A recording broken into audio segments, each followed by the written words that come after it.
Chapter 23. "Your horses of the sun," he said, "and first-rate whip Apollo, whate'er they be, I'll eat my head, but I will beat them hollow." Fred Vincy, as we have seen, had a debt on his mind, and though no such immaterial burden could depress that buoyant-hearted young gentleman for many hours together, there were circumstances connected with his debt which made the thought of it unusually importunate. The creditor was Mr. Bainbridge, a horse-dealer of the neighbourhood, whose company was much sought in Middlemarch by young men understood to be addicted to pleasure. During the vacations, Fred had naturally required more amusements than he had ready money for, and Mr. Bainbridge had been accommodating enough not only to trust him for the hire of the horses and the accidental expense of ruining a fine hunter, but also to make a small advance by which he might be able to meet some losses at billiards. The total debt was £160. Bainbridge was in no alarm about his money, being sure that young Vincy had backers, but he had required something to show for it, and Fred had at first given him a bill with his own signature. 3 months later he had renewed this bill with the signature of Caleb Garth. On both occasions Fred had felt confident that he should meet the bill himself, having ample funds at his disposal in his own hopefulness. You will hardly demand that his confidence should have a basis in external facts. Such confidence, we know, is something less coarse and materialistic. It is a comfortable disposition leading us to expect that the wisdom of Providence or the folly of our friends, the mysteries of luck or the still greater mystery of our high individual value in the universe, will bring about agreeable issues, such as are consistent with our good taste in costume and our general preference for the best style of a thing. Fred felt sure that he should have a present from his uncle, that he should have a run of luck, that by dint of swapping he should gradually metamorphose a horse worth £40 into a horse that would fetch 100 at any moment, judgment being always equivalent to an unspecified sum in hard cash. And in any case, even supposing negations which only a morbid distrust could imagine, Fred had always, at that time, his father's pocket as a last resource, so that his assets of hopefulness had a sort of gorgeous superfluity about them. Of what might be the capacity of his father's pocket, Fred had only a vague notion. Was not trade elastic? And would not the deficiencies of one year be made up for by the surplus of another? The Vincys lived in an easy, profuse way, not with any new ostentation, but according to the family habits and traditions, so that the children had no standard of economy, and the elder ones retained some of their infantine notion that their father might pay for anything if he would. Mr. Vincy himself had expensive Middlemarch habits, spent money on coursing, on his cellar, and on dinner-giving, while mamma had those running accounts with tradespeople, which give a cheerful sense of getting everything one wants without any question of payment. But it was in the nature of fathers, Fred knew, to bully one about expenses. There was always a little storm over his extravagance if he had to disclose a debt, and Fred disliked bad weather within doors. He was too filial to be disrespectful to his father, and he bore the thunder with the certainty that it was transient. But in the meantime it was disagreeable to see his mother cry, and also to be obliged to look sulky instead of having fun. For Fred was so good-tempered that if he looked glum under scolding, it was chiefly for propriety's sake. The easier course, plainly, was to renew the bill with a friend's signature. Why not? With the superfluous securities of hope at his command, there was no reason why he should not have increased other people's liabilities to any extent. But for the fact that men whose names were good for anything were usually pessimists, indisposed to believe that the universal order of things would necessarily be agreeable to an agreeable young gentleman.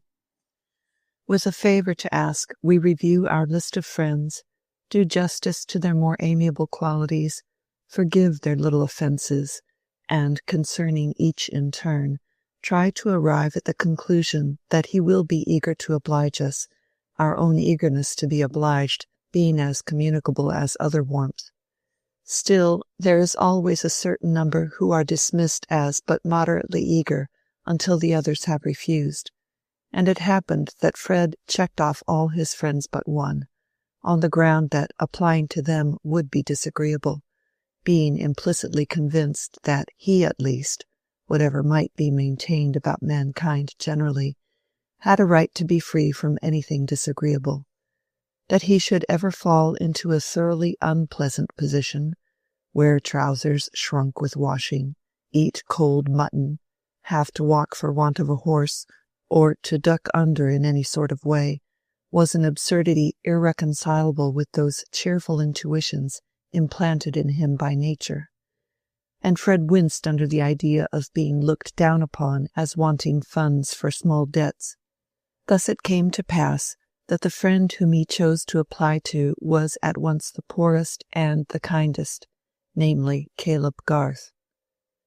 The Garths were very fond of Fred, as he was of them, for when he and Rosamond were little ones, and the Garths were better off, the slight connection between the two families through Mr. Featherstone's double marriage, the first to Mr. Garth's sister, and the second to Mrs. Vincey's, had led to an acquaintance which was carried on between the children rather than the parents. The children drank tea together out of their toy teacups, and spent whole days together in play. Mary was a little hoyden, and Fred at 6 years old thought her the nicest girl in the world, making her his wife with a brass ring which he had cut from an umbrella. Through all the stages of his education he had kept his affection for the Garths, and his habit of going to their house as a second home, though any intercourse between them and the elders of his family had long ceased.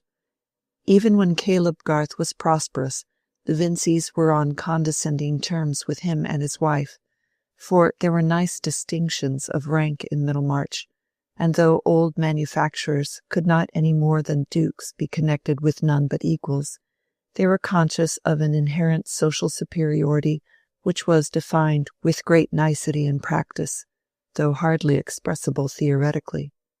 Since then, Mr. Garth had failed in the building business, which he had unfortunately added to his other avocations of surveyor, valuer, and agent, had conducted that business for a time entirely for the benefit of his assignees, and had been living narrowly, exerting himself to the utmost that he might after all pay 20 shillings in the pound.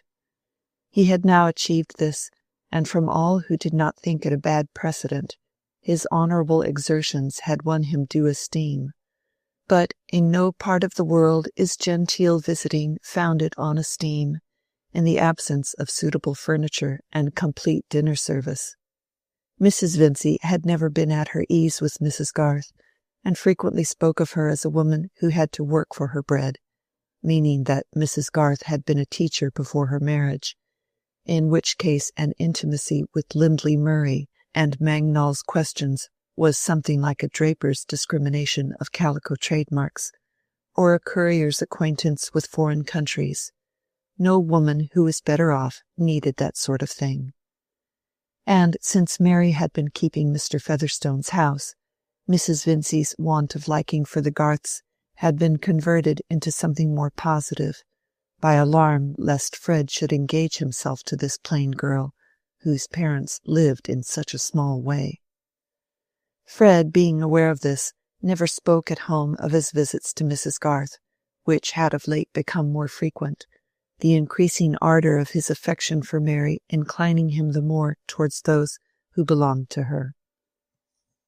Mr. Garth had a small office in town, and to this Fred went with his request. He obtained it without much difficulty, for a large amount of painful experience had not sufficed to make Caleb Garth cautious about his own affairs, or distrustful of his fellow men when they had not proved themselves untrustworthy, and he had the highest opinion of Fred, was sure the lad would turn out well, an open, affectionate fellow, with a good bottom to his character. You might trust him for anything. Such was Caleb's psychological argument. He was one of those rare men who are rigid to themselves and indulgent to others. He had a certain shame about his neighbors' errors, and never spoke of them willingly. Hence he was not likely to divert his mind from the best mode of hardening timber and other ingenious devices in order to preconceive those errors. If he had to blame anyone, it was necessary for him to move all the papers within his reach, or describe various diagrams with his stick, or make calculations with the odd money in his pocket before he could begin, and he would rather do other men's work than find fault with their doing. I fear he was a bad disciplinarian. When Fred stated the circumstances of his debt, his wish to meet it without troubling his father, and the certainty that the money would be forthcoming so as to cause no one any inconvenience, Caleb pushed his spectacles upward, listened, looked into his favorite's clear young eyes, and believed him, not distinguishing confidence about the future from veracity about the past. But he felt that it was an occasion for a friendly hint as to conduct, and that before giving his signature he must give a rather strong admonition. Accordingly, he took the paper and lowered his spectacles, measured the space at his command, reached his pen and examined it, dipped it in the ink and examined it again, then pushed the paper a little away from him, lifted up his spectacles again, showed a deepened depression in the outer angle of his bushy eyebrows, which gave his face a peculiar mildness. Pardon these details for once. You would have learned to love them if you had known Caleb Garth, and said in a comfortable tone, "It was a misfortune, that breaking the horse's knees? And then these exchanges. They don't answer when you have cute jockeys to deal with. You'll be wiser another time, my boy." Whereupon Caleb drew down his spectacles and proceeded to write his signature with the care which he always gave to that performance. For whatever he did in the way of business, he did well.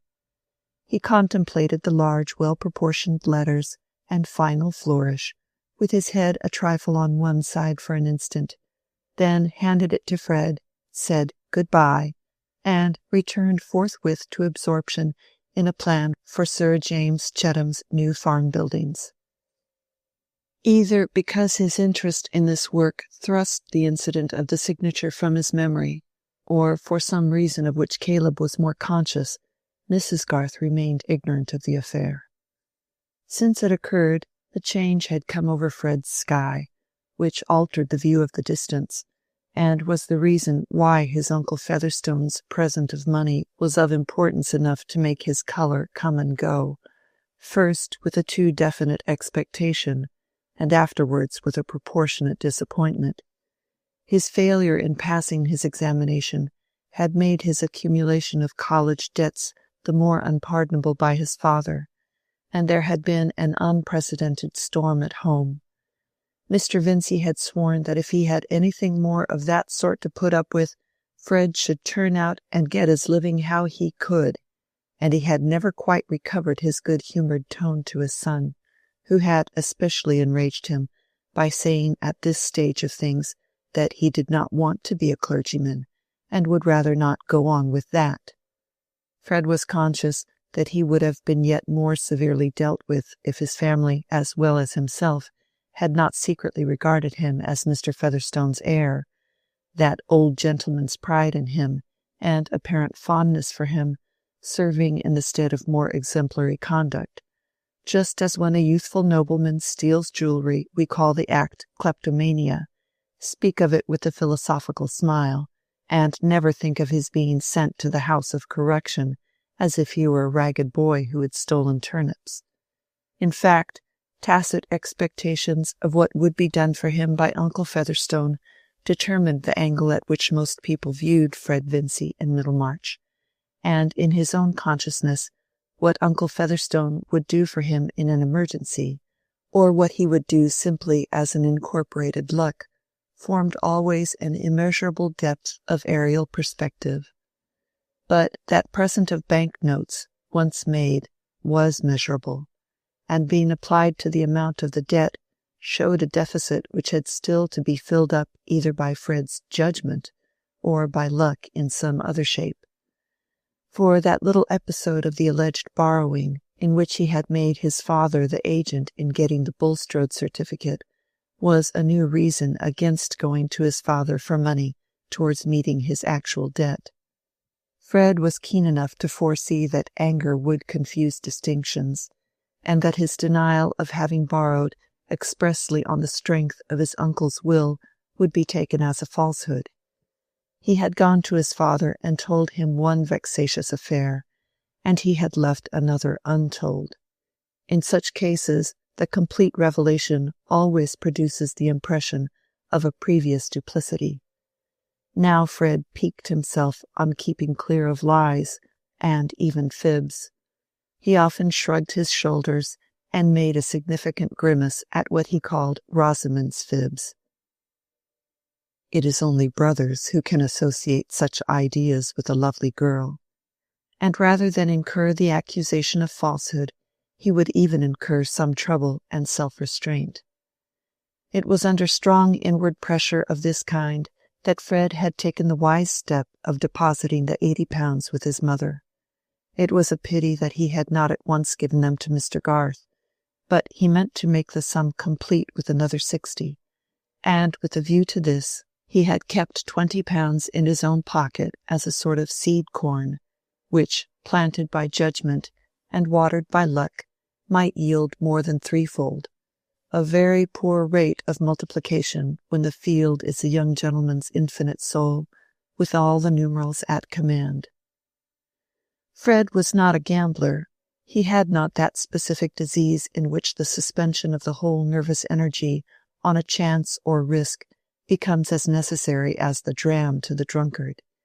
He had only the tendency to that diffusive form of gambling which has no alcoholic intensity, but is carried on with the healthiest child-fed blood, keeping up a joyous imaginative activity which fashions events according to desire, and having no fears about its own weather, only sees the advantage there must be to others in going aboard with it. Hopefulness has a pleasure in making a throw of any kind, because the prospect of success is certain, and only a more generous pleasure in offering as many as possible a share in the stake.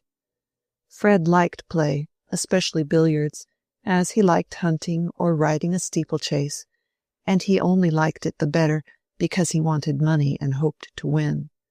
But the £20 worth of seed corn had been planted in vain in the seductive green plot, all of it at least which had not been dispersed by the roadside, and Fred found himself close upon the term of payment, with no money at command beyond the £80 which he had deposited with his mother.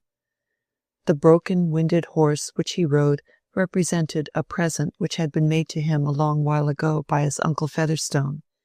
His father always allowed him to keep a horse, Mr. Vincey's own habits making him regard this as a reasonable demand even for a son who was rather exasperating.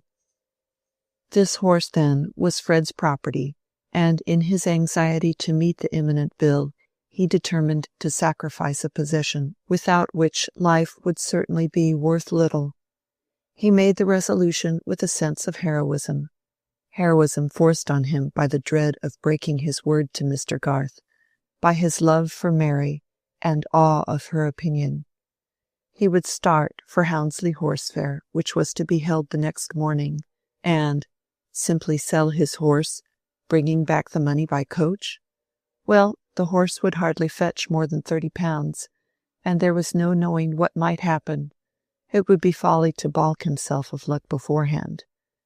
It was 100 to 1 that some good chance would fall in his way. The longer he thought of it, the less possible it seemed that he should not have a good chance, and the less reasonable that he should not equip himself with the powder and shot for bringing it down. He would ride to Houndsley with Bainbridge, and with Horrocks the vet, and without asking them anything expressly, he should virtually get the benefit of their opinion. Before he set out, Fred got the £80 from his mother.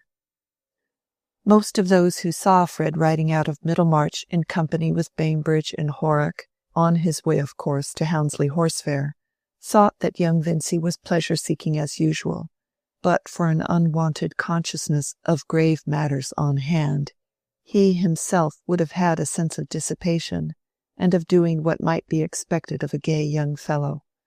Considering that Fred was not at all coarse, that he rather looked down on the manners and speech of young men who had not been to the university, and that he had written stanzas as pastoral and unvoluptuous as his flute-playing, his attraction towards Bainbridge and Horrocks was an interesting fact which even the love of horseflesh would not wholly account for, without that mysterious influence of naming which determinates so much of mortal choice. Under any other name than pleasure, the society of Messrs. Bainbridge and Horrocks must certainly have been regarded as monotonous, and to arrive with them at Houndsley on a drizzling afternoon, to get down at the Red Lion on a street shaded with coal dust, and dine in a room furnished with a dirt-enamelled map of the county, a bad portrait of an anonymous horse in a stable, His Majesty George IV with legs and cravat, and various leaden spittoons, might have seemed a hard business, but for the sustaining power of nomenclature which determined that the pursuit of these things was gay. In Mr. Horrocks there was certainly an apparent unfathomableness which offered to play to the imagination.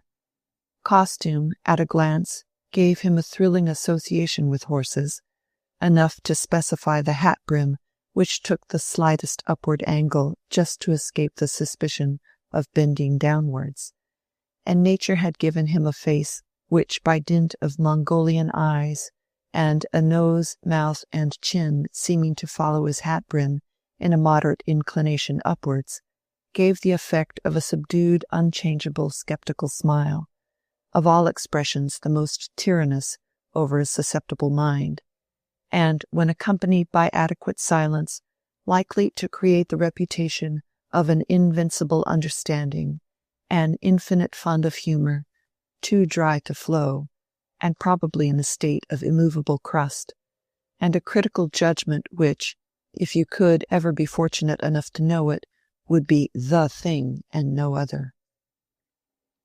It is a physiognomy seen in all vocations, but perhaps it has never been more powerful over the youth of England than in a judge of horses. Mr. Horrocks, at a question from Fred about his horse's fetlock, turned sideways in his saddle and watched the horse's action for the space of 3 minutes, then turned forward, twitched his own bridle, and remained silent with a profile neither more nor less sceptical than it had been. The part thus played in dialogue by Mr. Horrocks was terribly effective. A mixture of passions was excited in Fred, a mad desire to thrash Horrocks' opinion into utterance, restrained by anxiety to retain the advantage of his friendship. There was always the chance that Horrocks might say something quite invaluable at the right moment. Mr. Bainbridge had more open manners, and appeared to give forth his ideas without economy. He was loud, robust, and was sometimes spoken of as being given to indulgence, chiefly in swearing, drinking, and beating his wife. Some people who had lost by him called him a vicious man, but he regarded horse-stealing as the finest of the arts, and might have argued plausibly that it had nothing to do with morality. He was undeniably a prosperous man, bore his drinking better than others bore their moderation, and, on the whole, flourished like the green bay-tree. But his range of conversation was limited, and, like the fine old tune, Drops of Brandy, gave you after a while a sense of returning upon itself in a way that might make weak heads dizzy. But a slight infusion of Mr. Bainbridge was felt to give tone and character to several circles in Middlemarch, and he was a distinguished figure in the bar and billiard-room at the Green Dragon. He knew some anecdotes about the heroes of the turf, and various clever tricks of marquises and viscounts, which seemed to prove that blood asserted its preeminence even among blacklegs. But the minute retentiveness of his memory was chiefly shown about the horses he had himself bought and sold, the number of miles they would trot you in no time without turning a hair being, after the lapse of years, still a subject of passionate asseveration, in which he would assist the imagination of his hearers by solemnly swearing that they never saw anything like it. In short, Mr. Bainbridge was a man of pleasure and a gay companion. Fred was subtle, and did not tell his friends that he was going to Hounslow bent on selling his horse. He wished to get indirectly at their genuine opinion of its value, not being aware that a genuine opinion was the last thing likely to be extracted from such eminent critics. It was not Mr. Bainbridge's weakness to be a gratuitous flatterer. He had never before been so much struck with the fact that this unfortunate bay was a roarer to a degree which required the roundest word for perdition to give you any idea of it. "You made a bad hand at swapping when you went to anybody but me, Vincey. Why, you never threw your leg across a finer horse than that chestnut, and you gave him for this brute.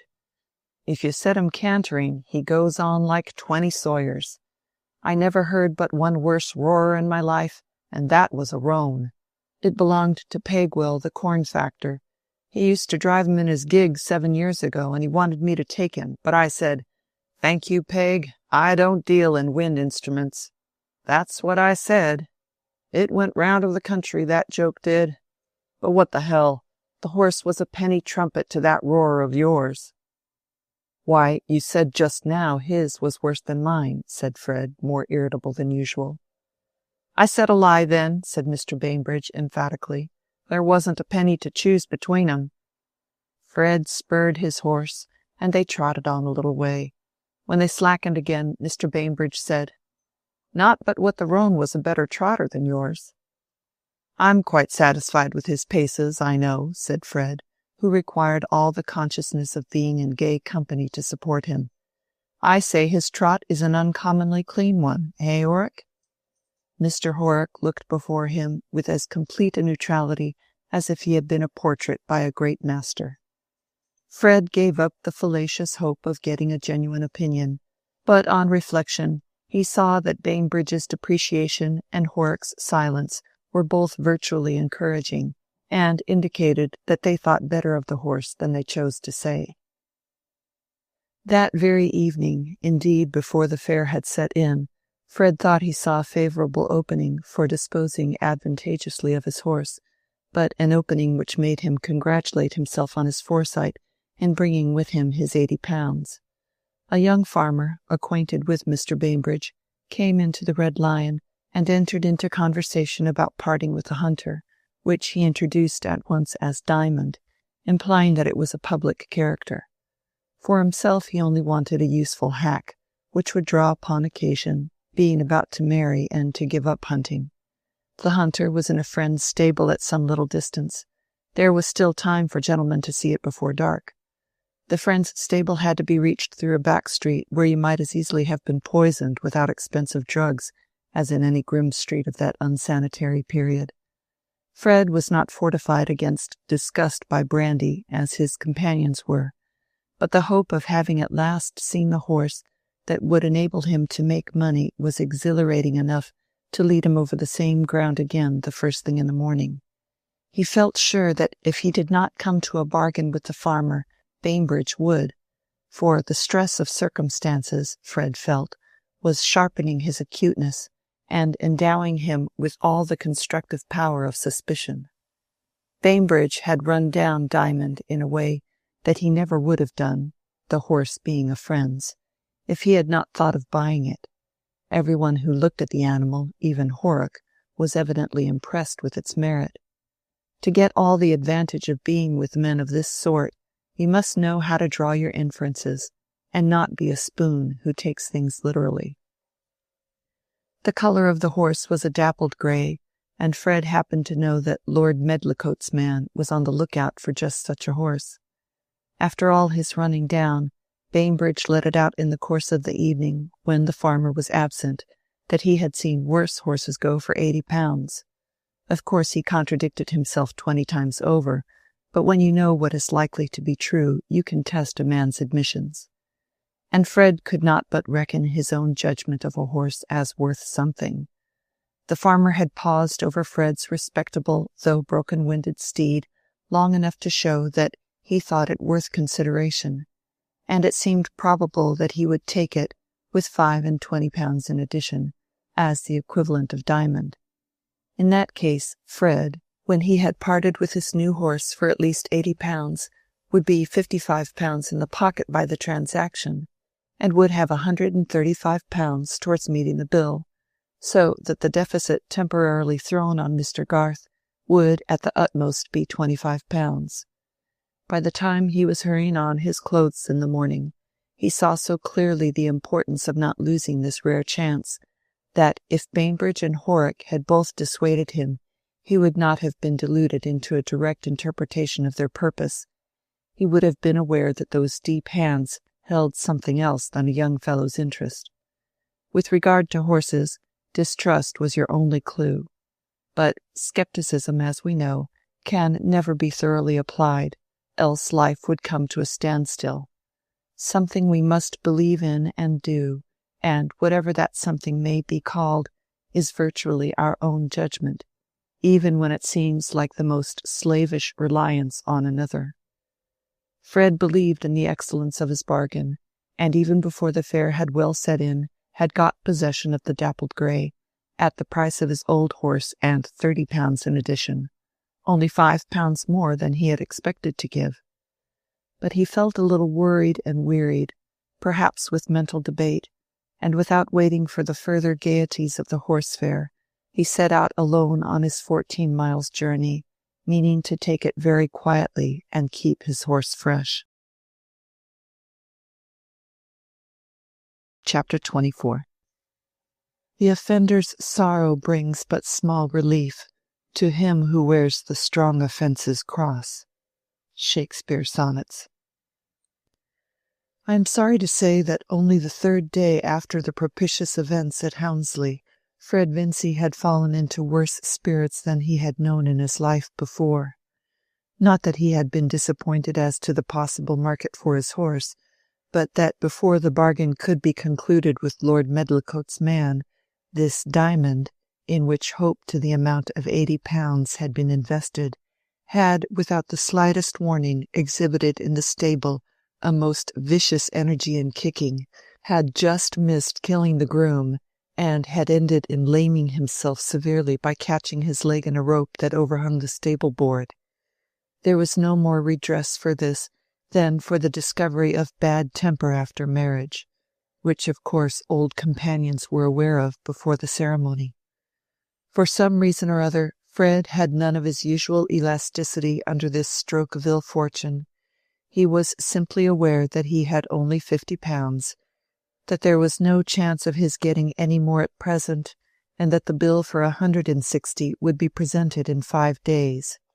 Even if he had applied to his father on the plea that Mr. Garth should be saved from loss, Fred felt smartingly that his father would angrily refuse to rescue Mr. Garth from the consequence of what he would call encouraging extravagance and deceit. He was so utterly downcast that he could frame no other project than to go straight to Mr. Garth and tell him the sad truth, carrying with him the 50 pounds, and getting that sum at least safely out of his own hands. His father, being at the warehouse, did not know yet of the accident. When he did, he would storm about the vicious brute being brought into his stable, and before meeting that lesser annoyance, Fred wanted to get away with all his courage to face the greater. He took his father's nag, for he had made up his mind that when he had told Mr. Garth, he would ride to Stone Court and confess all to Mary. In fact, it is probable that but for Mary's existence and Fred's love for her, his conscience would have been much less active, both in previously urging the debt on his thought and impelling him not to spare himself after his usual fashion by deferring an unpleasant task, but to act as directly and simply as he could. Even much stronger mortals than Fred Vincy hold half their rectitude in the mind of the being they love best. "The theatre of all my actions is fallen," said an antique personage when his chief friend was dead, and they are fortunate who get a theatre where the audience demands their best. Certainly it would have made a considerable difference to Fred at that time if Mary Garth had had no decided notions as to what was admirable in character. Mr. Garth was not at the office, and Fred rode on to his house, which was a little way outside the town, a homely place with an orchard in front of it, a rambling, old-fashioned, half-timbered building, which, before the town had spread, had been a farmhouse, but was now surrounded with the private gardens of the townsmen. We get the fonder of our houses if they have a physiognomy of their own, as our friends have. The Garth family, which was rather a large one, for Mary had 4 brothers and 1 sister, were very fond of their old house, from which all the best furniture had long been sold. Fred liked it too, knowing it by heart even to the attic, which smelt deliciously of apples and quinces, and until today he had never come to it without pleasant expectations. But his heart beat uneasily now with a sense that he should probably have to make his confession before Mrs. Garth, of whom he was rather more in awe than of her husband. Not that she was inclined to sarcasm and to impulsive sallies, as Mary was. In her present matronly age, at least, Mrs. Garth never committed herself by over-hasty speech, having, as she said, borne the yoke in her youth and learned self-control. She had that rare sense which discerns what is unalterable and submits to it without murmuring. Adoring her husband's virtues, she had very early made up her mind to his incapacity of minding his own interests, and had met the consequences cheerfully. She had been magnanimous enough to renounce all pride in teapots or children's frilling, and had never poured any pathetic confidences into the ears of her feminine neighbours concerning Mr. Garth's want of prudence, and the sums he might have had if he had been like other men. Hence these fair neighbours thought her either proud or eccentric, and sometimes spoke of her to their husbands as "your fine Mrs. Garth." She was not without her criticism of them in return, being more accurately instructed than most matrons in Middlemarch, and, where is the blameless woman, apt to be a little severe towards her own sex, which in her opinion was framed to be entirely subordinate. On the other hand, she was disproportionately indulgent toward the failings of men, and was often heard to say that these were natural. Also, it must be admitted that Mrs. Garth was a trifle too emphatic in her resistance to what she held to be follies. The passage from governess into housewife had wrought itself a little too strongly into her consciousness, and she rarely forgot that, while her grammar and accent were above the town standard, she wore a plain cap, cooked the family dinner, and darned all the stockings. She had sometimes taken pupils in a peripatetic fashion, making them follow her about in the kitchen with their book or slate. She thought it good for them to see that she could make an excellent lather while she corrected their blunders without looking, that a woman with her sleeves tucked up above her elbows might know all about the subjunctive mood or the torrid zone, that, in short, she might possess education and other good things ending in shun, and worthy to be pronounced emphatically without being a useless doll. She made remarks to this edifying effect. She had a firm little frown on her brow, which yet did not hinder her face from looking benevolent, and her words, which came forth like a procession, were uttered in a fervid, agreeable contralto. Certainly, the exemplary Mrs. Garth had her droll aspects, but her character sustained her oddities, as a very fine wine sustains a flavour of skin. Towards Fred Vincy she had a motherly feeling, and had always been disposed to excuse his errors, though she would probably not have excused Mary for engaging herself to him, her daughter being included in that more rigorous judgment which she applied to her own sex. but this very fact of her exceptional indulgence towards him made it the harder to Fred that he must now inevitably sink in her opinion. And the circumstances of his visit turned out to be still more unpleasant than he had expected, for Caleb Garth had gone out early to look at some repairs not far off.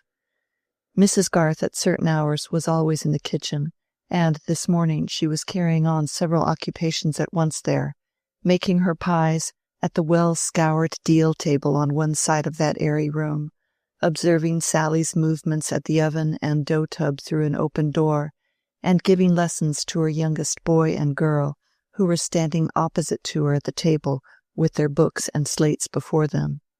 A tub and a clothes horse at the other end of the kitchen indicated an intermittent wash of small things also going on. Mrs. Garth, with her sleeves turned above her elbows, deftly handling her pastry, applying her rolling pin and giving ornamental pinches, while she expounded with grammatical fervor what were the right views about the concord of verbs and pronouns with nouns of multitude or signifying many, was a sight agreeably amusing. She was of the same curly-haired, square-faced type as Mary, but handsomer, with more delicacy of feature, a pale skin, a solid matronly figure, and a remarkable firmness of glance. In her snowy frilled cap she reminded one of that delightful Frenchwoman whom we have all seen marketing, basket on arm. Looking at the mother, you might hope that the daughter would become like her, which is a prospective advantage equal to a dowry, the mother too often standing behind the daughter like a malignant prophecy. Such as I am, she will shortly be. Now, let us go through that once more, said Mrs. Garth, pinching an apple puff which seemed to distract Ben, an energetic young male with a heavy brow, from due attention to the lesson. Not without regard to the import of the word as conveying unity or plurality of idea. Tell me again what that means, Ben. Mrs. Garth, like more celebrated educators, had her favorite ancient paths, and in a general wreck of society would have tried to hold her Lindley Murray above the waves.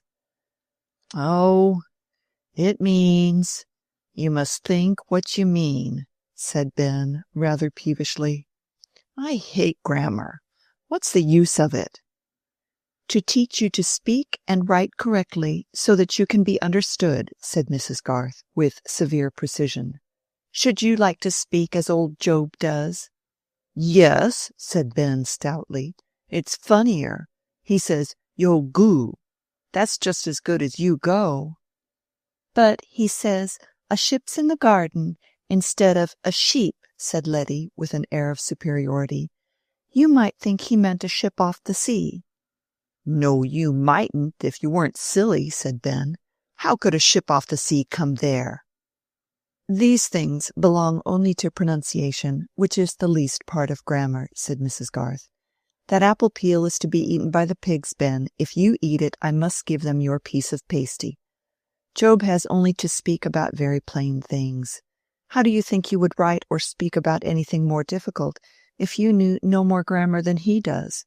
You would use wrong words and put words in the wrong places, and instead of making people understand you, they would turn away from you as a tiresome person. What would you do then?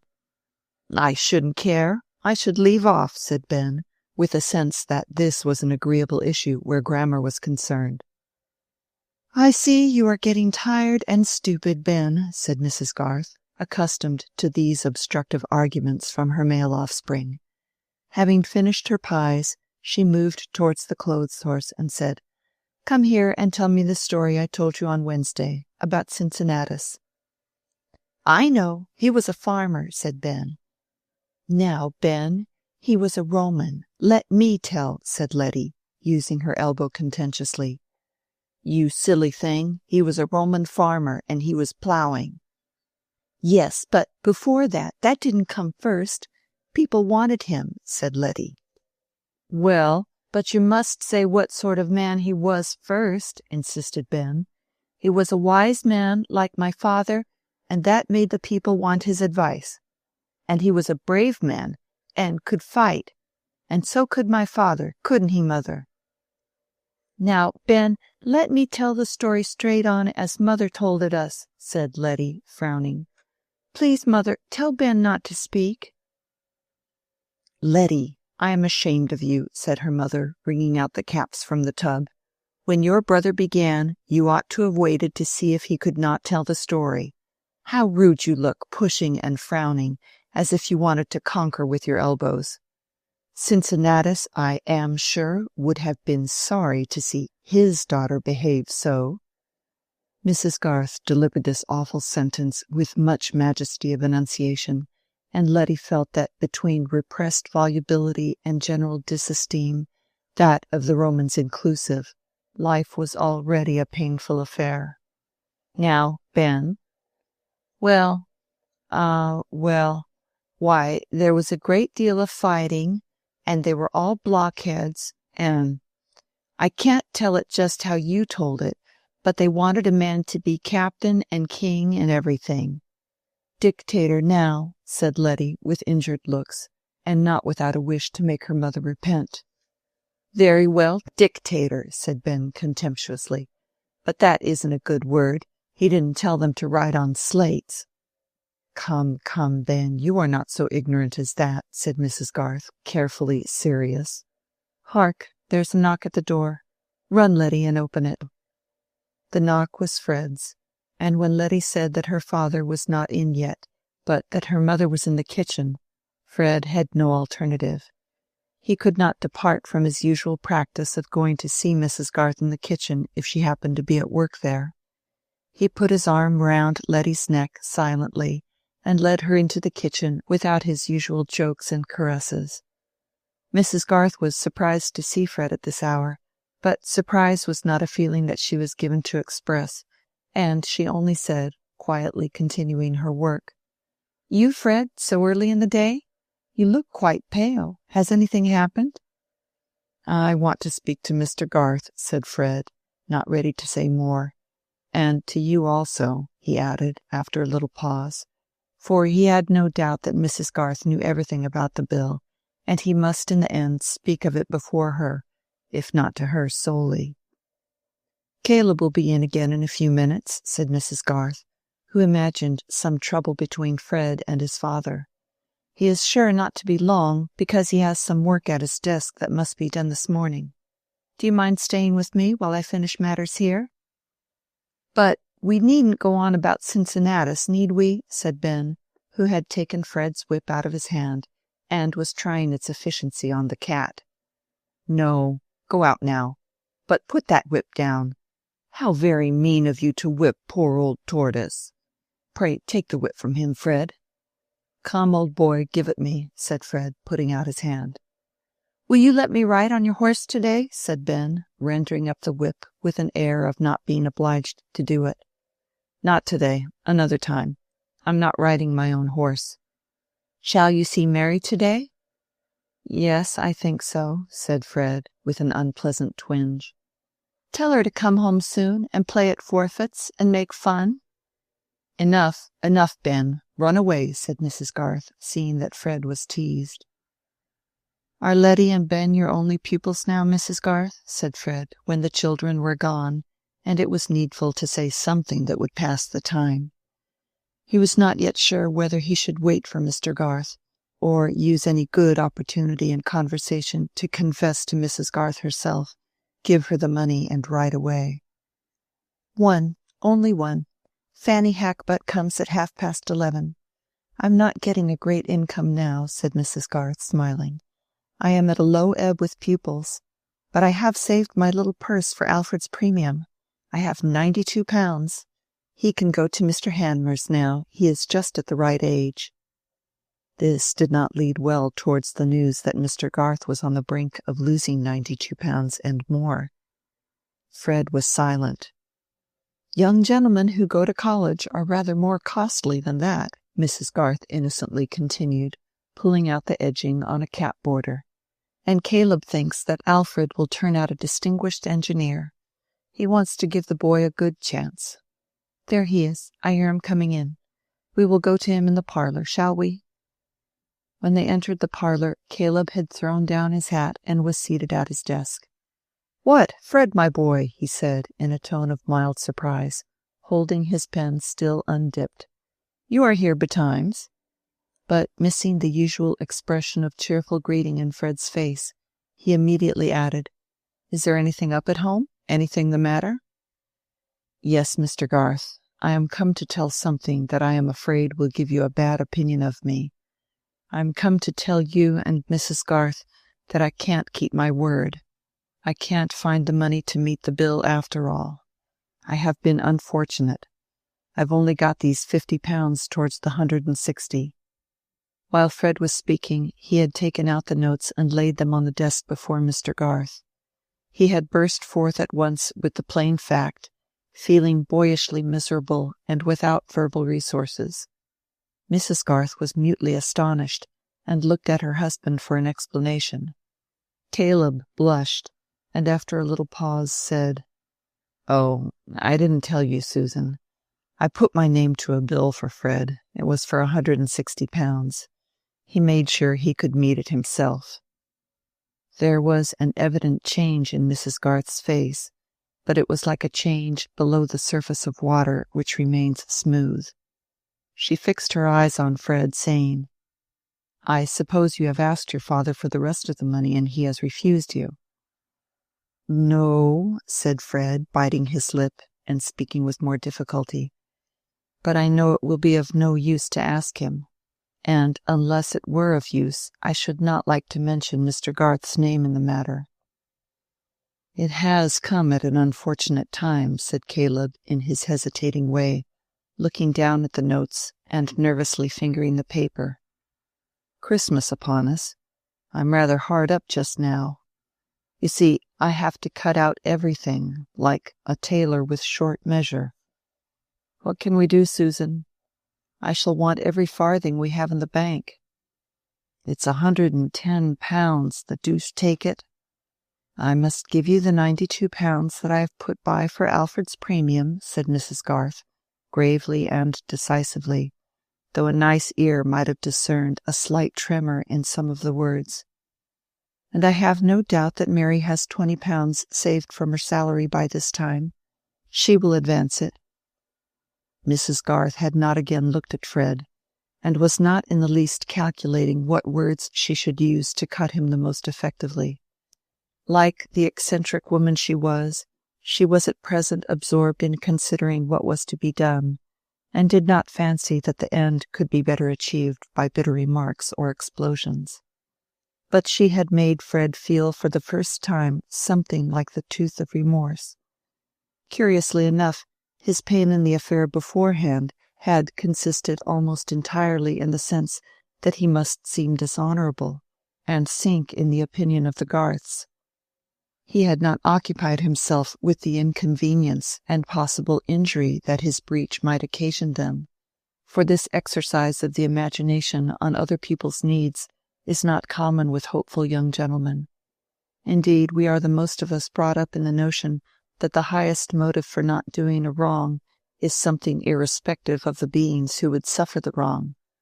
But at this moment he suddenly saw himself as a pitiful rascal who was robbing two women of their savings. "I shall certainly pay it all, Mrs. Garth. Ultimately," he stammered out. "Yes, ultimately," said Mrs. Garth, who, having a special dislike to fine words on ugly occasions, could not now repress an epigram. "But boys cannot well be apprenticed ultimately. They should be apprenticed at 15. She had never been so little inclined to make excuses for Fred. "I was the most in the wrong, Susan," said Caleb. "Fred made sure of finding the money. But I'd no business to be fingering bills. I suppose you have looked all round and tried all honest means?" he added, fixing his merciful grey eyes on Fred. Caleb was too delicate to specify Mr. Featherstone. "Yes, I have tried everything. I really have. I should have had £130 ready, but for a misfortune with a horse which I was about to sell. My uncle had given me £80, and I paid away 30 with my old horse in order to get another one which I was going to sell for 80 or more. I meant to go without a horse, but now it has turned out vicious and lamed itself. I wish I and the horses too had been at the devil before I had brought this on you. There's no one else I care so much for. You and Mrs. Garth have always been so kind to me. However, it's no use saying that. You will always think me a rascal now." Fred turned round and hurried out of the room, conscious that he was getting rather womanish, and feeling confusedly that his being sorry was not of much use to the Garths. They could see him mount and quickly pass through the gate. "I am disappointed in Fred Vincy," said Mrs. Garth. "I would not have believed beforehand that he could have drawn you into his debts. I knew he was extravagant, but I did not think that he would be so mean as to hang his risks on his oldest friend, who could the least afford to lose." "I was a fool, Susan." "That you were," said the wife, nodding and smiling. "But I should not have gone to publish it in the marketplace. Why should you keep such things from me? It is just so with your buttons. You let them burst off without telling me, and go out with your wristband hanging. If I had only known, I might have been ready with some better plan." "You are sadly cut up, I know, Susan," said Caleb, looking feelingly at her.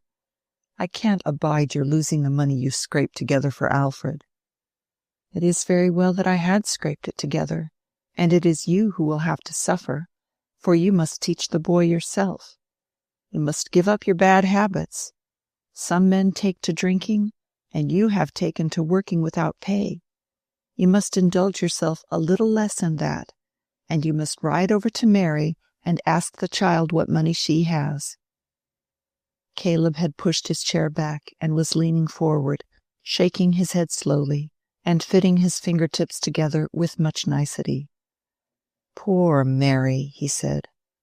"Susan," he went on in a lowered tone, "I'm afraid she may be fond of Fred." "Oh, no, she always laughs at him, and he is not likely to think of her in any other than a brotherly way." Caleb made no rejoinder, but presently lowered his spectacles, drew his chair up to the desk, and said, "Deuce take the bill. I wish it was at Hanover. These things are a sad interruption to business."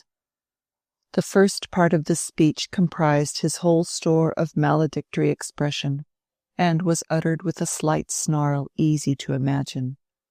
But it would be difficult to convey to those who never heard him utter the word business the peculiar tone of fervid veneration, of religious regard in which he wrapped it, as a consecrated symbol is wrapped in its gold-fringed linen. Caleb Garth often shook his head in meditation on the value, the indispensable might of that myriad-headed, myriad-handed labor by which the social body is fed, clothed, and housed. It had laid hold of his imagination in boyhood. The echoes of the great hammer where roof or keel were a-making, the signal shouts of the workmen, the roar of the furnace, the thunder and plash of the engine, were a sublime music to him. The felling and lading of timber, and the huge trunk vibrating star-like in the distance along the highway, the crane at work on the wharf, the piled-up produce in warehouses, the precision and variety of muscular effort wherever exact work had to be turned out, all these sights of his youth had acted on him as poetry without the aid of the poets, had made a philosophy for him without the aid of philosophers, a religion without the aid of theology. His early ambition had been to have as effective a share as possible in this sublime labor, which was peculiarly defined by him with the name of business. And though he had only been a short time under a surveyor, and had been chiefly his own teacher, he knew more of land, building, and mining than most of the special men in the county.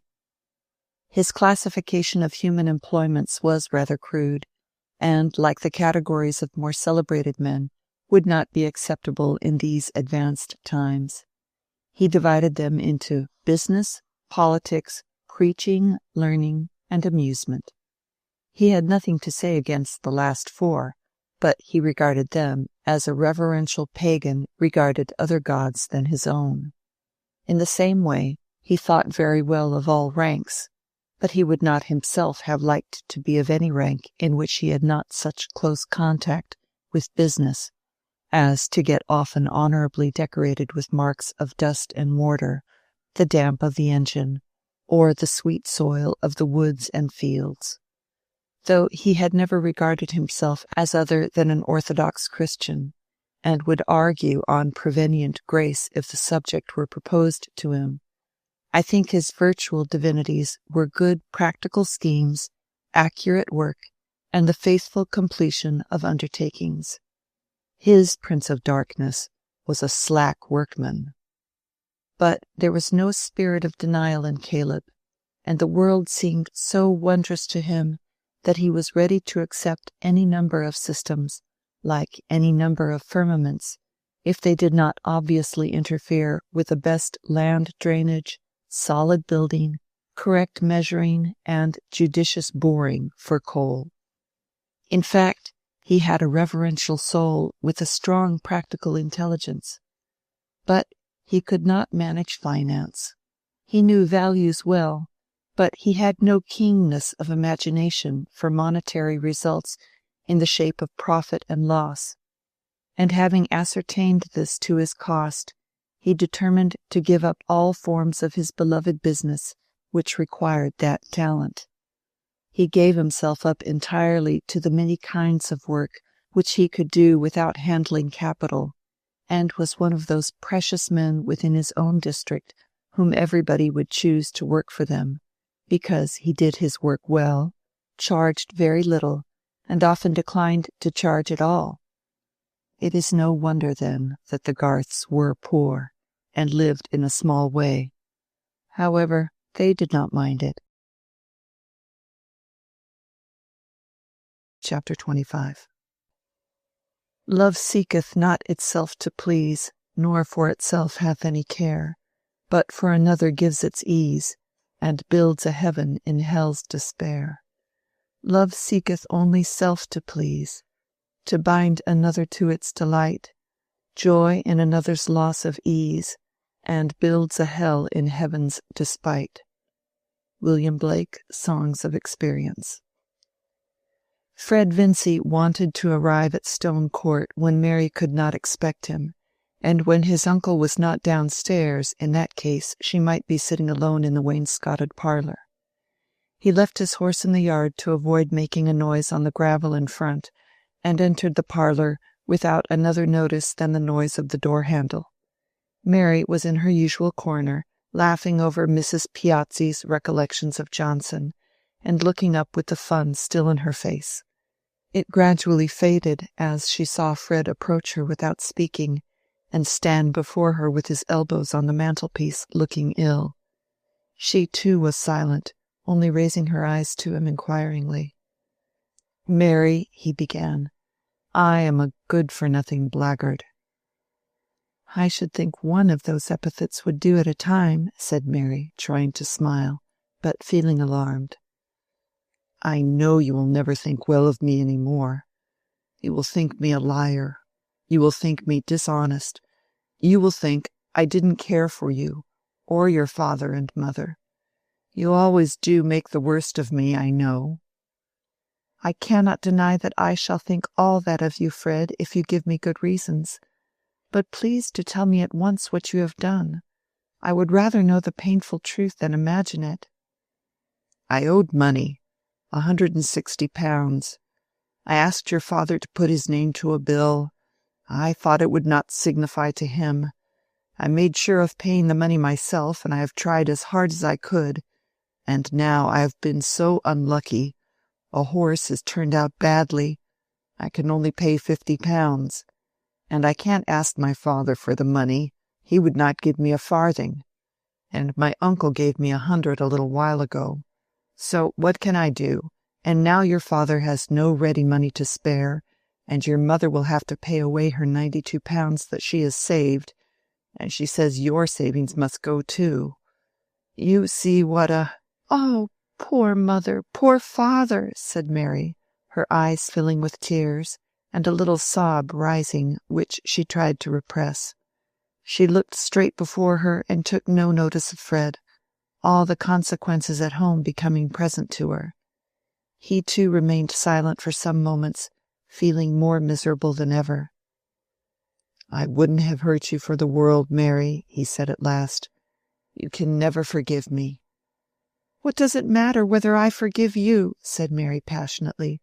"Would that make it any better for my mother to lose the money she has been earning by lessons for 4 years, that she might send Alfred to Mr. Hammer's? Should you think all that pleasant enough if I forgave you?" "Say what you like, Mary. I deserve it all." "I don't want to say anything," said Mary more quietly, "and my anger is of no use." She dried her eyes, threw aside her book, rose and fetched her sewing.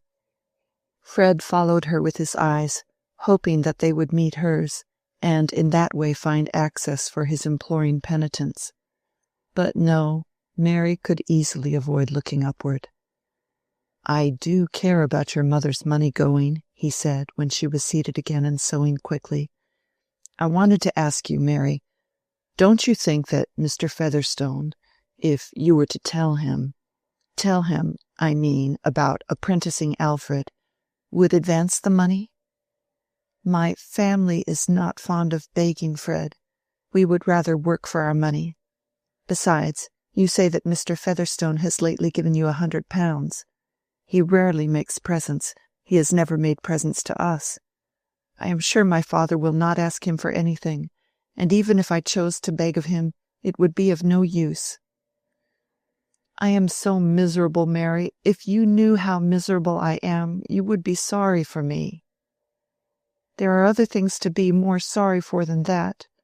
But selfish people always think their own discomfort of more importance than anything else in the world.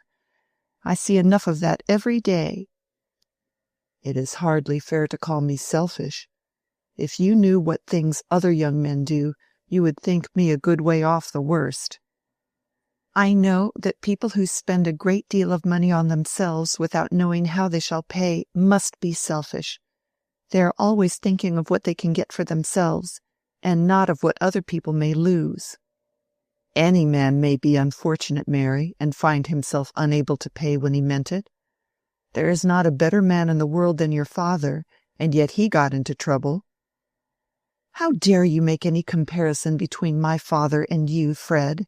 said Mary in a deep tone of indignation.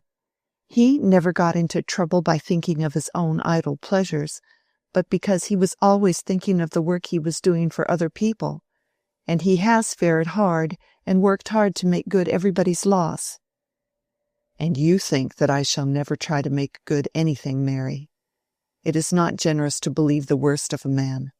When you have got any power over him, I think you might try and use it to make him better, but that is what you never do. However, I'm going," Fred ended languidly. "I shall never speak to you about anything again.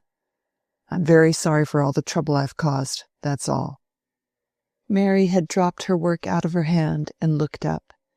There is often something maternal even in a girlish love, and Mary's hard experience had wrought her nature to an impressibility very different from that hard, slight thing which we call girlishness.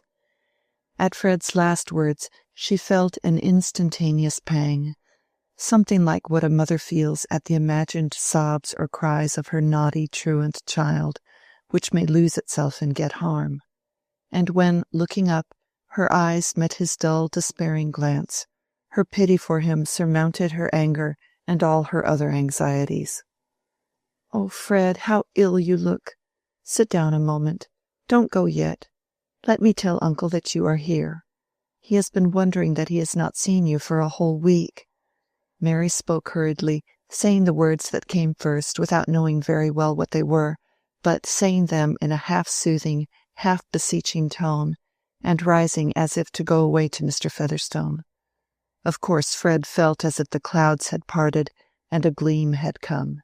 He moved and stood in her way. "Say one word, Mary, and I will do anything. Say you will not think the worst of me, will not give me up altogether. As if it were any pleasure to me to think ill of you, said Mary in a mournful tone. As if it were not very painful to me to see you an idle, frivolous creature. How can you bear to be so contemptible when others are working and striving, and there are so many things to be done? How can you bear to be fit for nothing in the world that is useful? And with so much good in your disposition, Fred, you might be worth a great deal. I will try to be anything you like, Mary, if you will say that you love me. I would be ashamed to say that I loved a man who must always be hanging on others and reckoning on what they would do for him. What will you be when you are 40?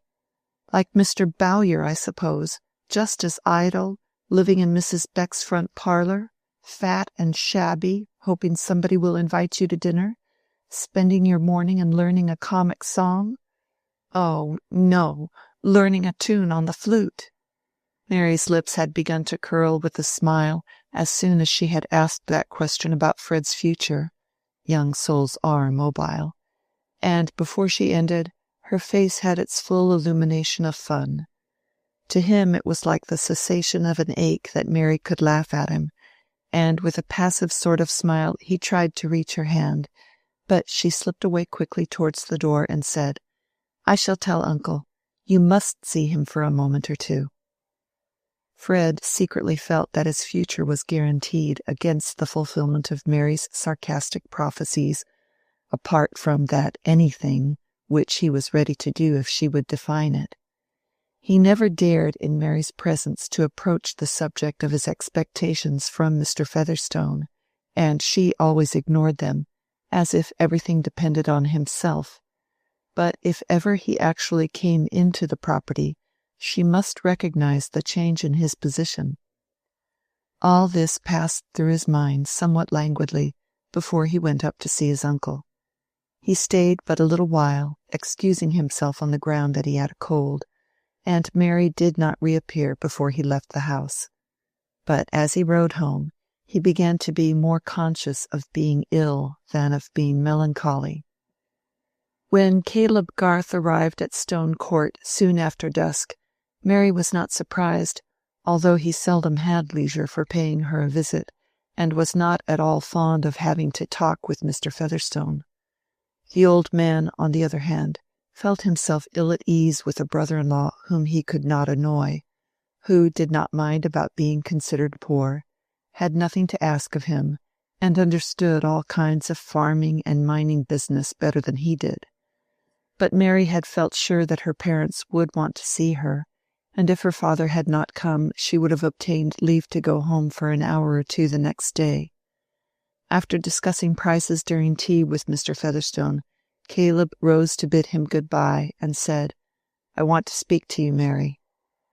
She took a candle into another large parlor, where there was no fire, and setting down the feeble light on the dark mahogany table, turned round to her father, and putting her arms round his neck, kissed him with childish kisses which he delighted in, the expression of his large brows softening as the expression of a great beautiful dog softens when it's caressed. Mary was his favorite child, and whatever Susan might say, and right as she was on all other subjects, Caleb thought it natural that Fred or anyone else should think Mary more lovable than other girls. I've got something to tell you, my dear, said Caleb in his hesitating way. No very good news, but then it might be worse. About money, father? I think I know what it is. Aye, how can that be? You see, I've been a bit of a fool again, and put my name to a bill, and now it comes to paying, and your mother has got to part with her savings, that's the worst of it, and even they won't quite make things even. We wanted £110, your mother has 92, and I have got none to spare in the bank, and she thinks that you have some savings. Oh, yes, I have more than £24. I thought you would come, father, so I put it in my bag. See, beautiful white notes and gold. Mary took out the folded money from her reticule and put it into her father's hand. Well, but how? We only want 18. Here, put the rest back, child. But how did you know about it? said Caleb, who, in his unconquerable indifference to money, was beginning to be chiefly concerned about the relation the affair might have to Mary's affections. "Fred told me this morning." "Ah, did he come on purpose?" "Yes, I think so. He was a good deal distressed." "I'm afraid Fred is not to be trusted, Mary," said the father, with hesitating tenderness. "He means better than he acts, perhaps, but I should think it a pity for anybody's happiness to be wrapped up in him, and so would your mother." "And so should I, father," said Mary, not looking up, but putting the back of her father's hand against her cheek. "I don't want to pry, my dear, but I was afraid there might be something between you and Fred, and I wanted to caution you. You see, Mary—" Here Caleb's voice became more tender. He had been pushing his hat about on the table and looking at it, but finally he turned his eyes on his daughter. "A woman, let her be as good as she may, has got to put up with the life her husband makes for her. Your mother has had to put up with a good deal because of me." Mary turned the back of her father's hand to her lips and smiled at him. "Well, well, nobody's perfect, but—" Here Mr. Garth shook his head to help out the inadequacy of words. "What I am thinking of is what it must be for a wife when she's never sure of her husband, when he hasn't got a principle in him to make him more afraid of doing wrong things by others than of getting his own toes pinched. That's the long and short of it, Mary. Young folks may get fond of each other before they know what life is, and they may think it all holiday if they can only get together, but soon it turns into working day, my dear. However, you have more sense than most, and you haven't been kept in cotton wool. There may be no occasion for me to say this, but a father trembles for his daughter, and you are all by yourself here." "Don't fear for me, father," said Mary, gravely meeting her father's eyes. "Fred has always been very good to me. He is kind-hearted and affectionate, and not false, I think, with all his self-indulgence.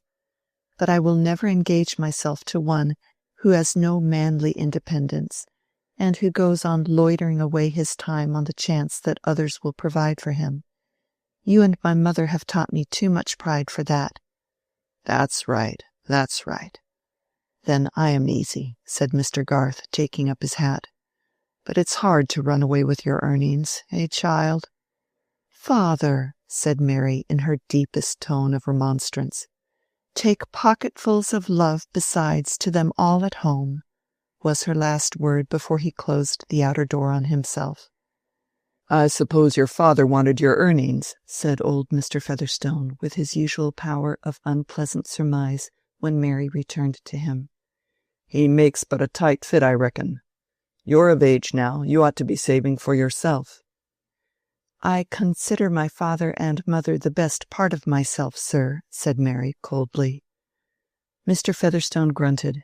He could not deny that an ordinary sort of girl like her might be expected to be useful, so he thought of another rejoinder, disagreeable enough to be always apropos.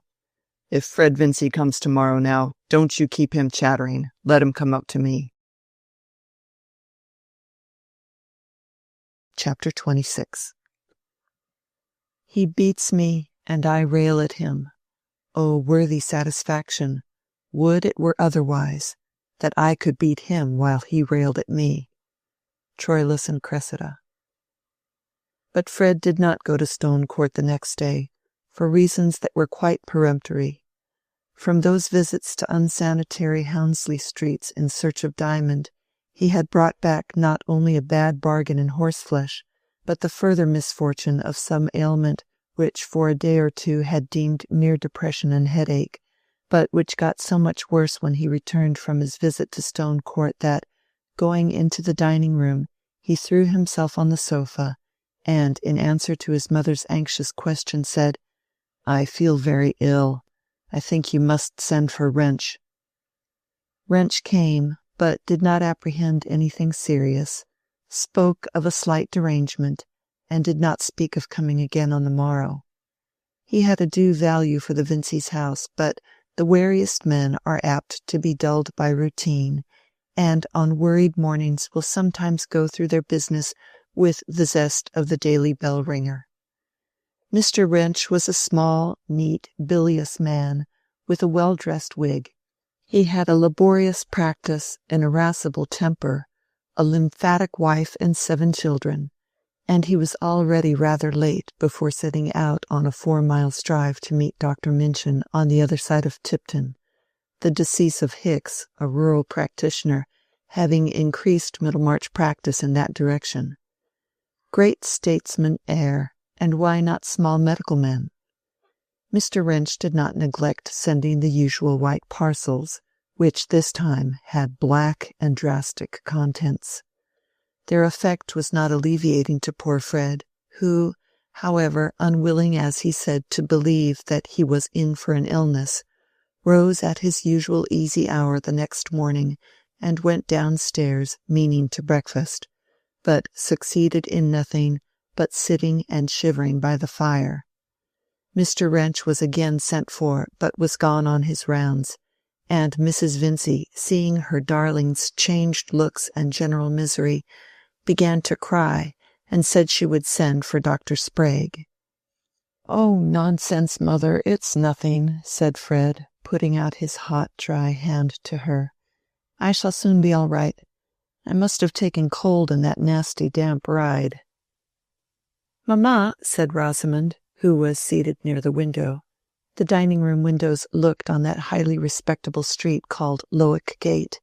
"There is Mr. Lydgate stopping to speak to someone. If I were you, I would call him in. He has cured Ellen Bulstrode. They say he cures everyone." Mrs. Vincey sprang to the window and opened it in an instant, thinking only of Fred and not of medical etiquette. Lydgate was only 2 yards off, on the other side of some iron palisading, and turned around at the sudden sound of the sash before she called to him. In 2 minutes he was in the room, and Rosamond went out after waiting just long enough to show a pretty anxiety conflicting with her sense of what was becoming.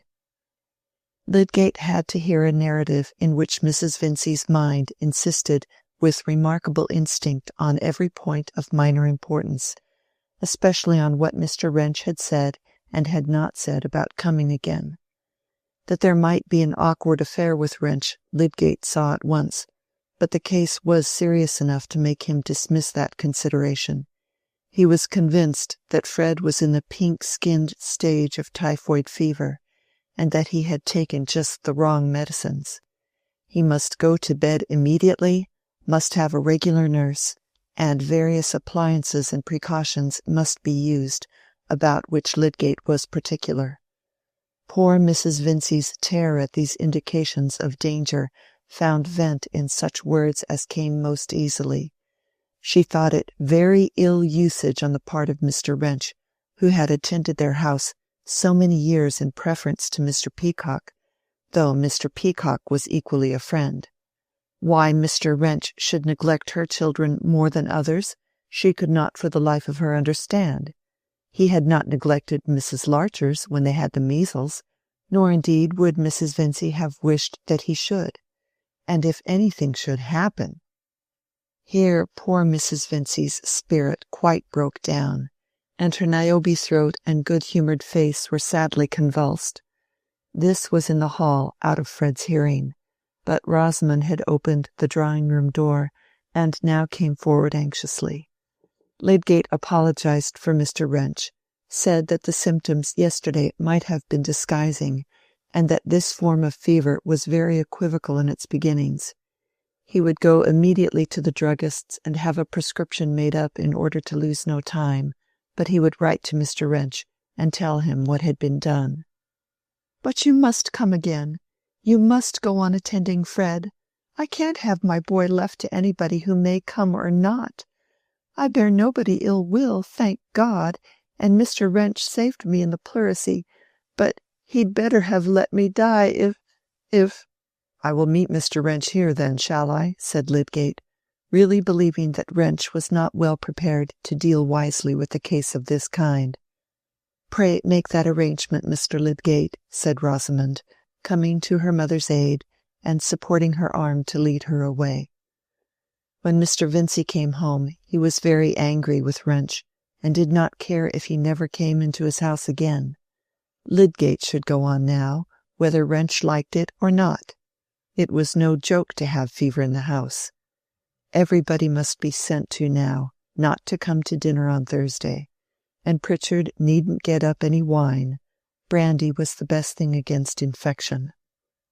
"I shall drink brandy," added Mr. Vincey emphatically, as much as to say this was not an occasion for firing with blank cartridges.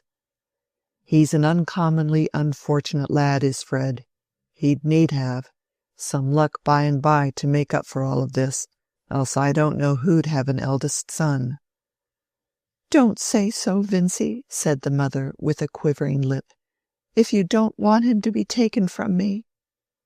"It will worret you to death, Lucy, that I can see," said Mr. Vincey more mildly. "However, Wrench shall know what I think of the matter." What Mr. Vincey thought confusedly was that the fever might somehow have been hindered if Wrench had shown the proper solicitude about his, the mayor's, family. "I'm the last man to give in to the cry about new doctors, or new parsons either, whether they're Bulstrode's men or not. But Wrench shall know what I think, take it as he will." Wrench did not take it at all well. Lydgate was as polite as he could be in his offhand way, but politeness in a man who has placed you at a disadvantage is only an additional exasperation, especially if he happens to have been an object of dislike beforehand. Country practitioners used to be an irritable species, susceptible on the point of honor, and Mr. Wrench was one of the most irritable among them. He did not refuse to meet Lydgate in the evening, but his temper was somewhat tried on the occasion. He had to hear Mrs. Vincey say, "Oh, Mr. Wrench, what have I ever done that you should use me so? To go away and never to come again? And my boy might have been stretched a corpse." Mr. Vincey, who had been keeping up a sharp fire on the enemy infection, and was a good deal heated in consequence, started up when he heard Wrench come in, and went into the hall to let him know what he thought. "I'll tell you what, Wrench, this is beyond a joke," said the mayor, who of late had had to rebuke offenders with an official air, and now broadened himself by putting his thumbs in his armholes, "to let fever get unawares into a house like this. There are some things that ought to be actionable, and are not so. That's my opinion."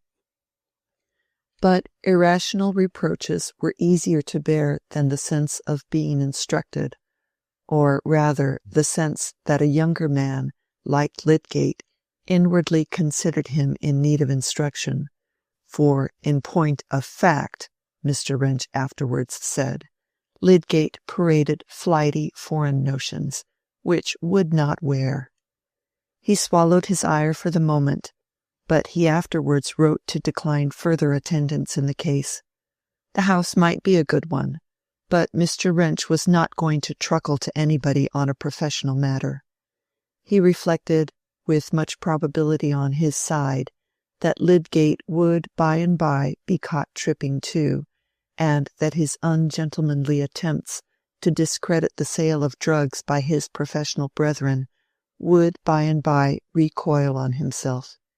He threw out biting remarks on Lydgate's tricks, worthy only of a quack, to get himself a factitious reputation with credulous people. That cant about cures was never got up by sound practitioners. This was a point on which Lydgate smarted as much as Wrench could desire. To be puffed by ignorance was not only humiliating, but perilous, and not more enviable than the reputation of the weather prophet. He was impatient of the foolish expectations amidst which all work must be carried on, and likely enough to damage himself as much as Mr. Wrench could wish by an unprofessional openness.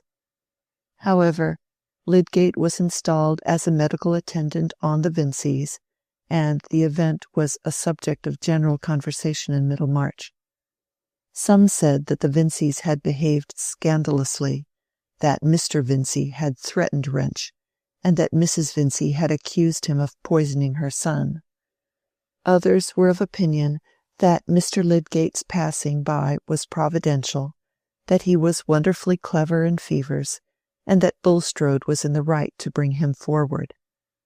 Many believed that Lydgate's coming to the town at all was really due to Bulstrode, and Mrs. Taft, who was always counting stitches and gathered her information in misleading fragments caught between the rows of her knitting, had got it into her head that Mr. Lydgate was a natural son of Bulstrode's, a fact which seemed to justify her suspicions of evangelical laymen. She one day communicated this piece of knowledge to Mrs. Fairbrother, who did not fail to tell her son of it, observing, "I should not be surprised at anything in Bulstrode, but I should be sorry to think it of Mr. Lydgate."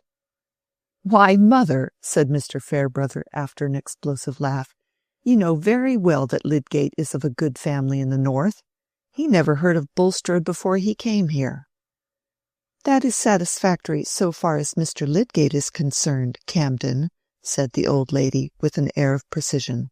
"But as to Bulstrode, the report may be true of some other son." Chapter 27. Let the high muse chant love's Olympian. We are but mortals, and must sing of man. An eminent philosopher among my friends, who can dignify even your ugly furniture by lifting it into the serene light of science, has shown me this pregnant little fact. Your pier-glass, or extensive surface of polished steel made to be rubbed by a housemaid, will be minutely and multitudinously scratched in all directions. But place now against it a lighted candle as a centre of illumination, and lo! the scratches will seem to arrange themselves in a fine series of concentric circles around that little sun. It is demonstrable that the scratches are going everywhere impartially, and it is only your candle which produces the flattering illusion of a concentric arrangement, its light falling with an exclusive optical selection. These things are a parable. The scratches are events, and the candle is the egoism of any person now absent, of Miss Vincey, for example.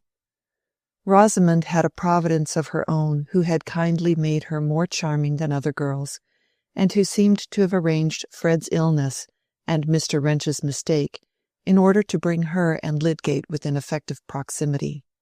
It would have been to contravene these arrangements if Rosamond had consented to go away to Stone Court or elsewhere, as her parents wished her to do, especially since Mr. Lydgate thought the precaution needless. Therefore, while Miss Morgan and the children were sent away to a farmhouse the morning after Fred's illness had declared itself, Rosamond refused to leave papa and mamma.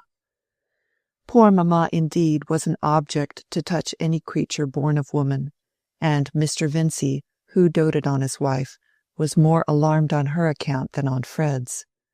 But for his insistence, she would have taken no rest. Her brightness was all bedimmed.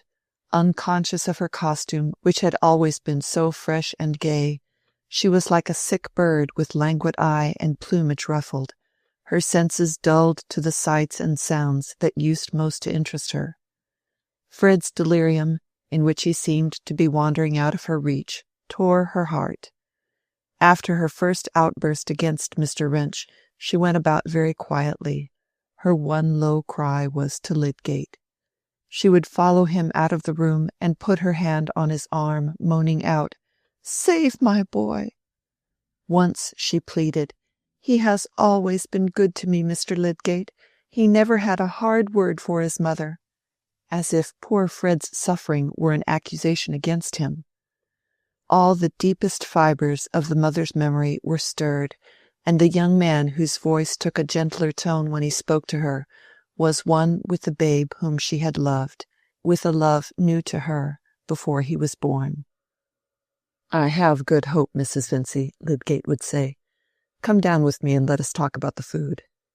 In that way he led her to the parlour where Rosamond was, and made a change for her, surprising her into taking some tea or broth which had been prepared for her. There was a constant understanding between him and Rosamond on these matters. He almost always saw her before going into the sick-room, and she appealed to him as to what she could do for mamma. Her presence of mind and adroitness in carrying out his hints were admirable, and it is not wonderful that the idea of seeing Rosamond began to mingle itself with his interest in the case, especially when the critical stage was past, and he began to feel confident of Fred's recovery.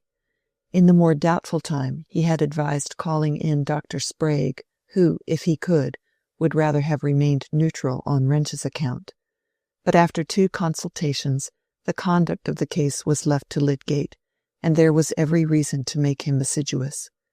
Morning and evening he was at Mr. Vincey's, and gradually the visits became cheerful as Fred became simply feeble, and lay not only in need of the utmost petting, but conscious of it, so that Mrs. Vincey felt as if, after all, the illness had made a festival for her tenderness.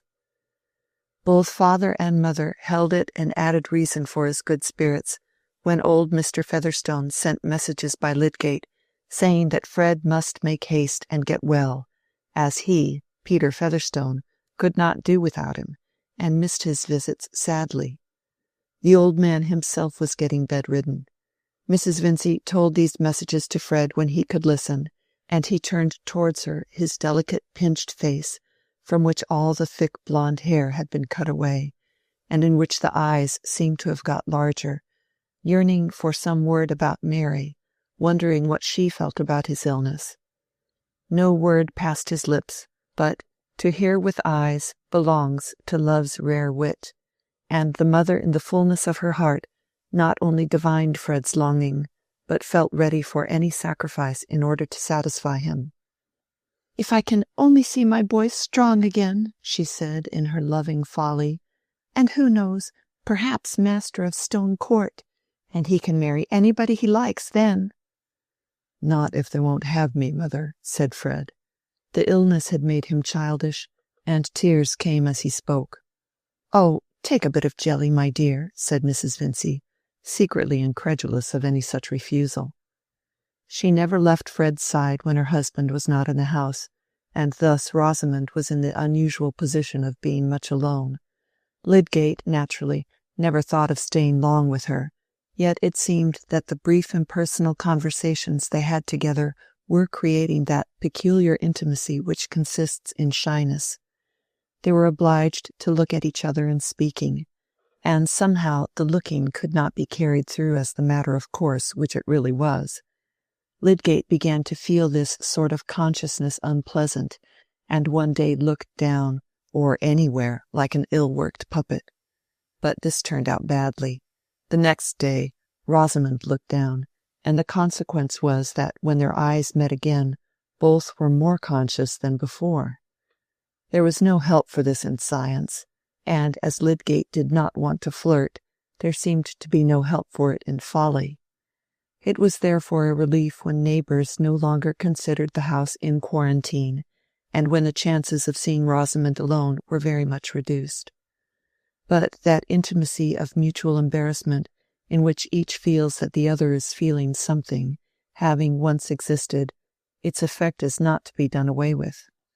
Talk about the weather and other well-bred topics is apt to seem a hollow device, and behavior can hardly become easy unless it frankly recognizes a mutual fascination, which of course need not mean anything deep or serious. This was the way in which Rosamond and Lydgate slid gracefully into ease, and made their intercourse lively again. Visitors came and went as usual. There was once more music in the drawing-room, and all the extra hospitality of Mr. Vincey's mayoralty returned. Lydgate, whenever he could, took his seat by Rosamond's side, and lingered to hear her music, calling himself her captive, meaning all the while not to be her captive. The preposterousness of the notion that he could at once set up a satisfactory establishment as a married man was a sufficient guarantee against danger. This play at being a little in love was agreeable, and did not interfere with graver pursuits. Flirtation, after all, was not necessarily a singeing process. Rosamond, for her part, had never enjoyed the days so much in her life before. She was sure of being admired by someone worth captivating, and she did not distinguish flirtation from love either in herself or in another. She seemed to be sailing with a fair wind just whither she would go, and her thoughts were much occupied with a handsome house in Lowick Gate, which she hoped would by and by be vacant. She was quite determined, when she was married, to rid herself adroitly of all the visitors who were not agreeable to her at her father's, and she imagined the drawing-room in her favourite house with various styles of furniture. Certainly her thoughts were much occupied with Lydgate himself. He seemed to her almost perfect. If he had known his notes so that his enchantment under her music had been less like an emotional elephant's, and if he had been able to discriminate better the refinements of her taste in dress, she could hardly have mentioned a deficiency in him. How different he was from young Plymdale or Mr. Caius Larcher. Those young men had not a notion of French, and could speak on no subject with striking knowledge, except perhaps the dyeing and carrying trades, which of course they were ashamed to mention. They were Middlemarch gentry, elated with their silver-headed whips and satin stocks, but embarrassed in their manners, and timidly jocose.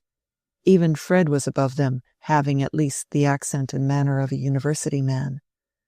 Whereas Lydgate was always listened to, bore himself with the careless politeness of conscious superiority, and seemed to have the right clothes on by a certain natural affinity, without ever having to think about them. Rosamond was proud when he entered the room, and when he approached her with a distinguishing smile, she had a delicious sense that she was the object of enviable homage. If Lydgate had been aware of all the pride he excited in that delicate bosom, he might have just as well been pleased as any other man, even the most densely ignorant of humoral pathology or fibrous tissue.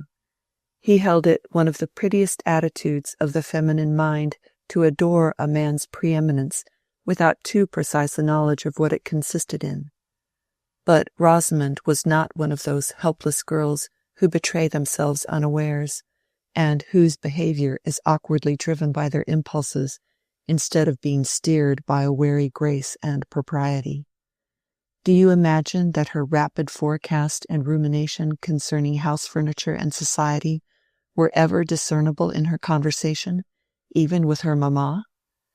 On the contrary, she would have expressed the prettiest surprise and disapprobation if she had heard that another young lady had been detected in that immodest prematureness. Indeed, would probably have disbelieved in its possibility. For Rosamond never showed any unbecoming knowledge, and was always that combination of correct sentiments, music, dancing, drawing, elegant note-writing, private album for extracted verse, and perfect blonde loveliness, which made the irresistible woman for the doomed man of that date. Think no unfair evil of her, pray. She had no wicked plots, nothing sordid or mercenary. In fact, she never thought of money except as something necessary which other people would always provide. She was not in the habit of devising falsehoods, and if her statements were no direct clue to fact, why, they were not intended in that light. They were among her elegant accomplishments, intended to please. Nature had inspired many arts in finishing Mrs. Lemon's favourite pupil, who, by general consent, Fred's excepted, was a rare compound of beauty, cleverness, and amiability. Lydgate found it more and more agreeable to be with her, and there was no constraint now. There was a delightful interchange of influence in their eyes, and what they said had that superfluity of meaning for them, which is observable with some sense of flatness by a third person. Still, they had no interviews or asides from which a third person need have been excluded. In fact, they flirted, and Lydgate was secure in the belief that they did nothing else. If a man could not love and be wise, surely he could flirt and be wise at the same time. Really, the men in Middlemarch, except Mr. Fairbrother, were great bores. And Lydgate did not care about commercial politics or cards. What was he to do for relaxation? He was often invited to the Bulstrodes, but the girls there were hardly out of the schoolroom, and Mrs. Bulstrode's naive way of conciliating piety and worldliness, the nothingness of this life and the desirability of cut glass, the consciousness at once of filthy rags and the best damask, was not a sufficient relief from the weight of her husband's invariable seriousness. The Vincey's house, with all its faults, was the pleasanter by contrast. Besides, it nourished Rosamond, sweet to look at as a half-opened blush rose, and adorned with accomplishments for the refined amusement of man. But he made some enemies, other than medical, by his success with Miss Vincey. One evening he came into the drawing-room rather late, when several other visitors were there. The card-table had drawn off the elders, and Mr. Ned Plymdale, one of the good matches in Middlemarch, though not one of its leading minds, was in tete-a-tete with Rosamond. He had brought the last Keepsake, the gorgeous watered silk publication which marked modern progress at that time, and he considered himself very fortunate that he could be the first to look over it with her, dwelling on the ladies and gentlemen with shiny copperplate cheeks and copperplate smiles, and pointing to comic verses as capital and sentimental stories as interesting. Rosamond was gracious, and Mr. Ned was satisfied that he had the very best thing in art and literature as a medium for paying addresses, the very thing to please a nice girl. He had also reasons, deep rather than ostensible, for being satisfied with his own appearance. To superficial observers, his chin had too vanishing an aspect, looking as if it were being gradually reabsorbed, and it did indeed cause him some difficulty about the fit of his satin stocks, for which chins were at that time useful. "I think the Honourable Mrs. S. is something like you," said Mr. Ned. He kept the book open at the bewitching portrait, and looked at it rather languishingly. "Her back is very large. She seems to have sat for that," said Rosamond, not meaning any satire, but thinking how red young Plymdale's hands were, and wondering why Lydgate did not come. She went on with her tatting all the while. "I did not say she was as beautiful as you are," said Mr. Ned, venturing to look from the portrait to its rival. "I suspect you of being an adroit flatterer," said Rosamond, feeling sure that she should have to reject this young gentleman a second time. But now Lydgate came in. The book was closed before he reached Rosamond's corner, and as he took his seat with easy confidence on the other side of her, young Plymdale's jaw fell like a barometer towards the cheerless side of change. Rosamond enjoyed not only Lydgate's presence, but its effect. She liked to excite jealousy. "What a late comer you are," she said, as they shook hands. "Mamma had given you up a little while ago. How do you find Fred?" "As usual, going on well, but slowly. I want him to go away, to Stone Court, for example, but your mamma seems to have some objection." "Poor fellow," said Rosamond prettily. "You will see Fred so changed," she added, turning to the other suitor. "We have looked to Mr. Lydgate as our guardian angel during this illness." Mr. Ned smiled nervously, while Lydgate, drawing the Keepsake towards him and opening it, gave a short scornful laugh and tossed up his chin, as if in wonderment at human folly. "What are you laughing at so profanely?" said Rosamond, with bland neutrality. "I wonder which would turn out to be the silliest, the engravings or the writing here," said Lydgate, in his most convinced tone, while he turned over the pages quickly, seeming to see all through the book in no time, and showing his large white hands to much advantage, as Rosamond thought. "Do look at this bridegroom coming out of the church. Did you ever see such a sugared invention, as the Elizabethans used to say? Did any haberdasher ever look so smirking? Yet I will answer for it, the story makes him one of the first gentlemen in the land." "You are so severe I am frightened at you," said Rosamond, keeping her amusement duly moderate. Poor young Plymdale had lingered with admiration over this very engraving, and his spirit was stirred. "There are a great many celebrated people writing in the Keepsake, at all events," he said, in a tone at once piqued and timid. "This is the first time I have heard it called silly." "I think I shall turn round on you and accuse you of being a Goth," said Rosamond, looking at Lydgate with a smile. "I suspect you know nothing about Lady Blessington and L.E.L." Rosamond was not without relish for these writers, but she did not readily commit herself by admiration, and was alive to the slightest hint that anything was not, according to Lydgate, in the very highest taste. "But Sir Walter Scott, I suppose Mr. Lydgate knows him," said young Plymdale, a little cheered by this advantage. "Oh, I read no literature now," said Lydgate, shutting the book and pushing it away. "I read so much when I was a lad that I suppose it will last me all my life. I used to know Scott's poems by heart." "I should like to know when you left off," said Rosamond, "because then I might be sure that I knew something which you did not know." "Oh, Mr. Lydgate would say that was not worth knowing," said Mr. Ned, purposely caustic. "On the contrary," said Lydgate, showing no smart, but smiling with exasperating confidence at Rosamond, "it would be worth knowing by the fact that Miss Vincey could tell it me." Young Plymdale soon went to look at the whist playing, thinking that Lydgate was one of the most conceited, unpleasant fellows it had ever been his ill fortune to meet. "How rash you are," said Rosamond, inwardly delighted. "Do you see that you have given offence?" "What? Is it Mr. Plymdale's book? I am sorry.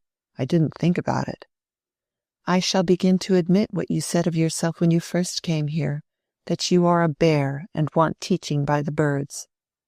"Well, there is a bird who can teach me what she will. Don't I listen to her willingly?" To Rosamond it seemed as if she and Lydgate were as good as engaged. That they were some time to be engaged had long been an idea in her mind, and ideas, we know, tend to a more solid kind of existence, the necessary materials being at hand. It is true, Lydgate had the counter-idea of remaining unengaged, but this was a mere negative, a shadow cast by other resolves which themselves were capable of shrinking. Circumstance was almost sure to be on the side of Rosamond's idea, which had a shaping activity and looked through watchful blue eyes, whereas Lydgate's lay blind and unconcerned as a jellyfish which gets melted without knowing it. That evening when he went home, he looked at his vials to see how a process of maceration was going on, with undisturbed interest, and he wrote out his daily notes with as much precision as usual. The reveries from which it was difficult for him to detach himself were ideal constructions of something else than Rosamond's virtues, and the primitive tissue was still his fair unknown. Moreover, he was beginning to feel some zest for the growing though half-suppressed feud between him and the other medical men, which was likely to become more manifest now that Bulstrode's method of managing the new hospital was about to be declared, and there were various inspiriting signs that his non-acceptance by some of Peacock's patients might be counterbalanced by the impression he had produced in other quarters. Only a few days later, when he had happened to overtake Rosamond on the Lowick road, and had got down from his horse to walk by her side until he had quite protected her from a passing drove, he had been stopped by a servant on horseback with a message calling him into a house of some importance where Peacock had never attended, and it was the second instance of this kind. The servant was Sir James Chetham's, and the house was Lowick Manor. Chapter 28. First Gentleman. All times are good to seek your wedded home, bringing a mutual delight. Second Gentleman. Why, true. The calendar hath not an evil day for souls made one by love, and even death were sweetness, if it came like rolling waves, while they two clasped each other, and foresaw no life apart.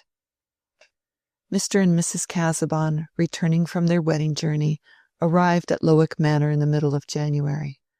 A light snow was falling as they descended at the door, and in the morning, when Dorothea passed from her dressing-room avenue, the blue-green boudoir that we know of, she saw the long avenue of limes lifting their trunks from a white earth and spreading white branches against the dun and motionless sky. The distant flat shrank in uniform whiteness and low-hanging uniformity of cloud. The very furniture in the room seemed to have shrunk since she saw it before. The stag in the tapestry looked more like a ghost in his ghostly blue-green world. The volumes of polite literature in the bookcase looked more like immovable imitations of books. The bright fire of dry oak boughs burning on the logs seemed an incongruous renewal of life and glow, like the figure of Dorothea herself as she entered, carrying the red leather cases containing the cameos for Celia. She was glowing from her morning toilet as only healthful youth can glow. There was a gem-like brightness on her coiled hair and in her hazel eyes. There was a warm red life in her lips. Her throat had a breathing whiteness above the differing white of the fur, which itself seemed to wind about her neck and cling down her blue-gray pelisse with a tenderness gathered from her own, a sentient commingled innocence which kept its loveliness against the crystalline purity of the outdoor snow. As she laid the cameo cases on the table in the bow window, she unconsciously kept her hands on them, immediately absorbed in looking out on the still white enclosure which made her visible world. Mr. Casaubon, who had risen early, complaining of palpitation, was in the library giving audience to his curate, Mr. Tucker. By and by Celia would come in her quality of bridesmaid as well as sister, and through the next weeks there would be wedding visits received and given, all in continuance of that transitional life understood to correspond with the excitement of bridal felicity, and keeping up the sense of busy ineffectiveness, as of a dream which the dreamer begins to suspect.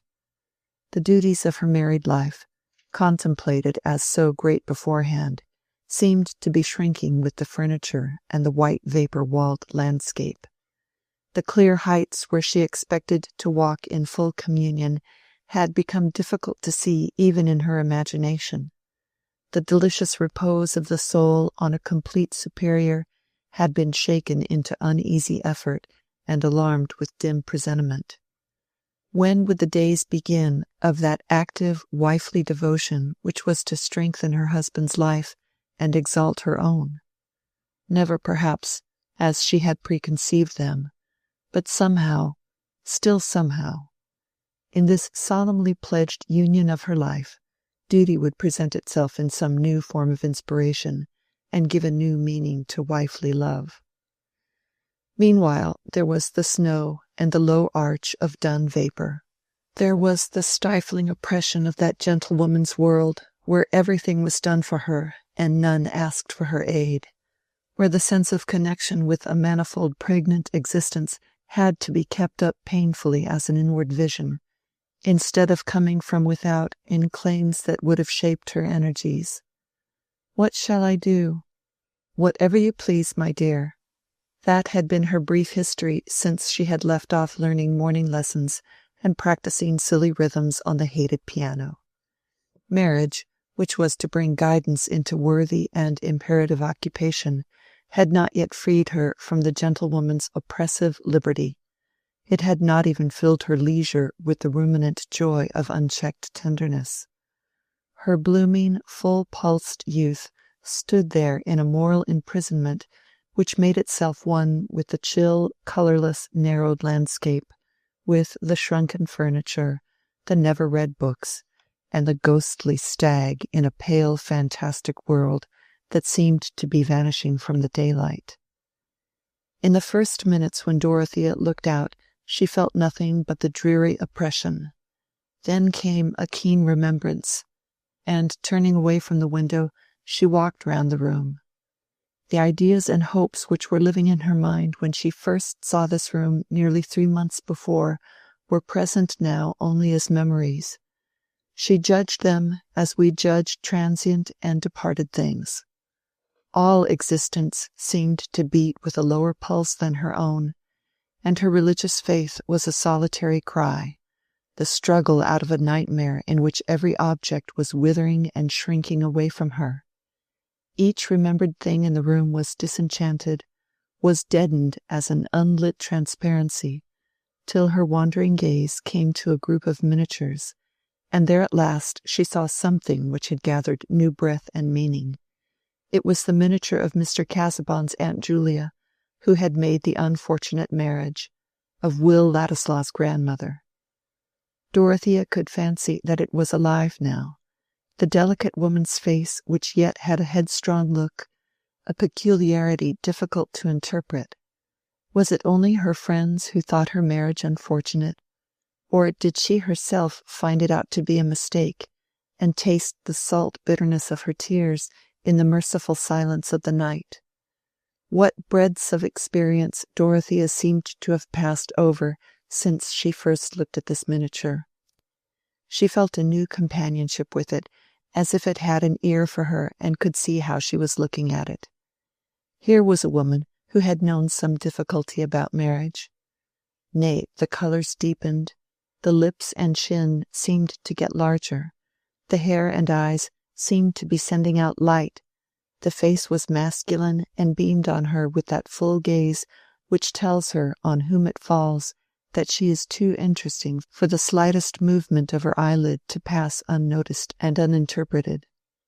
The vivid presentation came like a pleasant glow to Dorothea. She felt herself smiling, and, turning from the miniature, sat down and looked up as if she were again talking to a figure in front of her. But the smile disappeared as she went on meditating, and at last she said aloud, "Oh, it was cruel to speak so. How sad, how dreadful!" She rose quickly and went out of the room, hurrying along the corridor, with the irresistible impulse to go and see her husband and inquire if she could do anything for him. Perhaps Mr. Tucker was gone, and Mr. Casaubon was alone in the library. She felt as if all her morning's gloom would vanish if she could see her husband glad because of her presence. But when she reached the head of the dark oak, there was Celia coming up, and below there was Mr. Brooke, exchanging welcomes and congratulations with Mr. Casaubon. "Dodo," said Celia in her quiet staccato, then kissed her sister, whose arms encircled her, and said no more. I think they both cried a little in a furtive manner, while Dorothea ran downstairs to greet her uncle. "I need not ask how you are, my dear," said Mr. Brooke, after kissing her forehead. "Rome has agreed with you, I see. Happiness, frescoes, the antique, that sort of thing. Well, it's very pleasant to have you back again, and you understand all about art now, eh? But Casaubon is a little pale, I tell him. A little pale, you know. Studying hard in his holidays is carrying it rather too far. I overdid it at one time." Mr. Brooke still held Dorothea's hand, but had turned his face to Mr. Casaubon. "About topography, ruins, temples. I thought I had a clue, but I saw it would carry me too far, and nothing might come of it. You may go any length in that sort of thing, and nothing may come of it, you know." Dorothea's eyes were also turned up to her husband's face, with some anxiety at the idea that those who saw him afresh after absence might be aware of signs which she had not noticed. "Nothing to alarm you, my dear," said Mr. Brooke, observing her expression. "A little English beef and mutton will soon make a difference. It was all very well to look pale, sitting for the portrait of Aquinas, you know. We got your letter just in time. But Aquinas now, he was a little too subtle, wasn't he? Does anybody read Aquinas?" "He is not indeed an author adapted to superficial minds," said Mr. Casaubon, meeting these timely questions with dignified patience. "Would you like some coffee in your own room, uncle?" said Dorothea, coming to the rescue. "Yes, and you must go to Celia. She has great news to tell you, you know. I leave it all to her." The blue-green boudoir looked much more cheerful when Celia was seated there in a pelisse exactly like her sister's, surveying the cameos with a placid satisfaction, while the conversation passed on to other topics. "Do you think it nice to go to Rome on a wedding journey?" said Celia, with her ready, delicate blush, which Dorothea was used to on the smallest occasions. "It would not suit all, not you, dear, for example," said Dorothea quietly. No one would ever know what she thought of a wedding journey to Rome. "Mrs. Cadwallader says it is nonsense, people going on a long journey when they are married. She says they get tired to death of each other and can't quarrel comfortably as they would at home. And Lady Chettam says she went to Bath." Celia's color changed again and again, seemed to come and go with tidings from the heart, as it a running messenger had been. It must mean more than Celia's blushing usually did. "Celia, has something happened?" said Dorothea, in a tone full of sisterly feeling. "Have you really any great news to tell me?" "It was because you went away, Dodo. Then there was nobody but me for Sir James to talk to," said Celia, with a certain roguishness in her eyes. "I understand. It is as I used to hope and believe," said Dorothea, taking her sister's face between her hands and looking at her half anxiously. Celia's marriage seemed more serious than it used to do. "It was only 3 days ago," said Celia, "and Lady Chettam is very kind." "And are you happy?" "Yes, we're not going to be married yet, because everything is to be got ready, and I don't want to be married so very soon, because I think it's nice to be engaged, and we shall be married all our lives after." "I do believe you could not marry better, Kitty. Sir James is a good, honourable man," said Dorothea warmly. "He has gone on with the cottages, Dodo. He will tell you about them when he comes. Shall you be glad to see him?"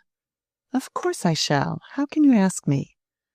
"Only I was afraid you would be getting so learned," said Celia, regarding Mr. Casaubon's learning as a kind of damp which might in due time saturate a neighbouring body. Chapter 29. "I found that no genius in another could please me. My unfortunate paradoxes had entirely dried up that source of comfort." Goldsmith. One morning, some weeks after her arrival at Lowick, Dorothea, but why always Dorothea? Was her point of view the only possible one with regard to this marriage? I protest against all our interest, all our effort at understanding, being given to the young skins that look blooming in spite of trouble, for these too will get faded, and will know the older and more eating griefs which we are helping to neglect. In spite of the blinking eyes and the white moles objectionable to Celia, and the want of muscular curve which was morally painful to Sir James, Mr. Casaubon had an intense consciousness within him, and was spiritually a-hungered like the rest of us. He had done nothing exceptional in marrying, nothing but what society sanctions, and considers an occasion for wreaths and bouquets. It had occurred to him that he must not any longer defer his intention of matrimony, and he had reflected that in taking a wife, a man of good position should expect and carefully choose a blooming young lady, the younger the better, because more educable and submissive, of a rank equal to his own, of religious principles, virtuous disposition, and good understanding.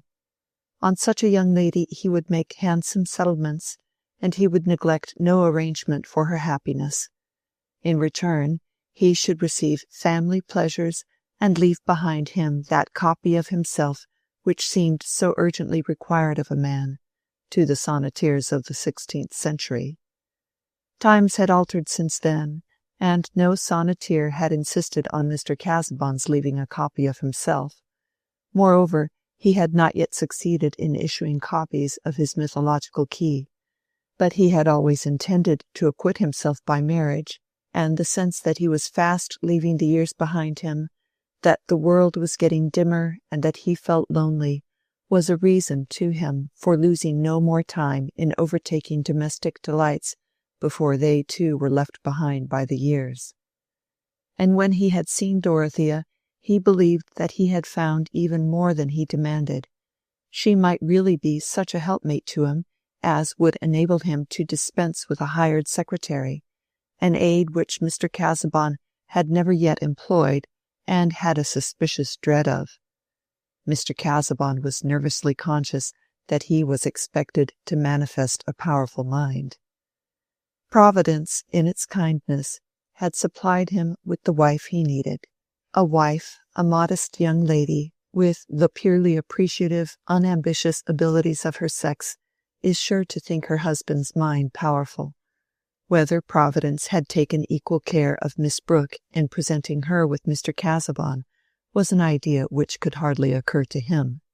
Society never made the preposterous demand that a man should think as much about his own qualifications for making a charming girl happy as he thinks of hers for making himself happy, as if a man could choose not only his wife, but his wife's husband, or as if he were bound to provide charms for his posterity in his own person. When Dorothea accepted him with effusion, that was only natural, and Mr. Casaubon believed that his happiness was going to begin. He had not had much foretaste of happiness in his previous life. To know intense joy without a strong bodily frame, one must have an enthusiastic soul. Mr. Casaubon had never had a strong bodily frame, and his soul was sensitive without being enthusiastic. It was too languid to thrill out of self-consciousness into passionate delight. It went on fluttering in the swampy ground where it hatched, thinking of its wings and never flying. His experience was of that pitiable kind which shrinks from pity, and fears most of all that it should be known. It was that proud, narrow sensitiveness which has not mass enough to spare for transformation into sympathy, and quivers thread-like in small currents of self-preoccupation, or at best of an egoistic scrupulosity. And Mr. Casaubon had many scruples. He was capable of a severe self-restraint. He was resolute in being a man of honor according to the code. He would be unimpeachable by any recognized opinion.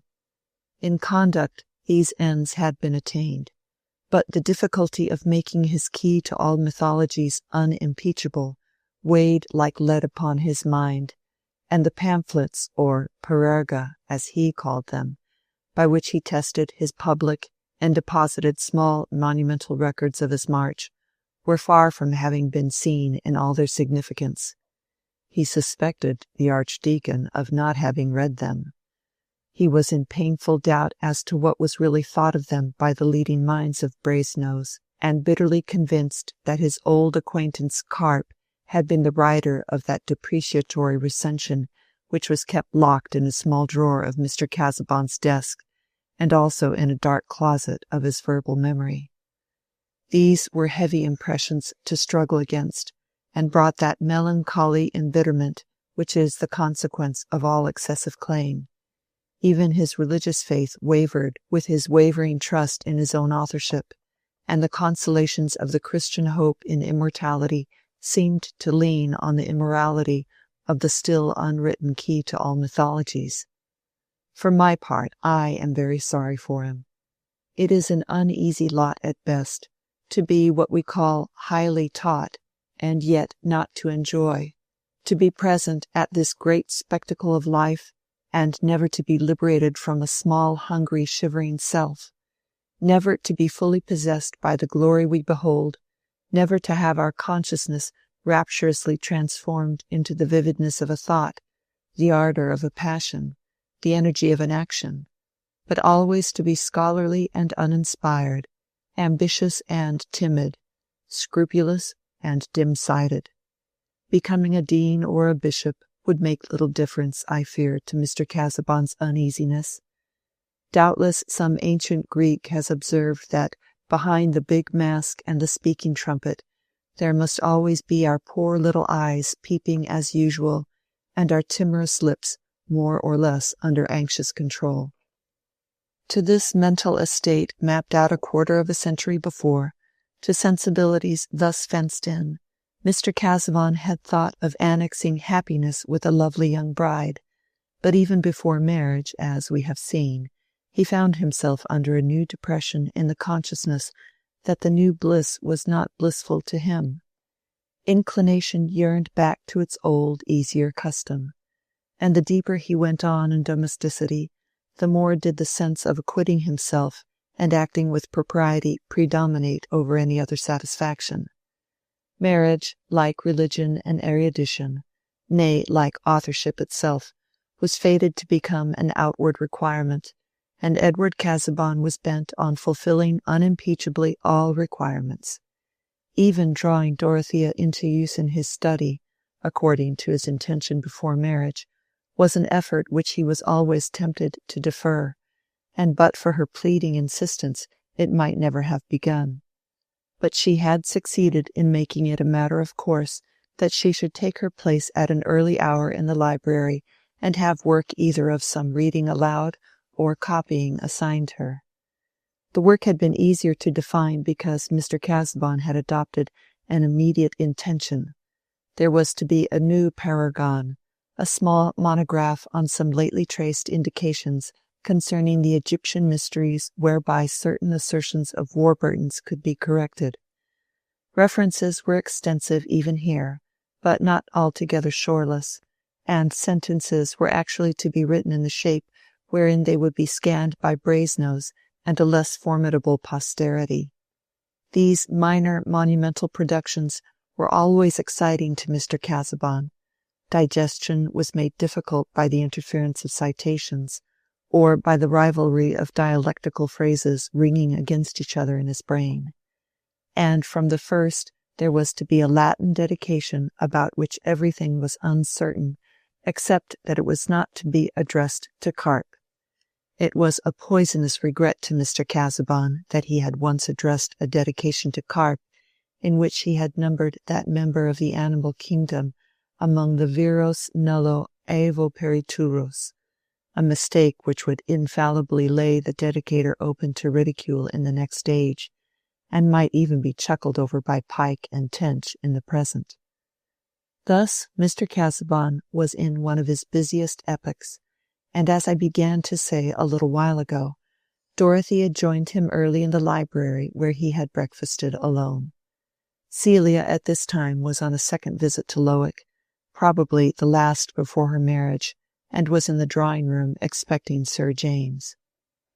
Dorothea had learned to read the signs of her husband's mood, and she saw that the morning had become more foggy there during the last hour. She was going silently to her desk when he said, in that distant tone which implied that he was discharging a disagreeable duty, "Dorothea, here is a letter for you, which was enclosed in the one addressed to me." It was a letter of 2 pages, and she immediately looked at the signature. "Mr. Ladislaw, what can he have to say to me?" she exclaimed in a tone of pleased surprise. "But," she added, looking at Mr. Casaubon, "I can imagine what he has written to you about." "You can, if you please, read the letter," said Mr. Casaubon, severely pointing to it with his pen, and not looking at her. "But I may as well say beforehand that I must decline the proposal it contains to pay a visit here. I trust I may be excused for desiring an interval of complete freedom from such distractions as have been hitherto inevitable, and especially from guests whose desultory vivacity makes their presence a fatigue." There had been no clashing of temper between Dorothea and her husband since that little explosion in Rome, which had left strong traces in her mind that it had been easier ever since to quell emotion than to incur the consequence of venting it. But this ill-tempered anticipation that she could desire visits which might be disagreeable to her husband, this gratuitous defence of himself against selfish complaint on her part, was too sharp a string to be meditated on until after it had been resented. Dorothea had thought that she could have been patient with John Milton, but she had never imagined him behaving in this way, and for a moment Mr. Casaubon seemed to be stupidly undiscerning and odiously unjust. Pity that new-born babe, which was by and by to rule many a storm within her, did not stride the blast on this occasion. With her first words, uttered in a tone that shook him, she startled Mr. Casaubon into looking at her, and meeting the flash of her eyes. "Why do you attribute to me a wish for anything that would annoy you? You speak to me as if I were something you had to contend against. Wait at least till I appear to consult my own pleasure apart from yours." "Dorothea, you are hasty," answered Mr. Casaubon, nervously. Decidedly, this woman was too young to be on the formidable level of wifehood, unless she had been pale and featureless, and taken everything for granted. "I think it was you who were first hasty in your false suppositions about my feeling," said Dorothea, in the same tone. The fire was not dissipated yet, and she thought it was ignoble in her husband not to apologize to her. "We will, if you please, say no more on this subject, Dorothea." "We will, if you please, say no more on this subject, Dorothea. I have neither leisure nor energy for this kind of debate." Here Mr. Casaubon dipped his pen, and made as if he would return to his writing, though his hand trembled so much that the words seemed to be written in an unknown character. There are answers which, in turning away wrath, only send it to the other end of the room, and to have a discussion coolly waived when you feel that justice is all on your own side is even more exasperating in marriage than in philosophy. Dorothea left Ladislaw's 2 letters unread on her husband's writing-table, and went to her own place, the scorn and indignation within her rejecting the reading of these letters, just as we hurl away any trash towards which we seem to have been suspected of mean cupidity. She did not in the least divine the subtle sources of her husband's bad temper about these letters. She only knew that they had caused him to offend her. She began to work at once, and her hand did not tremble. On the contrary, in writing out the quotations which had been given to her the day before, she felt that she was forming her letters beautifully, and it seemed to her that she saw the construction of the Latin she was copying, and which she was beginning to understand more clearly than usual. In her indignation there was a sense of superiority, but it went out for the present in firmness of stroke, and did not compress itself into an inward articulate voice pronouncing the once affable archangel a poor creature. There had been this apparent quiet for half an hour, and Dorothea had not looked away from her own table when she heard the loud bang of a book on the floor, and turning, quickly saw Mr. Casaubon on the library steps, clinging forward as if he were in some bodily distress. She started up and bounded towards him in an instant. He was evidently in great straits for breath. Jumping on a stool, she got close to his elbow, and said, with her whole soul melted into tender alarm, "Can you lean on me, dear?" He was still for 2 or 3 minutes, which seemed endless to her, unable to speak or move, gasping for breath. When at last he descended the 3 steps, and fell backward in the large chair which Dorothea had drawn close to the foot of the ladder, he no longer gasped, but seemed helpless and about to faint. Dorothea rang the bell violently, and presently Mr. Casaubon was helped to the couch. He did not faint, and was gradually reviving, when Sir James Chettam came in, having been met in the hall with the news that Mr. Casaubon had had a fit in the library. "Good God! This is just what might have been expected," was his immediate thought. If his prophetic soul had been urged to particularize, it seemed to him that fits would have been the definite expression alighted upon. He asked his informant, the butler, whether the doctor had been sent for. The butler never knew his master to want the doctor before, but would it not be right to send for a physician? When Sir James entered the library, however, Mr. Casaubon could make some signs of his usual politeness, and Dorothea, who in the reaction from her first terror had been kneeling and sobbing by his side, now rose and herself proposed that someone should ride off for a medical man. "I recommend you to send for Lydgate," said Sir James. "My mother has called him in, and she has found him uncommonly clever. She has had a poor opinion of the physicians since my father's death." Dorothea appealed to her husband, and he made a silent sign of approval. So Mr. Lydgate was sent for, and he came wonderfully soon, for the messenger, who was Sir James Chettam's man and knew Mr. Lydgate, met him leading his horse along the Lowick road, and giving his arm to Miss Vincey. Celia, in the drawing-room, had known nothing of the trouble till Sir James told her of it. After Dorothea's account, he no longer considered the illness a fit, but still something of that nature. "Poor dear Dodo, how dreadful!" said Celia, feeling as much grieved as her own perfect happiness would allow.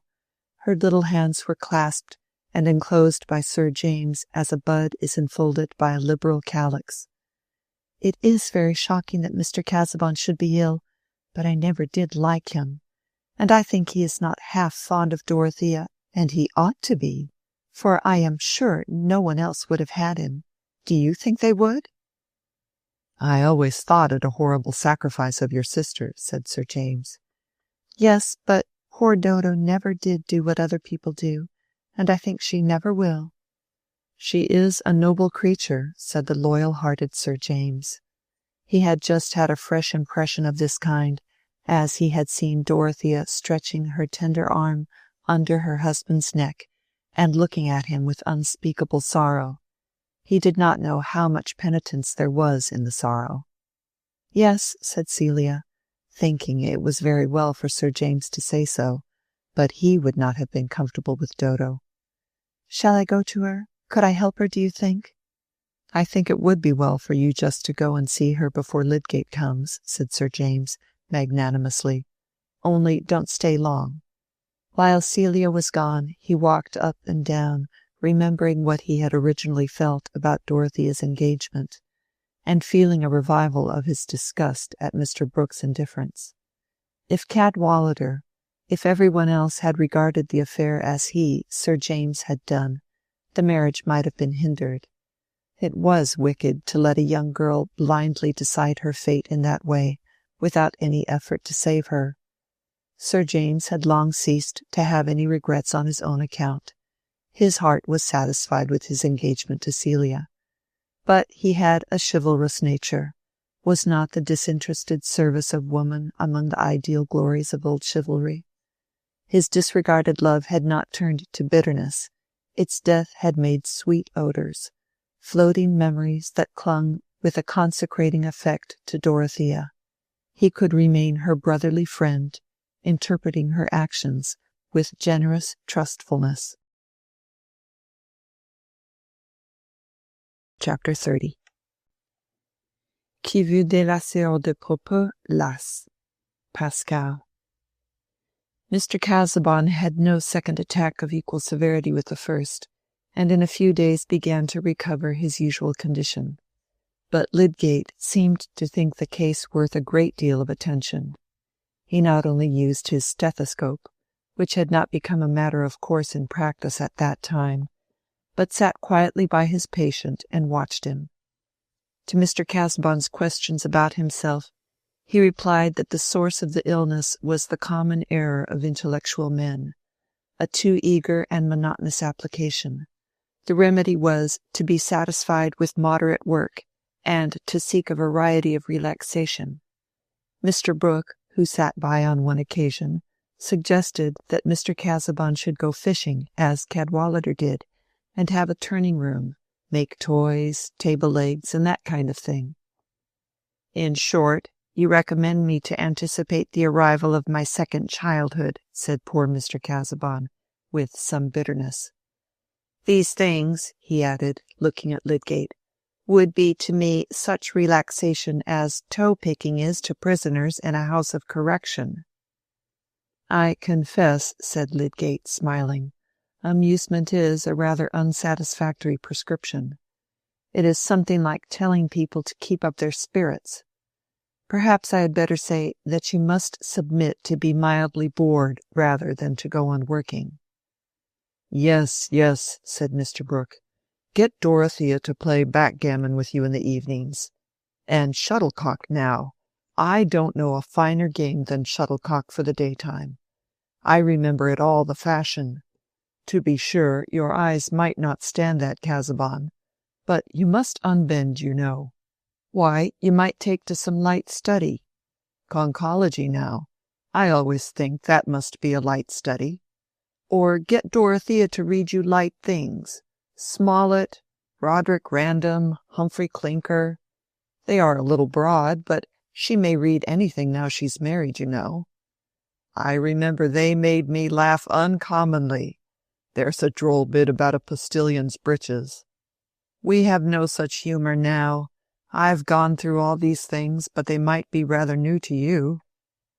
As new as eating thistles would have been an answer to represent Mr. Casaubon's feelings. But he only bowed resignedly, with due respect to his wife's uncle, and observed that doubtless the works he mentioned had served as a resource to a certain order of minds. "You see," said the able magistrate to Lydgate when they were outside the door, "Casaubon has been a little narrow. It leaves him rather at a loss when you forbid him his particular work, which I believe is something very deep indeed, in the line of research, you know. I would never give way to that. I was always versatile. But a clergyman is tied a little tight. If they would make him a bishop now, he did a very good pamphlet for Peel. He would have more movement then, more show, he might get a little flesh. But I recommend you to talk to Mrs. Casaubon. She is clever enough for anything, is my niece. Tell her her husband wants liveliness, diversion. Put her on amusing tactics." Without Mr. Brooke's advice, Lydgate had determined on speaking to Dorothea. She had not been present while her uncle was throwing out his pleasant suggestions as to the mode in which life at Lowick might be enlivened, but she was usually by her husband's side, and the unaffected signs of intense anxiety in her face and voice about whatever touched his mind or health made a drama which Lydgate was inclined to watch.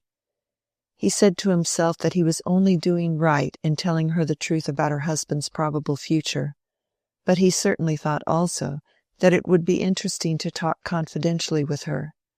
A medical man likes to make psychological observations, and sometimes in the pursuit of such studies is too easily tempted into momentous prophecy, which life and death easily set at naught.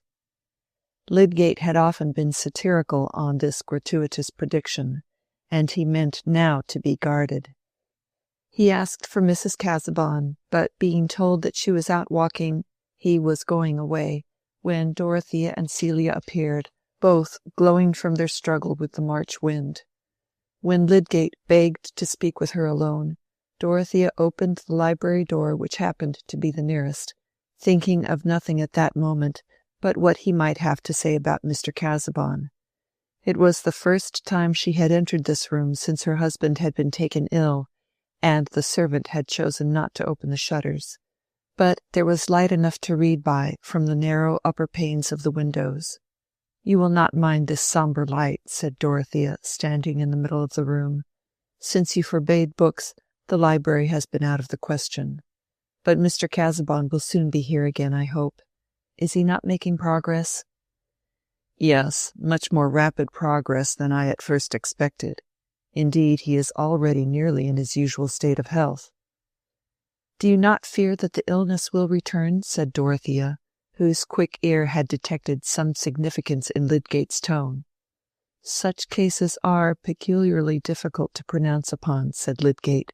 "The only point on which I can be confident is that it will be desirable to be very watchful on Mr. Casaubon's account, lest he should in any way strain his nervous power."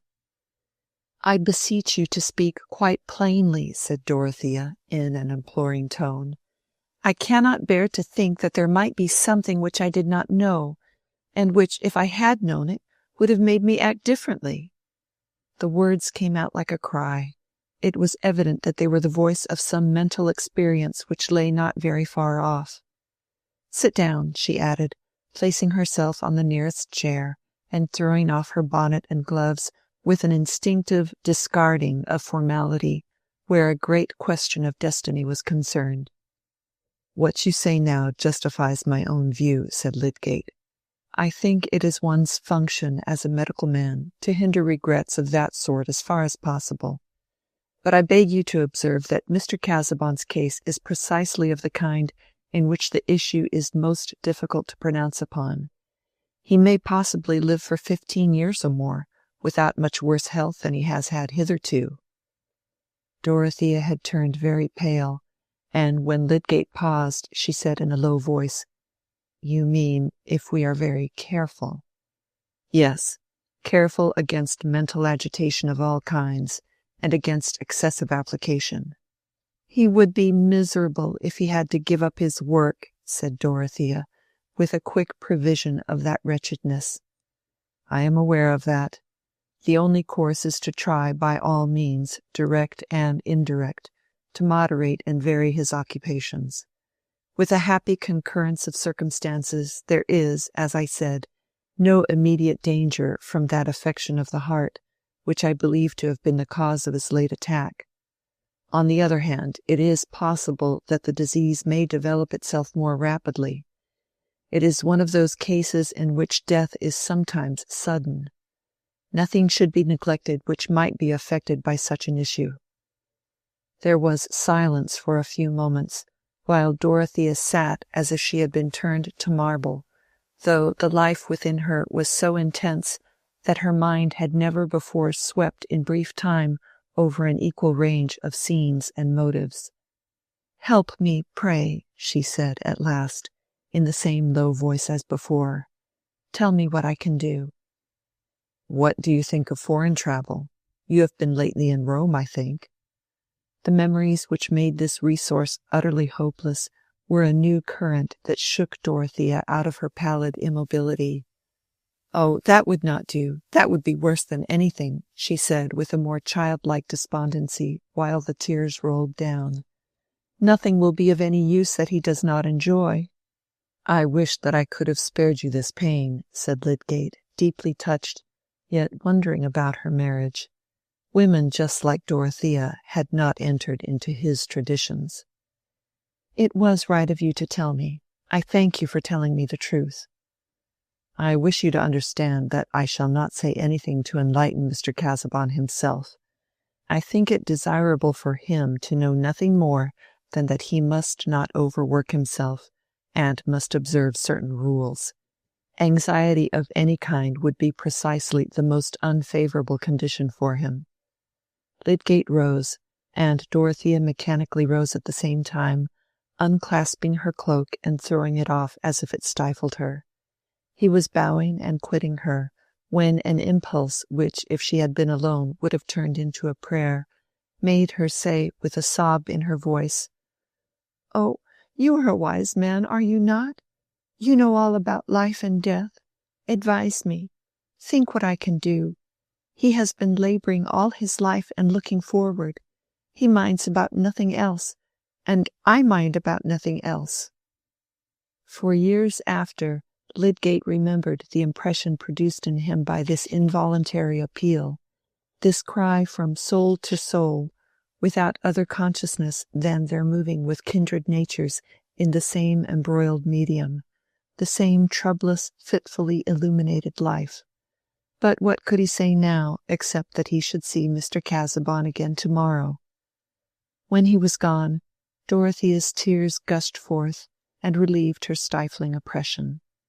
Then she dried her eyes, reminded that her distress must not be betrayed to her husband, and looked round the room, thinking that she must order the servant to attend to it as usual, since Mr. Casaubon might now at any moment wish to enter.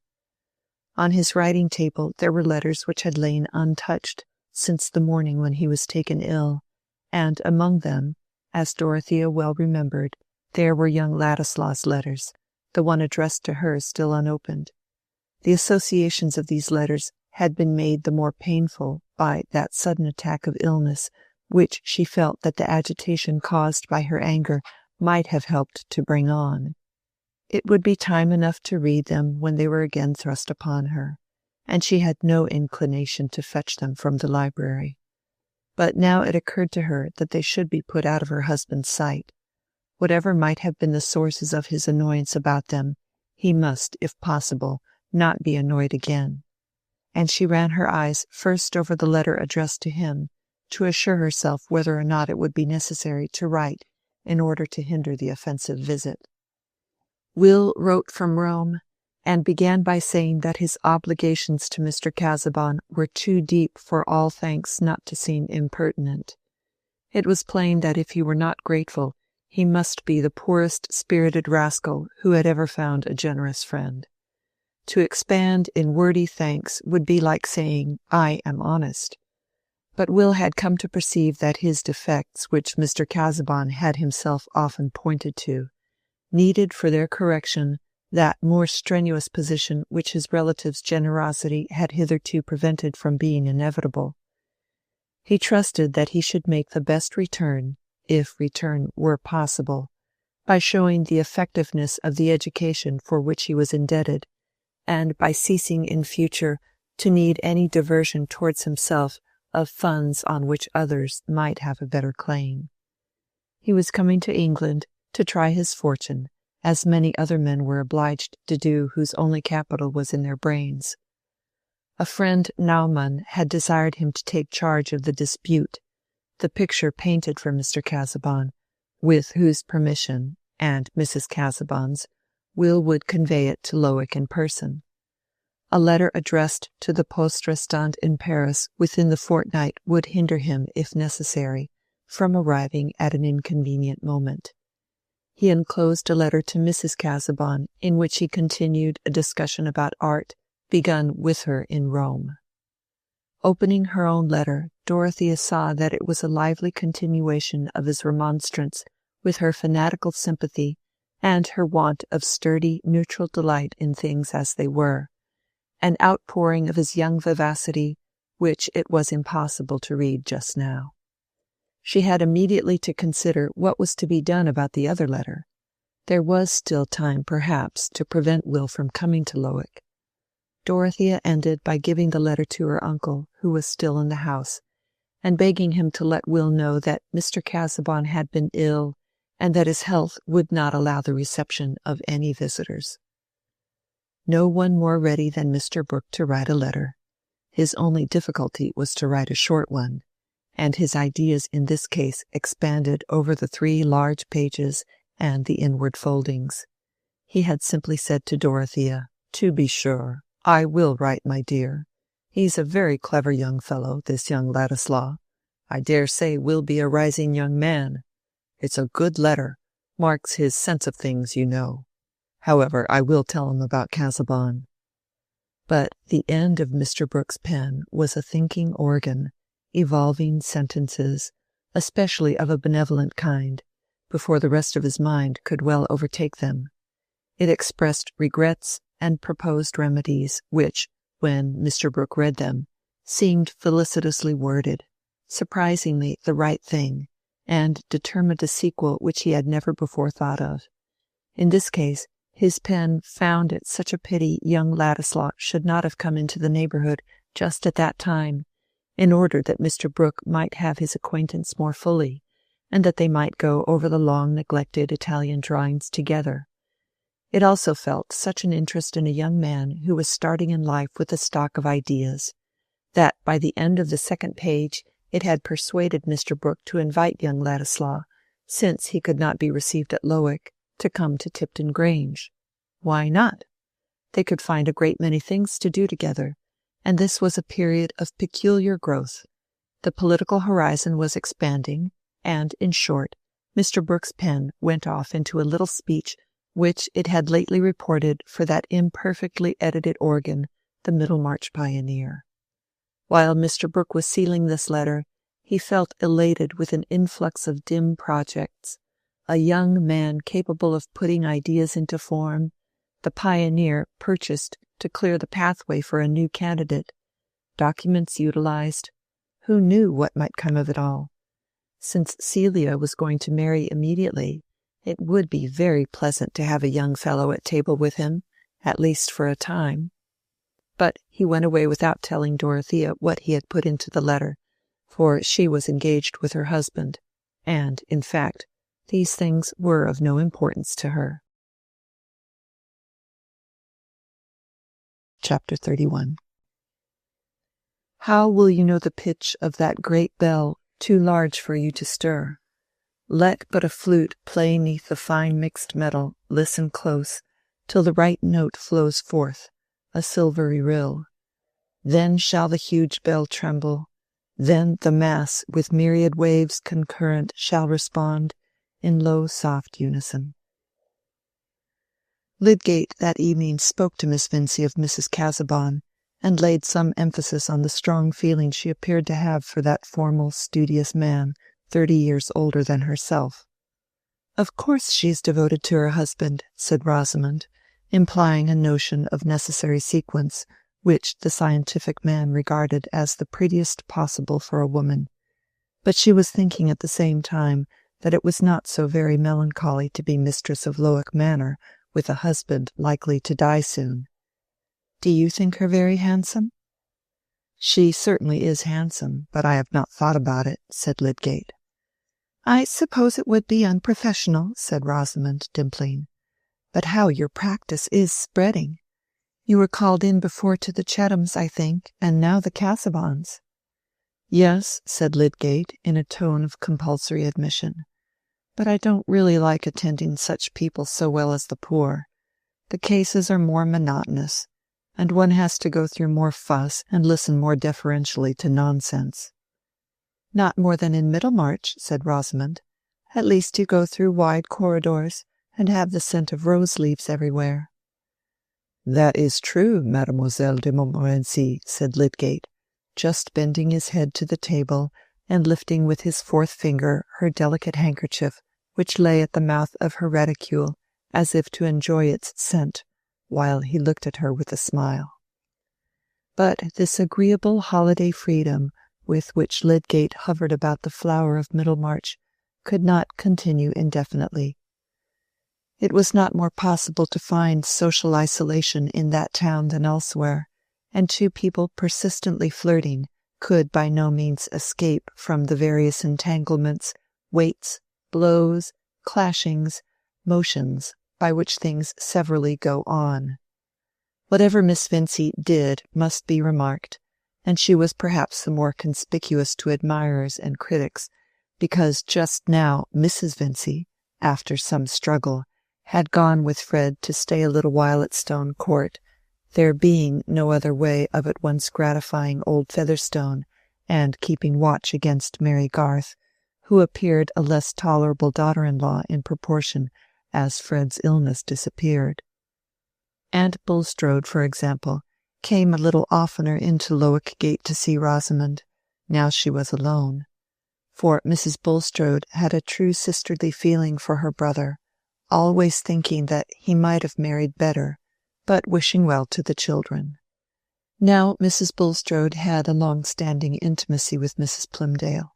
They had nearly the same preferences in silks, patterns for underclothing, chinaware, and clergymen. They confided their little troubles of health and household management to each other, and various little points of superiority on Mrs. Bulstrode's side, namely, more decided seriousness, more admiration for mind, and a house outside the town, sometimes served to give colour to their conversation without dividing them.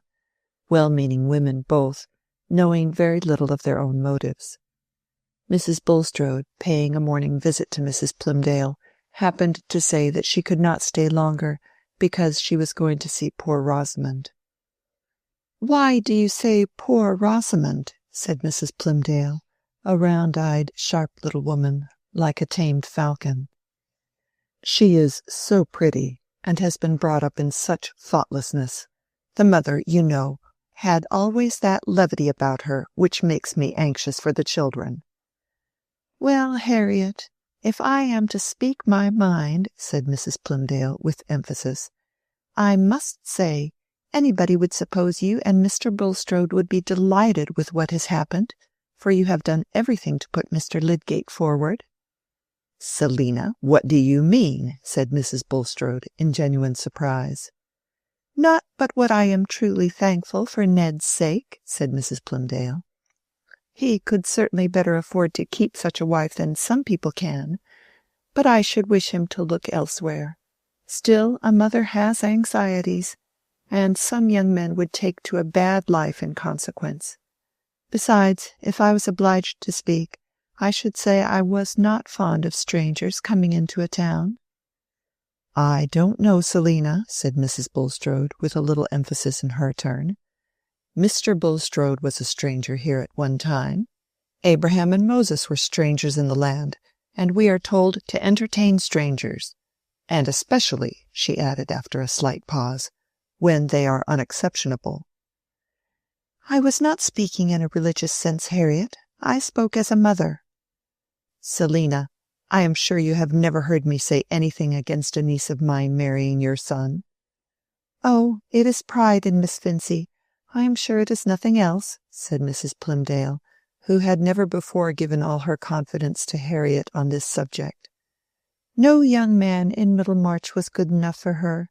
I have heard her mother say as much. That is not a Christian spirit, I think. But now, from all I hear, she has found a man as proud as herself." "You don't mean that there is anything between Rosamond and Mr. Lydgate?" said Mrs. Bulstrode, rather mortified at finding out her own ignorance. "Is it possible you don't know, Harriet?" "Oh, I go about so little, and I'm not fond of gossip. I really never hear any. You see so many people that I don't see. Your circle is rather different from ours." "Well, but your own niece, and Mr. Bulstrode's great favourite, and yours too, I am sure, Harriet. I thought at one time you meant him for Kate, when she is a little older." "I don't believe there can be anything serious at present," said Mrs. Bulstrode. "My brother would certainly have told me." "Well, people have different ways, but I understand that nobody can see Miss Vincy and Mr. Lydgate together without taking them to be engaged. However, it is not my business. Shall I put up the pattern of mittens?" After this, Mrs. Bulstrode drove to her niece with a mind newly weighted. She was herself handsomely dressed, but she noticed with a little more regret than usual that Rosamond, who was just come in and met in her walking dress, was almost as expensively equipped. Mrs. Bulstrode was a feminine, smaller edition of her brother, and had none of her husband's low-toned pallor. She had a good, honest glance, and used no circumlocution. "You are alone, I see, my dear," she said, as they entered the drawing-room together, looking round gravely. Rosamond felt sure that her aunt had something particular to say, and they sat down near each other. Nevertheless, the quilling inside Rosamond's bonnet was so charming that it was impossible not to desire the same kind of thing for Kate, and Mrs. Bulstrode's eyes, which were rather fine, rolled round that ample quilled circuit while she spoke. "I have just heard something about you that has surprised me very much, Rosamond." "What is that, aunt?" Rosamond's eyes were also roaming over her aunt's large embroidered collar. "I can hardly believe it, that you should be engaged without my knowing it, without your father's telling me."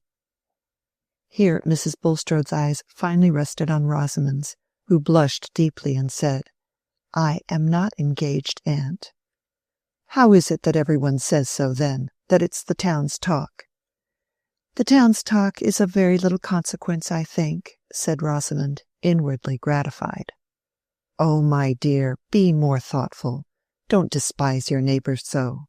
Remember you are turned 22 now, and you will have no fortune. Your father, I am sure, will not be able to spare you anything. Mr. Lydgate is very intellectual and clever. I know there is an attraction in that. I like talking to such men myself, and your uncle finds him very useful. But the profession is a poor one here. To be sure, this life is not everything, but it is seldom a medical man has true religious views. There is too much pride of intellect, and you are not fit to marry a poor man." "Mr. Lydgate is not a poor man, aunt. He has very high connections." "He told me himself he was poor." "That is because he is used to people who have a high style of living." "My dear Rosamond, you must not think of living in high style." Rosamond looked down and played with her reticule. She was not a fiery young lady, and had no sharp answers, but she meant to live as she pleased. "Then it is really true," said Mrs. Bulstrode, looking very earnestly at her niece. "You are thinking of Mr. Lydgate. There is some understanding between you, though your father doesn't know. Be open, my dear Rosamond. Mr. Lydgate has really made you an offer." poor Rosamond's feelings were very unpleasant. She had been quite easy as to Lydgate's feeling and intention, but now when her aunt put this question, she did not like being unable to say yes. Her pride was hurt, but her habitual control of manner helped her. "Pray excuse me, aunt. I would rather not speak on the subject." "You would not give your heart to a man without a decided prospect, I trust, my dear. And think of the 2 excellent offers I know of that you have refused, and one still within your reach if you will not throw it away. I knew a very great beauty who married badly at last by doing so. Mr. Ned Plymdale is a nice young man, some might think good-looking, and an only son, and a large business of that kind is better than a profession. Not that marrying is everything. I would have you seek first the kingdom of God, but a girl should keep her heart within her own power. I should never give it to Mr. Ned Plymdale if it were. I have already refused him. If I loved, I should love at once and without change," said Rosamond, with a great sense of being a romantic heroine, and playing the part prettily. "I see how it is, my dear," said Mrs. Bulstrode, in a melancholy voice, rising to go.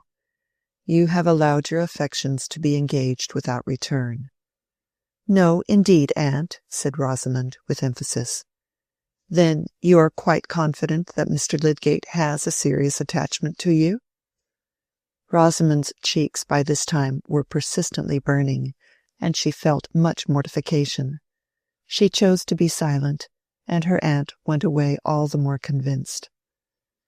Mr. Bulstrode, in things worldly and indifferent, was disposed to do what his wife bade him, and she now, without telling her reasons, desired him on the next opportunity to find out in conversation with Mr. Lydgate whether he had any intention of marrying soon.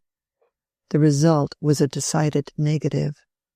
Mr. Bulstrode, on being cross-questioned, showed that Lydgate had spoken as no man would who had any attachment that could issue in matrimony. Mrs. Bulstrode now felt that she had a serious duty before her, and she soon managed to arrange a tête-à-tête with Lydgate, in which she passed from inquiries about Fred Vincy's health and expressions of her sincere anxiety for her brother's large family, to general remarks on the dangers which lay before young people with regard to their settlement in life. Young men were often wild and disappointing, making little return for the money spent on them, and a girl was exposed to many circumstances which might interfere with her prospects, especially when she has great attractions, and her parents see much company, said Mrs. Bulstrode. Gentlemen pay her attention, and engross her all to themselves for the mere pleasure of the moment, and that drives off others. I think it is a heavy responsibility, Mr. Lydgate, to interfere with the prospects of any girl." Here Mrs. Bulstrode fixed her eyes on him, with an unmistakable purpose of warning, if not of rebuke. "Clearly," said Lydgate, looking at her, perhaps even staring a little in return, "on the other hand, a man must be a great coxcomb to go about without a notion that he must not pay attention to a young lady lest she should fall in love with him, or lest others should think she must. Oh, Mr. Lydgate, you know well what your advantages are. You know that our young men here cannot cope with you. When you frequent a house, it may militate very much against a girl's making a desirable settlement in life, and prevent her from accepting offers even if they are made." Lydgate was less flattered by his advantage over Middlemarch Orlando's than he was annoyed by the perception of Mrs. Bulstrode's meaning. She felt that she had spoken as impressively as it was necessary to do, and that in using the superior word militate, she had thrown a noble drapery over a mass of particulars which were still evident enough. Lydgate was fuming a little, pushed his hair back with one hand, felt curiously in his waistcoat pocket with the other, and then stooped to beckon the tiny black spaniel, which had the insight to decline his hollow caresses. It would not have been decent to go away because he had been dining with other guests, and had just taken tea, but Mrs. Bulstrode, having no doubt that she had been understood, turned the conversation. Solomon's Proverbs, I think, have omitted to say that as the sore palate findeth grit, so an uneasy consciousness heareth innuendos. The next day Mr. Fairbrother, parting from Lydgate in the street, supposed that they should meet at Vincey's in the evening. Lydgate answered curtly no, he had work to do. He must give up going out in the evening. "What? You're going to get lashed to the mast, eh? And are stopping your ears?" said the vicar. "Well, if you don't mean to be won by the sirens, you are right to take precautions in time." A few days before, Lydgate would have taken no notice of these words as anything more than the vicar's usual way of putting things. They seemed now to convey an innuendo which confirmed the impression that he had been making a fool of himself, and behaving so as to be misunderstood. Not, he believed, by Rosamond herself. She, he felt sure, took everything as lightly as he intended it. She had an exquisite tact and insight in relation to all points of manners, but the people she lived among were blunderers and busybodies. However, the mistake should go no farther. He resolved, and kept his resolution, that he would not go to Mr. Vincey's except on business. Rosamond became very unhappy. The uneasiness first stirred by her aunt's questions grew and grew, till at the end of 10 days that she had not seen Lydgate, it grew into a terror at the blank that might possibly come, into foreboding of that ready, fatal sponge which so cheaply wipes out the hopes of mortals.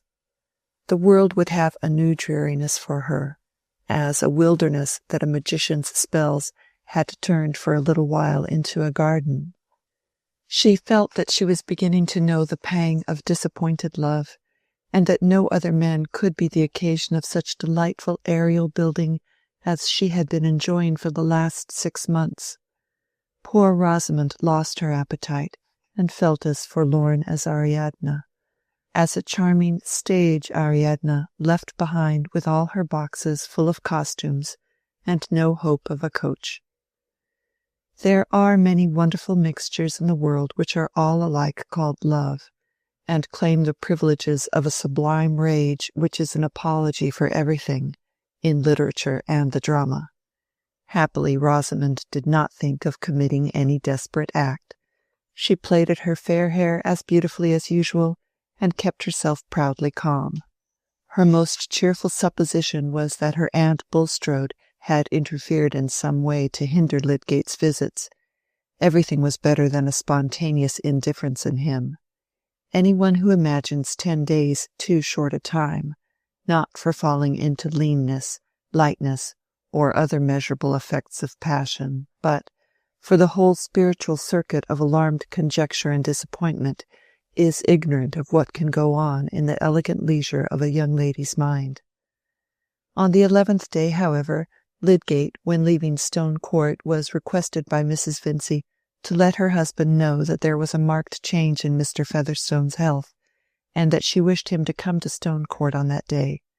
Now Lydgate might have called at the warehouse, or might have written a message on a leaf of his pocket-book and left it at the door. Yet these simple devices apparently did not occur to him, from which we may conclude that he had no strong objection to calling at the house at an hour when Mr. Vincey was not at home, and leaving the message with Miss Vincey. A man may, from various motives, decline to give his company, but perhaps not even a sage would be gratified that nobody missed him. It would be a graceful, easy way of piecing on the new habits to the old, to have a few playful words with Rosamond about his resistance to dissipation, and his firm resolve to take long fasts even from sweet sounds. It must be confessed also that momentary speculations as to all the possible grounds for Mrs. Bulstrode's hints had managed to get woven like slight clinging hairs into the more substantial web of his thoughts. Miss Vincey was alone, and blushed so deeply when Lydgate came in that he felt a corresponding embarrassment, and instead of any playfulness, he began at once to speak of his reason for calling, and to beg her, almost formally, to deliver the message to her father. Rosamond, who at the first moment felt as if her happiness were returning, was keenly hurt by Lydgate's manner. Her blush had departed, and she assented coldly, without adding an unnecessary word, some trivial chain work which she had in her hands, enabling her to avoid looking at Lydgate higher than his chin.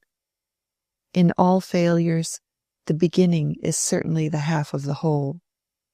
After sitting 2 long moments while he moved his whip, and could say nothing, Lydgate rose to go, and Rosamond, made nervous by her struggle between mortification and the wish not to betray it, dropped her chain as if startled, and rose too mechanically.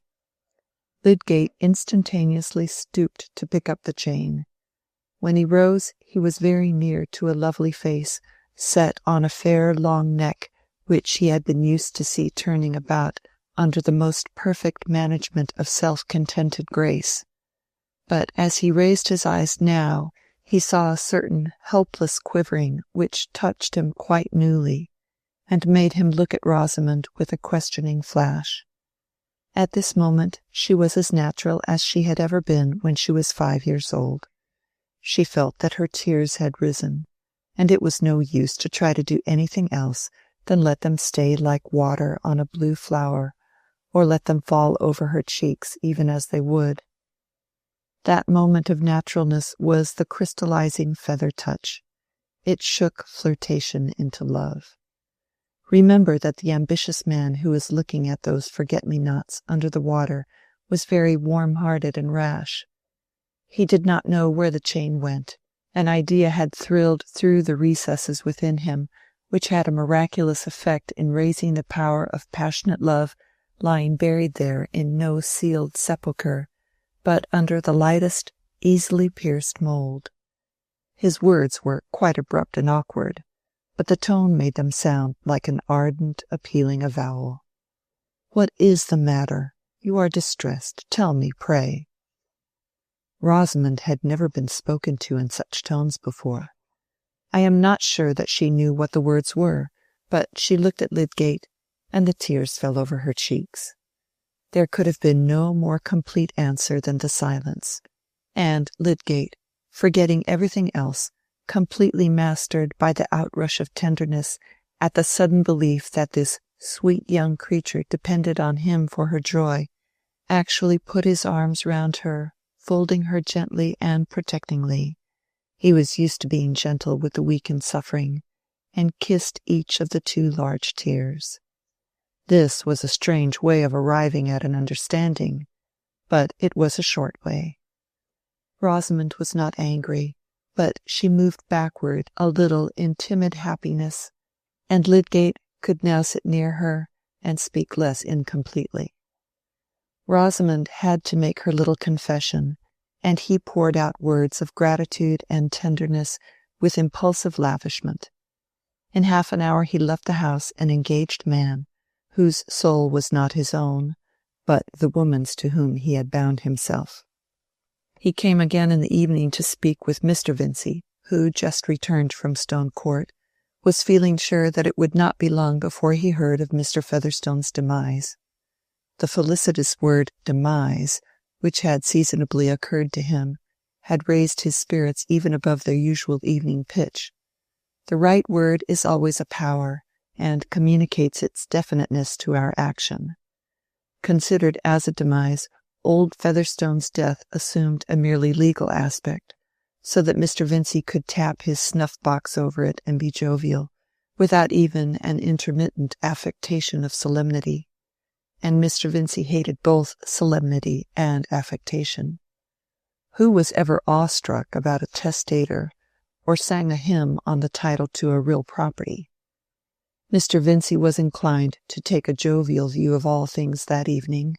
He even observed to Lydgate that Fred had got the family constitution after all, and would be as fine a fellow as ever again, and when his approbation of Rosamond's engagement was asked for, he gave it with astonishing facility, passing at once to general remarks on the desirableness of matrimony for young men and maidens, and apparently deducing from the whole the appropriateness of a little more punch. Chapter 32. They'll take suggestion as a cat laps milk. Shakespeare, Tempest.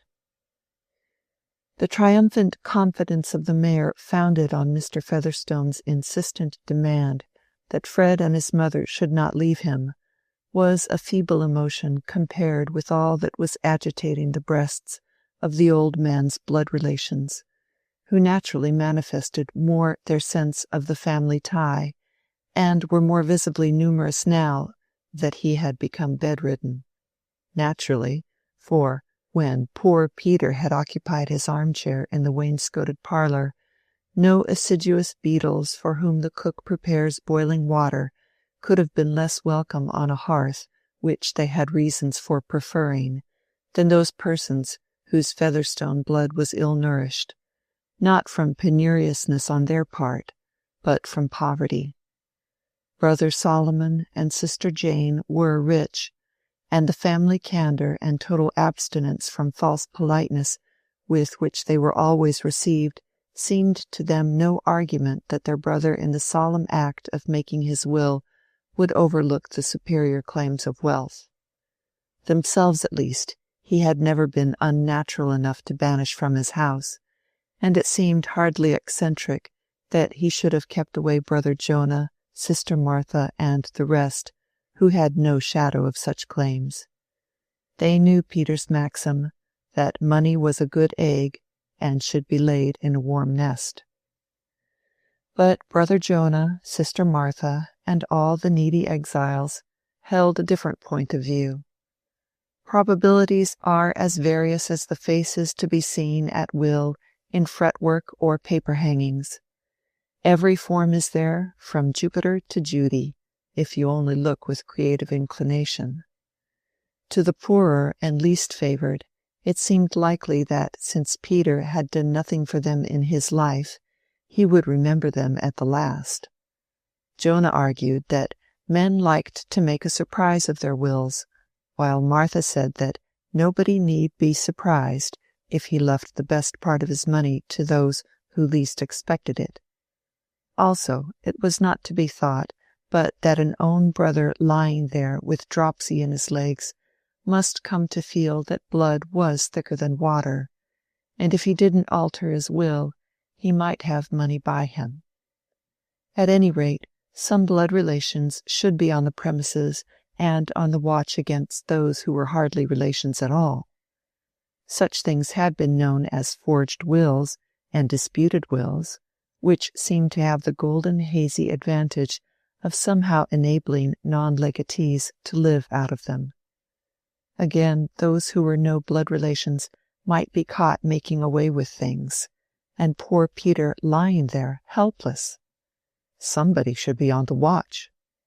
But in this conclusion they were at one with Solomon and Jane, also some nephews, nieces, and cousins, arguing with still greater subtlety as to what might be done by a man able to will away his property and give himself large treats of oddity, felt in a handsome sort of way that there was a family interest to be attended to, and thought of Stone Court as a place which it would be nothing but right for them to visit.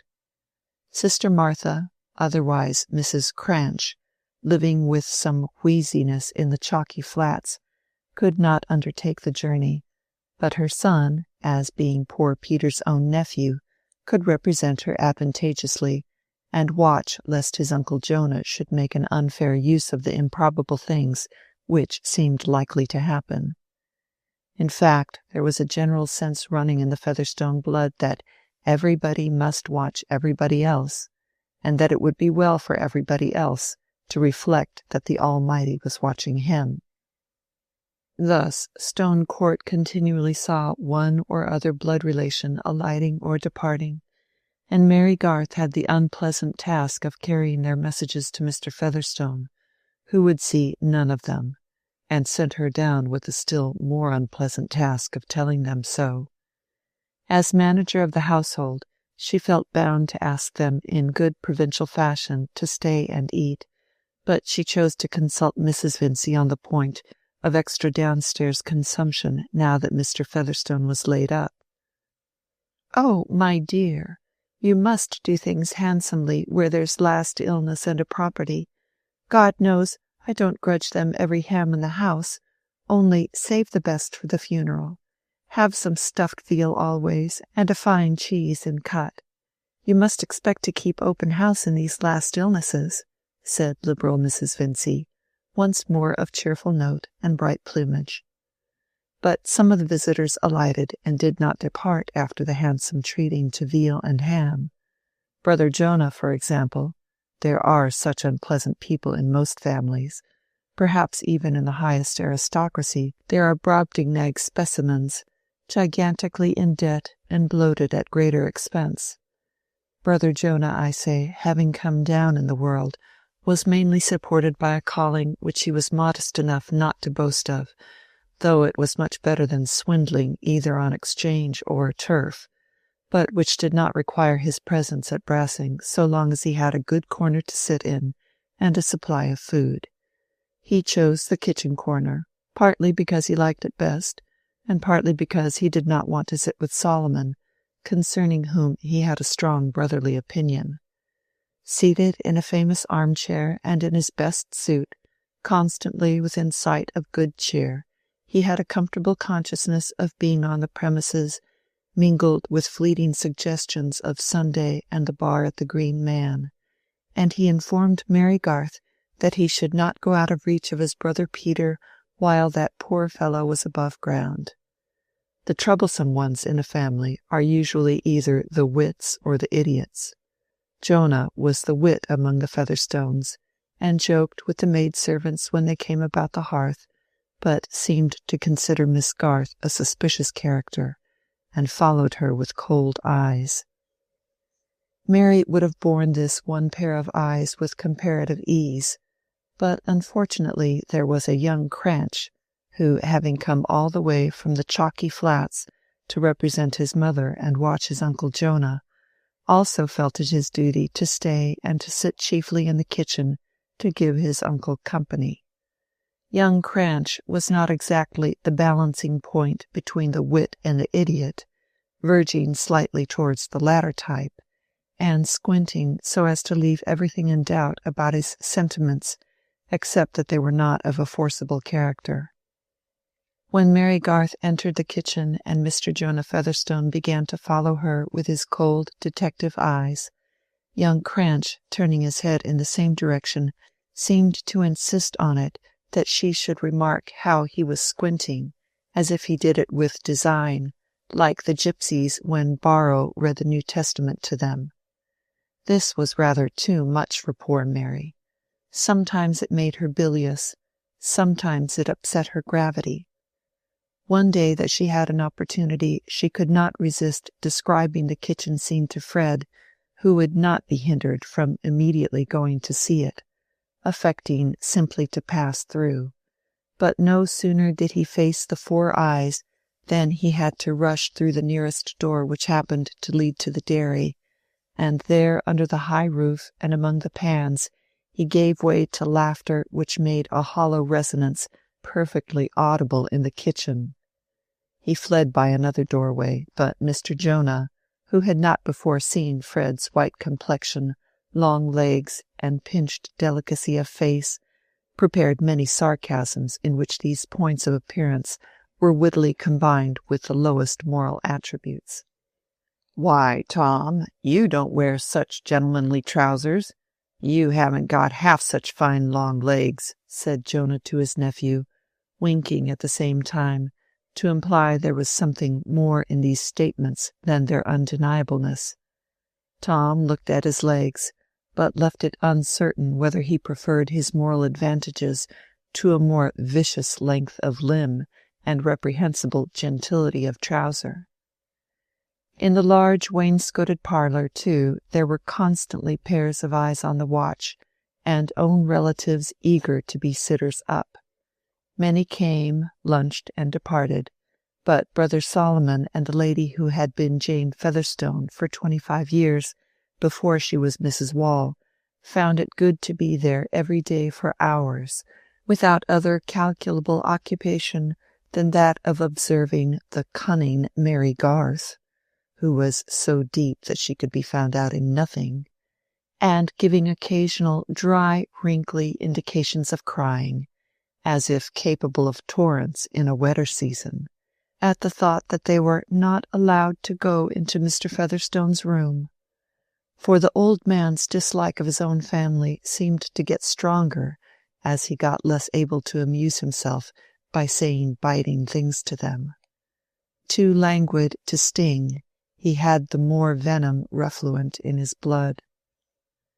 Not fully believing the message sent through Mary Garth, they had presented themselves together within the door of the bedroom, both in black, Mrs. Wall having a white handkerchief partially unfolded in her hand, and both with faces in a sort of half-mourning purple, while Mrs. Vincey, with her pink cheeks and pink ribbons flying, was actually administering a cordial to their own brother, and the light-complexioned Fred, his short hair curling as might be expected in a gambler's, was lolling at his ease in a large chair. Old Featherstone no sooner caught sight of these funereal figures appearing in spite of his orders than rage came to strengthen him more successfully than the cordial. He was propped up on a bed-rest, and always had his gold-headed stick lying by him. He seized it now, and swept it backwards and forwards in as large an area as he could, apparently to ban these ugly spectres, crying in a hoarse sort of screech, "Back, back, Mrs. Wall! Back, Solomon!" "Oh, brother, Peter," Mrs. Wall began, but Solomon put his hand before her repressingly. He was a large-cheeked man, nearly 70, with small furtive eyes, and was not only of much blander temper, but thought himself much deeper than his brother Peter, indeed not likely to be deceived in any of his fellow-men, inasmuch as they could not well be more greedy and deceitful than he suspected them of being. Even the invisible powers, he thought, were likely to be soothed by a bland parenthesis here and there, coming from a man of property who might have been as impious as others. "Brother Peter," he said in a wheedling yet gravely official tone, "it's nothing but right I should speak to you about the 3 Crofts and the manganese. The Almighty knows what I've got on my mind." "Then he knows more than I want to know," said Peter, laying down his stick with a show of truce which had a threat in it too, for he reversed the stick so as to make the gold handle a club in case of closer fighting, and looked hard at Solomon's bald head. "There's things you might repent of, brother, for want of speaking to me," said Solomon, not advancing, however. "I could sit up with you tonight, and Jane with me, willingly, and you might take your own time to speak, or let me speak." "Yes, I shall take my own time. You needn't offer me yours," said Peter. "But you can't take your own time to die in, brother," began Mrs. Wall, with her usual woolly tone. "And when you lie speechless you may be tired of having strangers about you, and you may think of me and my children." But here her voice broke under the touching thought which she was attributing to her speechless brother, the mention of ourselves being naturally affecting. "No, I shan't," said old Featherstone contradictiously. "I shan't think of any of you. I've made my will, I tell you, I've made my will." Here he turned his head towards Mrs. Vincey, and swallowed some more of his cordial. "Some people would be ashamed to fill up a place belonging by rights to others," said Mrs. Wall, turning her narrow eyes in the same direction. "Oh, sister," said Solomon with ironical softness, "you and me are not fine and handsome and clever enough. We must be humble and let smart people push themselves before us." Fred's spirit could not bear this. Rising and looking at Mr. Featherstone, he said, "Shall my mother and I leave the room, sir, that you may be alone with your friends?" "Sit down, I tell you," said old Featherstone snappishly. "Stop where you are. Good-bye, Solomon," he added, trying to wield his stick again, but failing now that he had reversed the handle. "Good-bye, Mrs. Wall. Don't you come again." "I shall be downstairs, brother, whether or no," said Solomon. "I shall do my duty, and it remains to be seen what the Almighty will allow." "Yes, in property going out of families," said Mrs. Wall in continuation, "and where there's steady young men to carry on. But I pity them who are not such, and I pity their mothers. Good-bye, Brother Peter." "Remember, I'm the eldest after you, brother, and prospered from the first just as you did, and have got land already by the name of Featherstone," said Solomon, relying much on that reflection, as one which might be suggested in the watches of the night. "But I bid you good-bye for the present." Their exit was hastened by their seeing old Mr. Featherstone pull his wig on each side and shut his eyes with his mouth-widening grimace, as if he were determined to be deaf and blind. None the less they came to Stone Court daily, and sat below at the post of duty, sometimes carrying on a slow dialogue in an undertone, in which the observation and response were so far apart that anyone hearing them might have imagined himself listening to speaking automata, in some doubt whether the ingenious mechanism would really work, or wind itself up for a long time in order to stick and be silent. Solomon and Jane would have been sorry to be quick. What that led to might be seen on the other side of the wall in the person of Brother Jonah. But their watch in the wainscoted parlor was sometimes varied by the presence of other guests from far or near. Now that Peter Featherstone was upstairs, his property could be discussed with all that local enlightenment to be found on the spot. Some rural and Middlemarch neighbors expressed much agreement with the family and sympathy with their interest against the Vinceys, and feminine visitors were even moved to tears in conversation with Mrs. Wall when they recalled the fact that they themselves had been disappointed in times past by codicils and marriages for spite on the part of ungrateful elderly gentlemen, who, it might have been supposed, had been spared for something better. Such conversation paused suddenly, like an organ when the bellows are let drop, if Mary Garth came into the room, and all eyes were turned on her as a possible legatee, or one who might get access to iron chests. But the younger men who were relatives or connections of the family were disposed to admire her in this problematic light, as a girl who showed much conduct, and who, among all the chances that were flying, might turn out to be at least a moderate prize. Hence she had her share of compliments and polite attentions, especially from Mr. Borthrop Trumbull, a distinguished bachelor and auctioneer of those parts, much concerned in the sale of land and cattle, a public character, indeed, whose name was seen on widely distributed placards, and who might reasonably be sorry for those who did not know of him. He was a second cousin to Peter Featherstone, and had been treated by him with more amenity than any other relative, being useful in matters of business, and in that program of his funeral which the old man had himself dictated, he had been named as a bearer.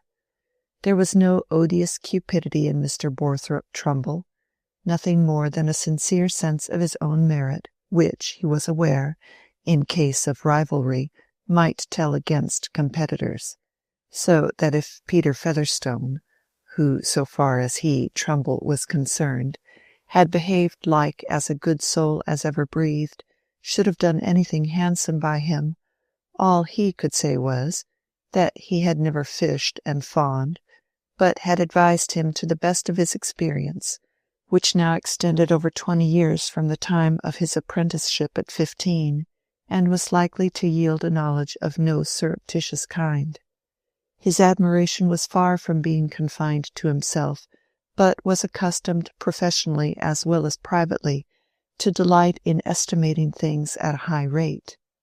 He was an amateur of superior phrases, and never used poor language without immediately correcting himself, which was fortunate, as he was rather loud and given to predominate, standing or walking about frequently, pulling down his waistcoat with the air of a man who is very much of his own opinion, trimming himself rapidly with his forefinger, and marking each new series in these movements by a busy play with his large seals.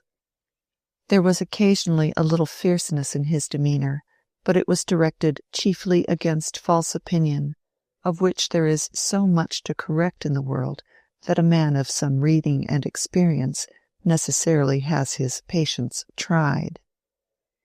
He felt that the Featherstone family generally was of limited understanding, but being a man of the world and a public character, took everything as a matter of course, and even went to converse with Mr. Jonah and young Cranch in the kitchen, not doubting that he had impressed the latter greatly by his leading questions concerning the Chalky Flats.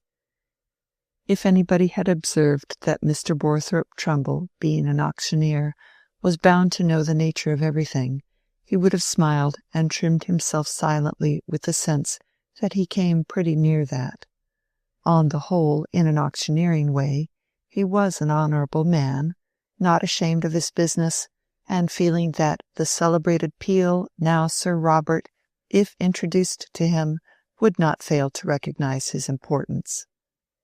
"I don't mind if I have a slice of that ham and a glass of that ale, Miss Garth, if you will allow me," he said, coming into the parlour at 11:30, after having had the exceptional privilege of seeing old Featherstone, and standing with his back to the fire between Mrs. Wall and Solomon. "It's not necessary for you to go out. Let me ring the bell." "Thank you," said Mary. "I have an errand." "Well, Mr. Trumbull, you're highly favoured," said Mrs. Wall.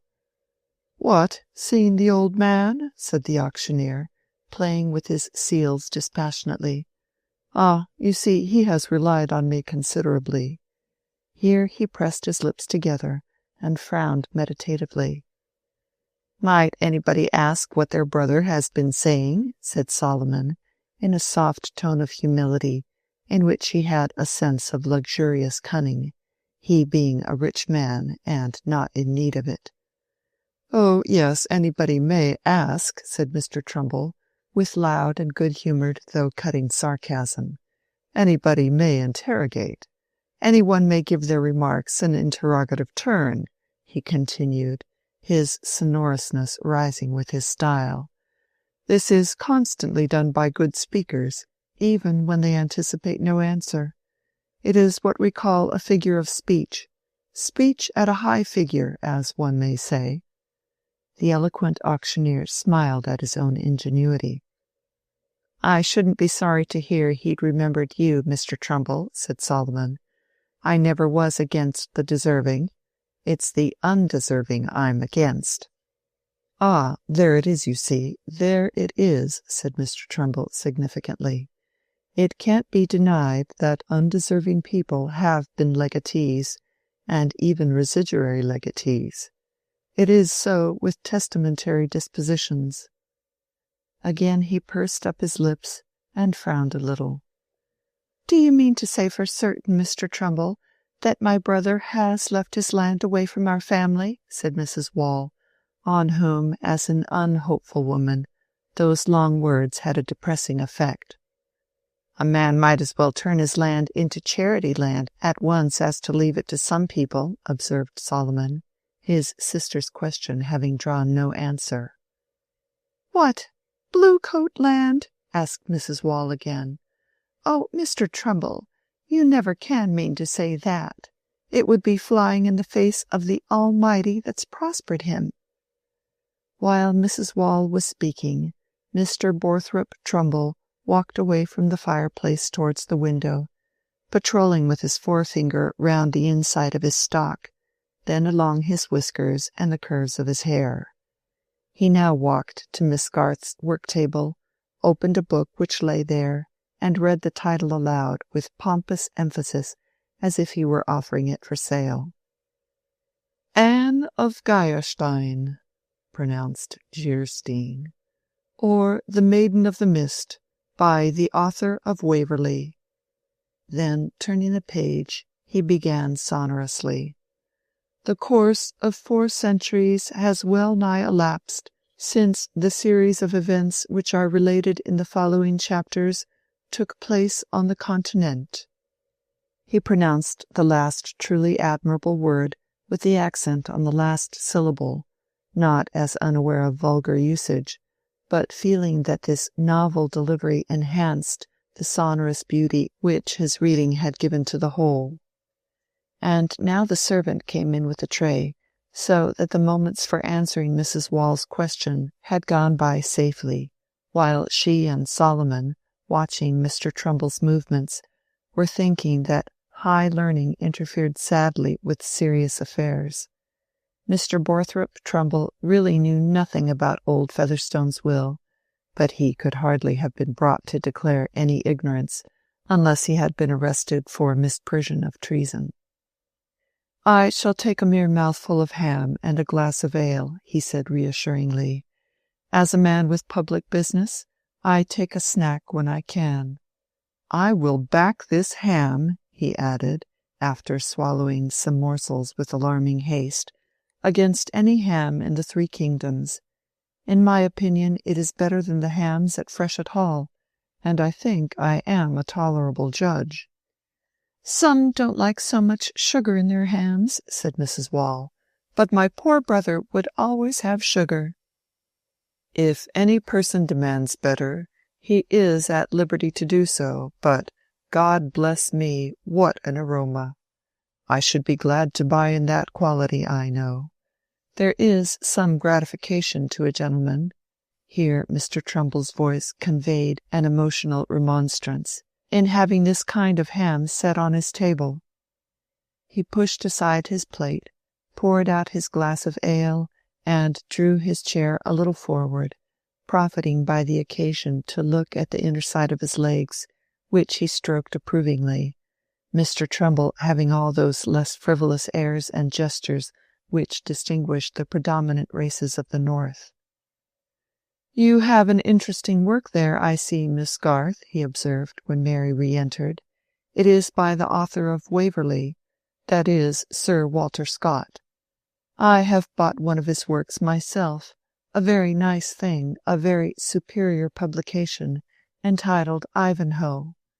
You will not get any writer to beat him in a hurry, I think. He will not, in my opinion, be speedily surpassed. I have just been reading a portion at the commencement of Anne of Gierstein. It commences well." Things never began with Mr. Borthrop Trumbull. They always commenced, both in private life and on his handbills. "You are a reader, I see. Do you subscribe to our Middlemarch library?" "No," said Mary. "Mr. Fred Vincy brought this book." "I am a great bookman myself," returned Mr. Trumbull. "I have no less than 200 volumes in calf, and I flatter myself they are well selected. Also pictures by Murillo, Rubens, Teniers, Titian, Van Dyck, and others. I shall be happy to lend you any work you like to mention, Miss Garth." "I am much obliged," said Mary, hastening away again, "but I have little time for reading." "I should say my brother has done something for her in his will," said Mr. Solomon, in a very low undertone, when she had shut the door behind her, pointing with his head towards the absent Mary. "His first wife was a poor match for him, though," said Mrs. Wall.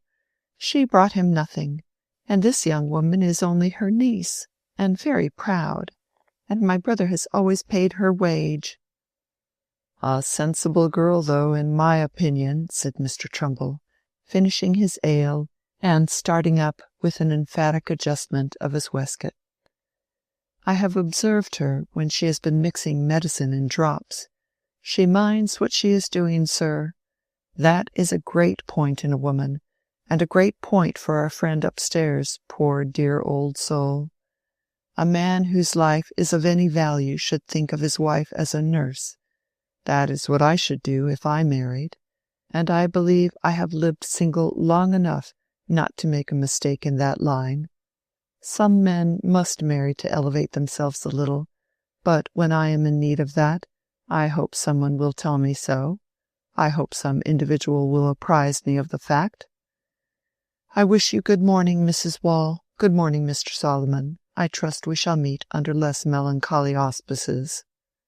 When Mr. Trumbull had departed with a fine bow, Solomon, leaning forward, observed to his sister, "You may depend, Jane, my brother has left that girl a lumping sum." "Anybody would think so, from the way Mr. Trumbull talks," said Jane. Then, after a pause, "He talks as if my daughters wasn't to be trusted to give drops." "Auctioneers talk wild," said Solomon. "Not but what Trumbull has made money." Chapter 33. Close up his eyes and draw the curtain close, and let us all to meditation. Henry VI, Part 2. That night after 12 o'clock, Mary Garth relieved the watch in Mr. Featherstone's room, and sat there alone through the small hours. She often chose this task, in which she found some pleasure, notwithstanding the old man's testiness whenever he demanded her attentions. There were intervals in which she could sit perfectly still, enjoying the outer stillness and the subdued light. The red fire, with its gently audible movement, seemed like a solemn existence calmly independent of the petty passions, the imbecile desires, the straining after worthless uncertainties, which were daily moving her contempt. Mary was fond of her own thoughts, and could amuse herself well sitting in twilight with her hands in her lap, for, having early had strong reason to believe that things were not likely to be arranged for her peculiar satisfaction, she wasted no time in astonishment and annoyance at that fact. And she had already come to take life very much as a comedy in which she had a proud, nay, a generous resolution not to act the mean or treacherous part. Mary might have become cynical if she had not had parents whom she honored, and a well of affectionate gratitude within her, which was all the fuller because she had learned to make no unreasonable claims. She sat tonight revolving, as she was wont, the scenes of the day, her lips often curling with amusement at the oddities to which her fancy added fresh drollery. People were so ridiculous with their illusions, carrying their fools' caps unawares, thinking their own lies opaque while everybody else's were transparent, making themselves exceptions to everything, as if when all the world looked yellow under a lamp, they alone were rosy. Yet there were some illusions under Mary's eyes which were not quite comic to her. She was secretly convinced, though she had no other grounds than her close observation of old Featherstone's nature, that in spite of his fondness for having the Vinceys about him, they were as likely to be disappointed as any of the relations whom he kept at a distance. She had a good deal of disdain for Mrs. Vincey's evident alarm lest she and Fred should be alone together, but it did not hinder her from thinking anxiously of the way in which Fred would be affected if it should turn out that his uncle had left him as poor as ever. She could make a butt of Fred when he was present, but she did not enjoy his follies when he was absent. Yet she liked her thoughts. A vigorous young mind, not overbalanced by passion, finds a good in making acquaintance with life, and watches its own powers with interest. Mary had plenty of merriment within. Her thought was not veined by any solemnity or pathos about the old man on the bed. Such sentiments are easier to affect than to feel about an aged creature whose life is not visibly anything but a remnant of vices. She had always seen the most disagreeable side of Mr. Featherstone. He was not proud of her, and she was only useful to him. To be anxious about a soul that is always snapping at you must be left to the saints of the earth, and Mary was not one of them. She had never returned him a harsh word, and had waited on him faithfully. That was her utmost. Old Featherstone himself was not in the least anxious about his soul, and had declined to see Mr. Tucker on the subject. Tonight he had not snapped, and for the first hour or two he lay remarkably still, until at last Mary heard him rattling his bunch of keys against the tin box which he always kept in the bed beside him. About 3 o'clock he said, with remarkable distinctness, "Missy, come here." Mary obeyed, and found that he had already drawn the tin box from under the clothes, though he usually asked to have this done for him, and he had selected the key. Now he unlocked the box, and drawing from it another key, looked straight at her with eyes that seemed to have recovered all their sharpness, and said, "How many of 'em are in the house?" "You mean of your own relations, sir?" said Mary, well used to the old man's way of speech. He nodded slightly, and she went on. "Mr. Jonah Featherstone and young Cranch are sleeping here." "Oh, aye, they stick, do they? And the rest, they come every day, I'll warrant, Solomon and Jane and all the young uns? They come peeping and counting and casting up?" "Not all of them every day. Mr. Solomon and Mrs. Wall are here every day, and the others come often." The old man listened with a grimace while she spoke, and then said, relaxing his face, "The more fools they. You hearken, missy. It's 3 o'clock in the morning, and I've got all my faculties as well as ever I had in my life. I know all my property, and where the money's put out, and everything, and I've made everything ready to change my mind and do as I like at the last. Do you hear, missy? I've got my faculties." "Well, sir," said Mary quietly. He now lowered his tone with an air of deeper cunning. "I've made 2 wills, and I'm going to burn one. Now, you do as I tell you. This is the key of my iron chest in the closet there. You push well at the side of the brass plate at the top till it goes like a bolt. Then you can put the key in the front lock and turn it.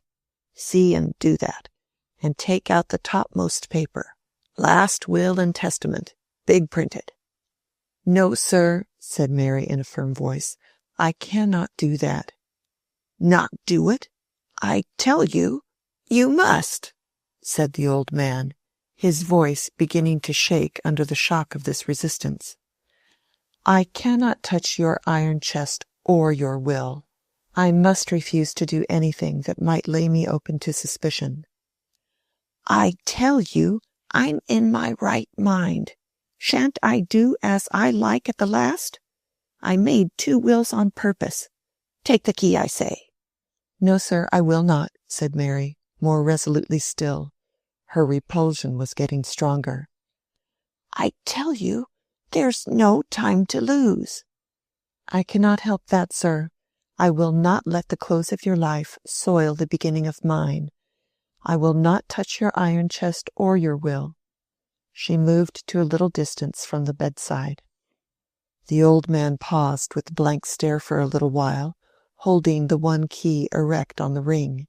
Then, with an agitated jerk, he began to work with his bony left hand at emptying the tin box before him. "Missy," he began to say hurriedly, "look here. Take the money, the notes, and gold. Look here. Take it. You shall have it all. Do as I tell you." He made an effort to stretch out the key towards her as far as possible, and Mary again retreated. "I will not touch your key or your money, sir. Pray don't ask me to do it again. If you do, I must go and call your brother." He let his hand fall, and for the first time in her life Mary saw old Peter Featherstone begin to cry childishly. She said, in as gentle a tone as she could command, "Pray put up your money, sir," and then went away to her seat by the fire, hoping this would help to convince him that it was useless to say more. Presently he rallied and said eagerly, "Look here, then. Call the young chap. Call Fred Vincy." Mary's heart began to beat more quickly. Various ideas rushed through her mind as to what the burning of a second will might imply. She had to make a difficult decision in a hurry. "I will call him, if you will let me call Mr. Jonah and others with him." "Nobody else, I say. The young chap. I shall do as I like." "Wait till broad daylight, sir, when everyone is stirring.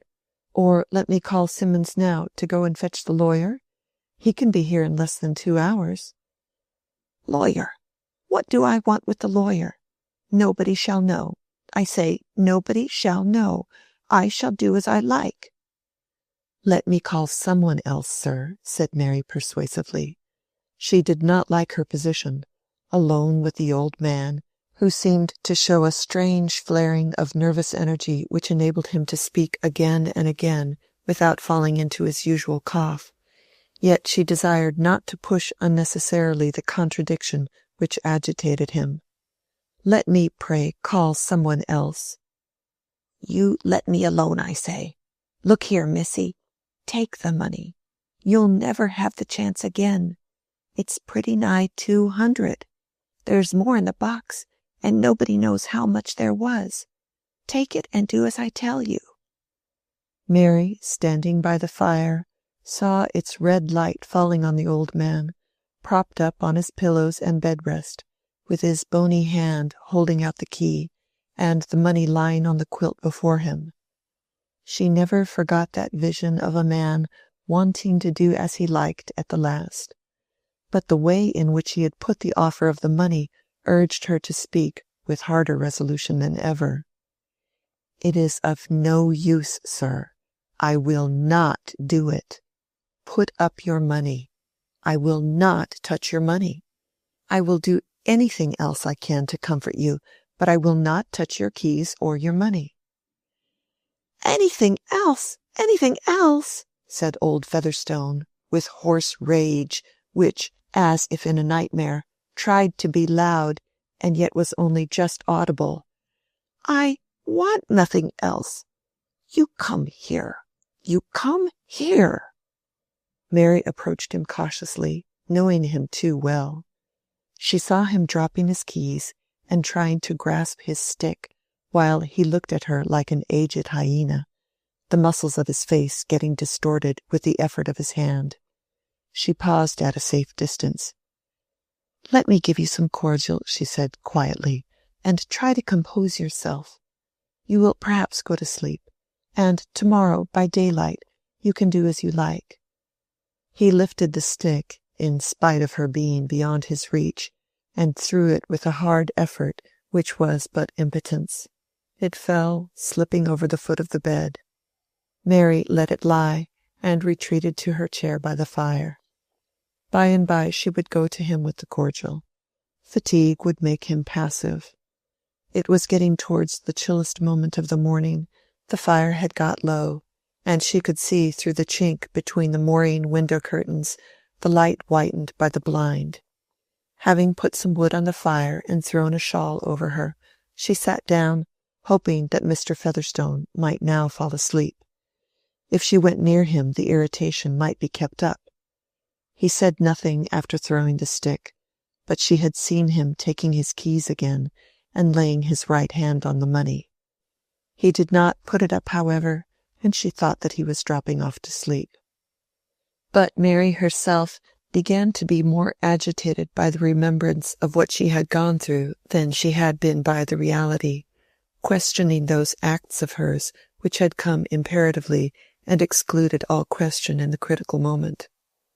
Presently the dry wood sent out a flame which illuminated every crevice, and Mary saw that the old man was lying quietly with his head turned a little on one side. She went towards him with inaudible steps, and thought that his face looked strangely motionless. But the next moment the movement of the flame communicating itself to all objects made her uncertain. The violent beating of her heart rendered her perceptions so doubtful that even when she touched him and listened for his breathing, she could not trust her conclusions.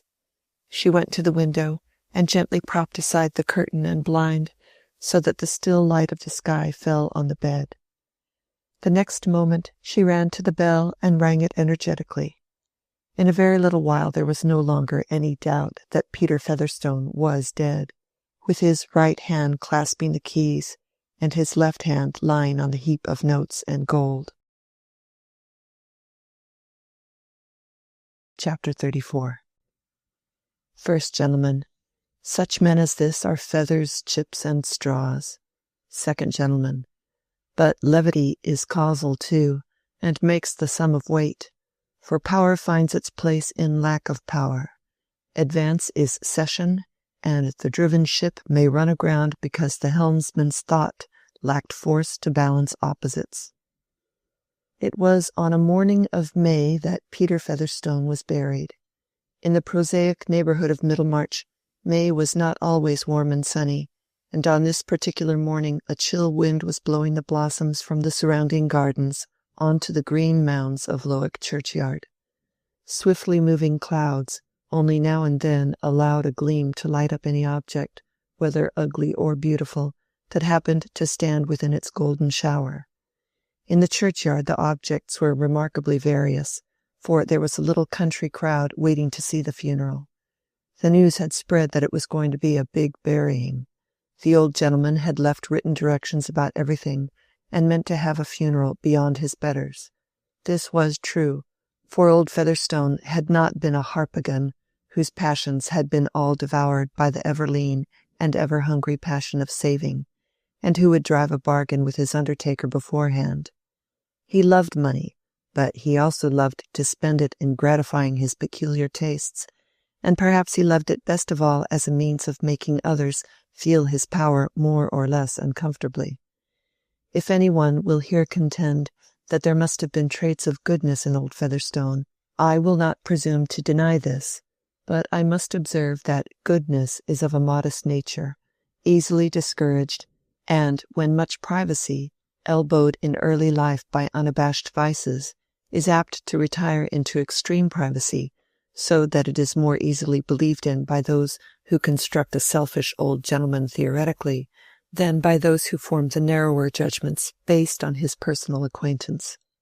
In any case, he had been bent on having a handsome funeral, and on having persons bid to it who would rather have stayed at home. He had even desired that female relatives should follow him to the grave, and poor Sister Martha had taken a difficult journey for this purpose from the Chalky Flats. She and Jane would have been altogether cheered, in a tearful manner, by this sign that a brother who disliked seeing them while he was living had been prospectively fond of their presence when he should have become a testator, if the sign had not been made equivocal by being extended to Mrs. Vincey, whose expense in handsome crape seemed to imply the most presumptuous hopes, aggravated by a bloom of complexion which told pretty plainly that she was not a blood relation, but of that generally objectionable class called wife's kin. We are all of us imaginative in some form or other, for images are the brood of desire, and poor old Featherstone, who laughed much at the way in others cajoled themselves, did not escape the fellowship of illusion. In writing the program for his burial, he certainly did not make clear to himself that his pleasure in the little drama of which it formed a part was confined to anticipation. In chuckling over the vexations he could inflict by the rigid clutch of his dead hand, he inevitably mingled his consciousness with that livid, stagnant presence, and so far as he was preoccupied with a future life, it was with one of gratification inside his coffin. Thus old Featherstone was imaginative, after his fashion. However, the 3 mourning coaches were filled according to the written orders of the deceased. There were pall-bearers on horseback, with the richest scarfs and hat-bands, and even the underbearers had trappings of woe which were of a good, well-priced quality. The black procession, when dismounted, looked the larger for the smallness of the churchyard. The heavy human faces and the black draperies shivering in the wind seemed to tell of a world strangely incongruous with the lightly dropping blossoms and the gleams of sunshine on the daisies. The clergyman who met the procession was Mr. Cadwallader, also according to the request of Peter Featherstone, prompted as usual by peculiar reasons. Having a contempt for curates, whom he always called understrappers, he was resolved to be buried by a beneficed clergyman. Mr. Casaubon was out of the question, not merely because he declined duty of this sort, but because Featherstone had an especial dislike to him as the rector of his own parish, who had a lien on the land in the shape of a tithe, also as the deliverer of morning sermons, which the old man, being in his pew and not at all sleepy, had been obliged to sit through with an inward snarl. He had an objection to a parson stuck up above his head preaching to him. But his relations with Mr. Cadwallader had been of a different kind. The trout stream which ran through Mr. Casaubon's land took its course through Featherstone's also, so that Mr. Cadwallader was a parson who had had to ask a favour instead of preaching. Moreover, he was one of the high gentry living 4 miles away from Lowick, and was thus exalted to an equal sky with the sheriff of the county and other dignities vaguely regarded as necessary to the system of things. There would be a satisfaction in being buried by Mr. Cadwallader, whose very name offered a fine opportunity for pronouncing wrongly if he liked. This distinction conferred on the rector of Tipton and Freshitt was the reason why Mrs. Cadwallader made one of the group that watched old Featherstone's funeral from an upper window of the manor. She was not fond of visiting that house, but she liked, as she said, to see collections of strange animals such as there would be at this funeral, and she had persuaded Sir James and the young Lady Chettam to drive the rector and herself to Lowick in order that the visit might be altogether pleasant. "I will go anywhere with you, Mrs. Cadwallader," Celia had said, "but I don't like funerals." "Oh, my dear, when you have a clergyman in your family you must accommodate your tastes. I did that very early. When I married Humphrey I made up my mind to like sermons, and I set out by liking the end very much. That soon spread to the middle and the beginning, because I couldn't have the end without them." "No, to be sure not," said the Dowager Lady Chettam, with stately emphasis. The upper window from which the funeral could well be seen was in the room occupied by Mr. Casaubon when he had been forbidden to work, but he had resumed nearly his habitual style of life now in spite of warnings and prescriptions, and after politely welcoming Mrs. Cadwallader, had slipped again into the library to chew a cud of erudite mistake about Cush and Mizraim. But for her visitors, Dorothea too might have been shut up in the library, and would not have witnessed this scene of old Featherstone's funeral, which, aloof as it seemed to be from the tenor of her life, always afterwards came back to her at the touch of certain sensitive points in memory, just as the vision of St. Peter's at Rome was inwoven with moods of despondency. Scenes which make vital changes in our neighbour's lot are but the background of our own. Yet, like a particular aspect of the fields and trees, they become associated for us with the epochs of our own history, and make a part of that unity which lies in the selection of our keenest consciousness. The dream-like association of something alien and ill understood with the deepest secrets of her experience seemed to mirror that sense of loneliness which was due to the very ardour of Dorothea's nature. The country gentry of old time lived in a rarefied social air. Dotted apart on their stations up in the mountain, they looked down with imperfect discrimination on the belts of thicker life below. And Dorothea was not at ease in the perspective and chilliness of that height. "I shall not look any more," said Celia, after the train had entered the church, placing herself a little behind her husband's elbow, so that she could slyly touch his coat with her cheek. "I dare say Dodo likes it. She is fond of melancholy things and ugly people." "I am fond of knowing something about the people I live among," said Dorothea, who had been watching everything with the interest of a monk on his holiday tour. "It seems to me we know nothing of our neighbours unless they are cottagers. One is constantly wondering what sort of lives other people lead and how they take things. I am quite obliged to Mrs. Cadwallader for coming and calling me out of the library." "Quite right to feel obliged to me," said Mrs. Cadwallader. "Your rich Lowick farmers are as curious as any buffaloes or bisons, and I dare say you don't see half of them at church. They are quite different from your uncle's tenants or Sir James. Monsters! Farmers without landlords. One can't tell how to class them." "Most of these followers are not Lowick people," said Sir James. "I suppose they are legatees from a distance, or from Middlemarch. Lovegood tells me the old fellow has left a good deal of money as well as land." "Think of that now, when so many younger sons can't dine at their own expense," said Mrs. Cadwallader. "Ah," turning round at the sound of the opening door, "here is Mr. Brooke. I felt that we were incomplete here, and here is the explanation. You are come to see this odd funeral, of course?" "No, I came to look after Casaubon, to see how he goes on, you know, and to bring a little news. A little news, my dear," said Mr. Brooke, nodding at Dorothea as she came towards him. "I looked into the library, and I saw Casaubon over his books. I told him it wouldn't do. I said, 'This will never do, you know. Think of your wife, Casaubon.' And he promised me to come up. I didn't tell him my news. I said he must come up." "Ah, now they are coming out of the church," Mrs. Cadwallader exclaimed. "Dear me, what a wonderfully mixed set! Mr. Lydgate is doctor, I suppose. But that is really a good-looking woman, and the fair young man must be her son. Who are they, Sir James, do you know?" "I see Vincy, the mayor of Middlemarch. They are probably his wife and son," said Sir James, looking interrogatively at Mr. Brooke, who nodded and said, "Yes, a very decent family. A very good fellow is Vincy, a credit to the manufacturing interest. You have seen him at my house, you know." "Ah, yes, one of your secret committee," said Mrs. Cadwallader provokingly. "A coursing fellow, though," said Sir James, with a fox-hunter's disgust. "And one of those people who suck the life out of the wretched handloom weavers in Tipton and Freshitt.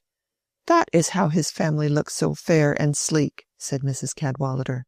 "Those dark, purple-faced people are an excellent foil. Dear me, they are like a set of jugs. Do look at Humphrey. One might fancy him an ugly archangel towering above them in his white surplice." "It's a solemn thing, though, a funeral," said Mr. Brooke, "if you take it in that light, you know." "But I am not taking it in that light. I can't wear my solemnity too often, else it will go to rags. It was time the old man died, and none of these people are sorry." "How piteous," said Dorothea. "This funeral seems to me the most dismal thing I ever saw. It is a blot on the morning. I cannot bear to think that anyone should die and leave no love behind." She was going to say more, but she saw her husband enter and seat himself a little in the background. The difference his presence made to her was not always a happy one. She felt that he often inwardly objected to her speech. "Positively," exclaimed Mrs. Cadwallader, "there is a new face come out from behind that broad man queerer than any of them. A little round head with bulging eyes. A sort of frog face. Do look. He must be of another blood, I think." "Let me see," said Celia, with awakened curiosity, standing behind Mrs. Cadwallader and leaning forward over her head. "Oh, what an odd face!"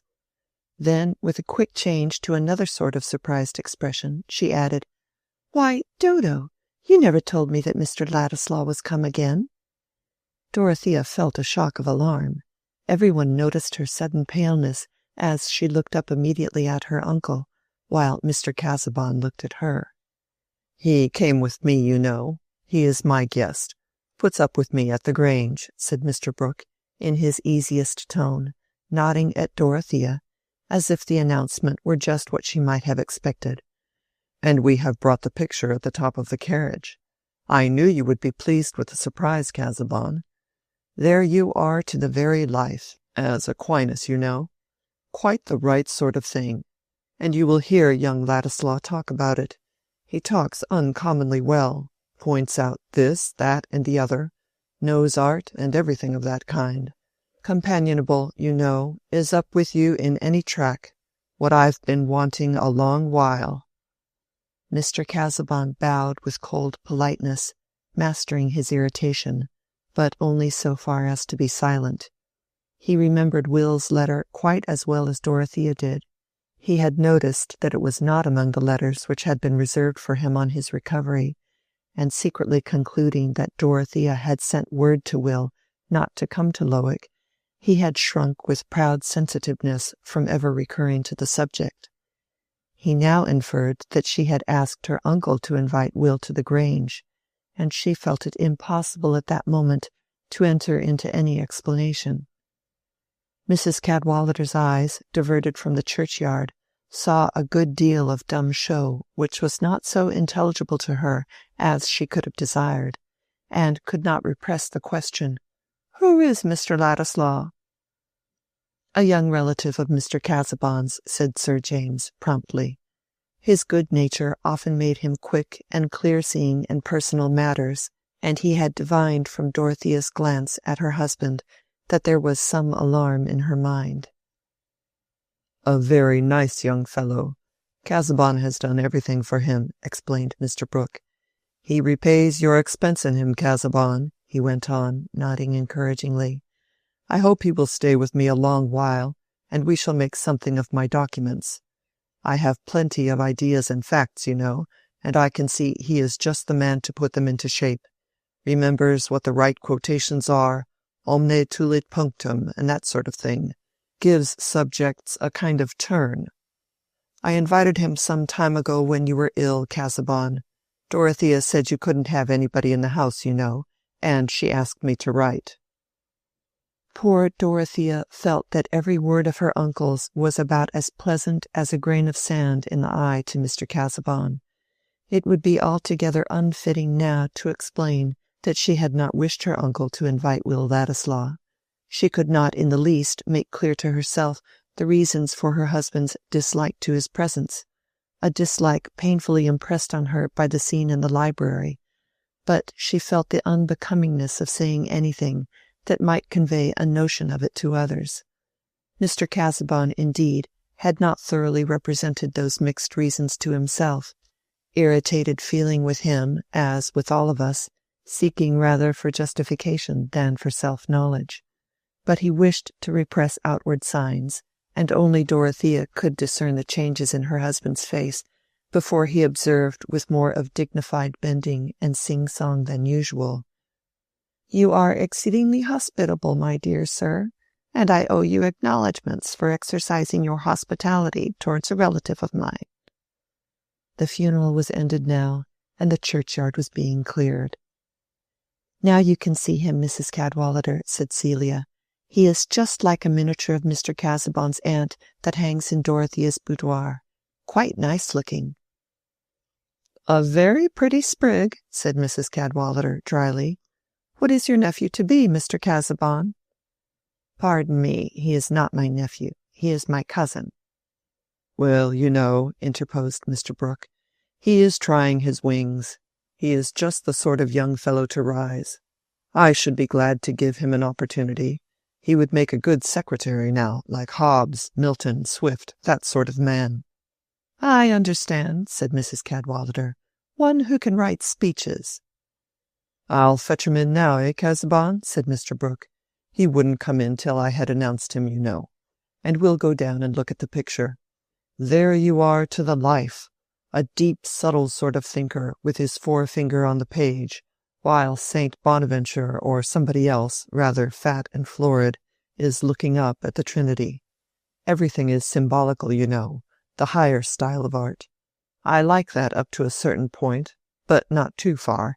It's rather straining to keep up with, you know. But you are at home in that, Casaubon, and your painter's flesh is good. Solidity, transparency, everything of that sort. I went into that a great deal at one time. However, I'll go and fetch Ladislaw." Chapter 35.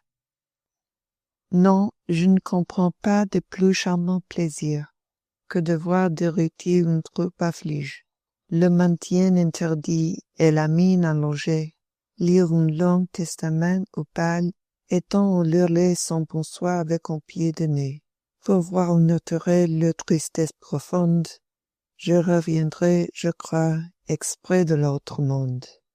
Regnade le légataire universel. When the animals entered the ark in pairs, one may imagine that allied species made much private remark on each other, and were tempted to think that so many forms feeding on the same store of fodder were eminently superfluous, as tending to diminish the rations. I fear the part played by the vultures on that occasion would be too painful for art to represent, those birds being disadvantageously naked about the gullet, and apparently without rites and ceremonies. The same sort of temptation befell the Christian carnivora who formed Peter Featherstone's funeral procession, most of them having their minds bent on a limited store which each would have liked to get the most of.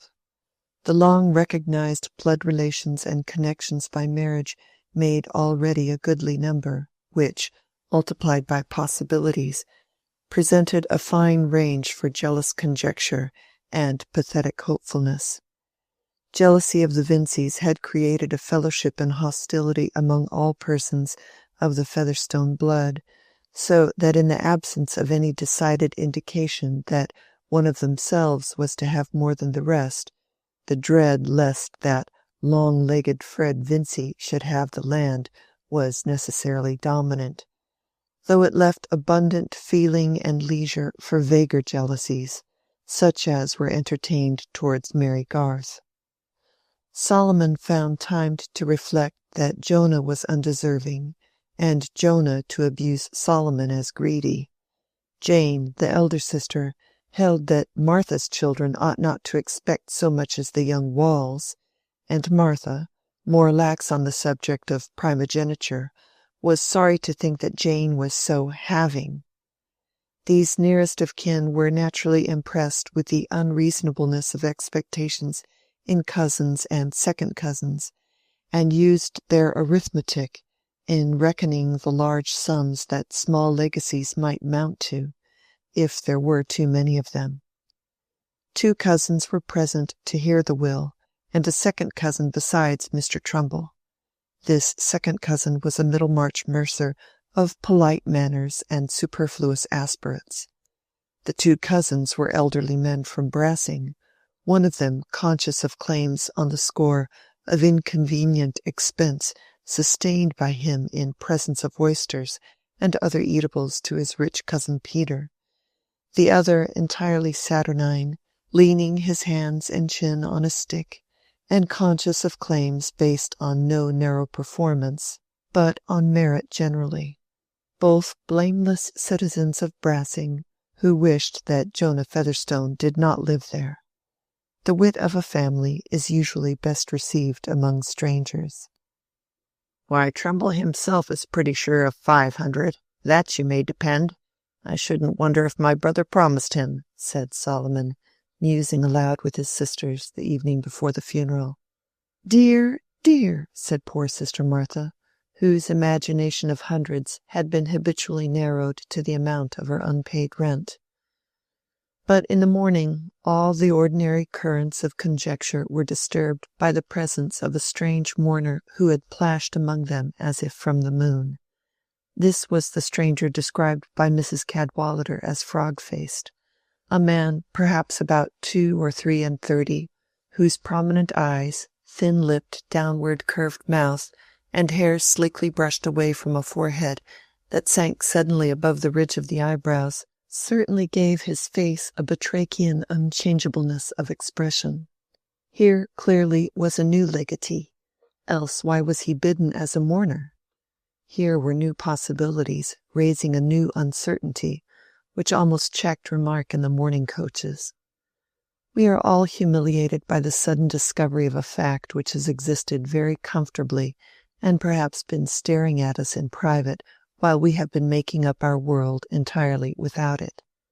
No one had seen this questionable stranger before except Mary Garth, and she knew nothing more of him than that he had twice been to Stone Court when Mr. Featherstone was downstairs, and had sat alone with him for several hours.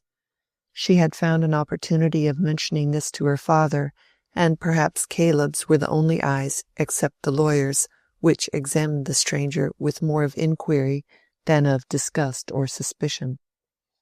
Caleb Garth, having little expectation and less cupidity, was interested in the verification of his own guesses, and the calmness with which he half smilingly rubbed his chin and shot intelligent glances, much as if he were valuing a tree, made a fine contrast with the alarm or scorn visible in other faces when the unknown mourner, whose name was understood to be Rigg, entered the wainscoted parlor and took his seat near the door to make part of the audience when the will should be read. Just then Mr. Solomon and Mr. Jonah were gone upstairs with the lawyer to search for the will, and Mrs. Wall, seeing 2 vacant seats between herself and Mr. Borthrop Trumbull, had the spirit to move next to that great authority, who was handling his watch-seals and trimming his outlines with a determination not to show anything so compromising to a man of ability as wonder or surprise. "I suppose you know everything about what my poor brother's done, Mr. Trumbull," said Mrs. Wall, in the lowest of her woolly tones, while she turned her crape-shadowed bonnet towards Mr. Trumbull's ear. "My good lady, whatever was told me was told in confidence," said the auctioneer, putting his hand up to screen that secret. "Them who've made sure of their good luck may be disappointed yet," Mrs. Wall continued, finding some relief in this communication. "Hopes are often delusive," said Mr. Trumbull, still in confidence. "Ah," said Mrs. Wall, looking across at the Vinceys, then moving back to the side of her sister Martha. "It's wonderful how close poor Peter was," she said in the same undertones. "We none of us know what he might have had on his mind. I only hope and trust he wasn't a worse liver than we think of, Martha." Poor Mrs. Cranch was bulky, and, breathing asthmatically, had the additional motive for making her remarks unexceptional and giving them a general bearing, that even her whispers were loud and liable to sudden bursts like those of a deranged barrel organ. "I never was covetous, Jane," she replied, "but I have 6 children and have buried 3, and I didn't marry into money. The eldest that sits there is but 19, and so I leave you to guess. And stock always short and land most awkward? But if ever I've begged and prayed, it's been to God above, though where there's one brother and bachelor, and the other childless after twice marrying, anybody might think—" Meanwhile Mr. Vincey had glanced at the passive face of Mr. Rigg, and taken out his snuff-box and tapped it, but had put it again unopened as an indulgence which, however clarifying to the judgment, was unsuited to the occasion. "I shouldn't wonder if Featherstone had better feelings than any one of us gave him credit for," he observed in the ear of his wife. "This funeral shows a thought about everybody. It looks well when a man wants to be followed by his friends, and if they are humble, not to be ashamed of them. I should be all the better pleased if he'd left lots of small legacies. They may be uncommonly useful to fellows in a small way." "Everything is as handsome as could be, crape and silk and everything," said Mrs. Vincey, contentedly. But I am sorry to say that Fred was under some difficulty in repressing a laugh, which would have been more unsuitable than his father's snuff-box.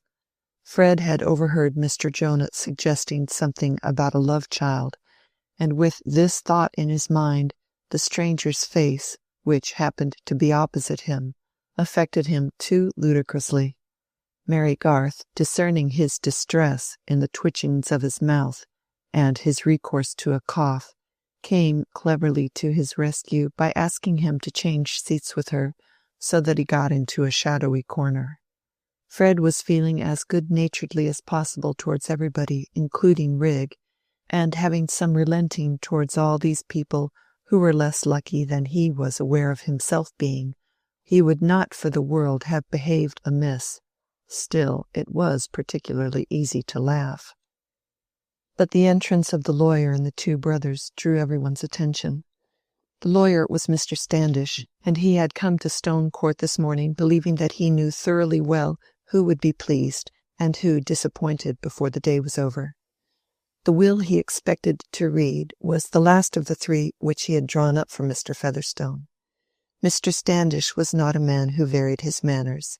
He behaved with the same deep-voiced, off-hand civility to everybody, as if he saw no difference in them, and talked chiefly of the hay-crop, which would be very fine, by God, of the last bulletins concerning the king, and the Duke of Clarence, who was a sailor every inch of him, and just the man to rule over an island like Britain.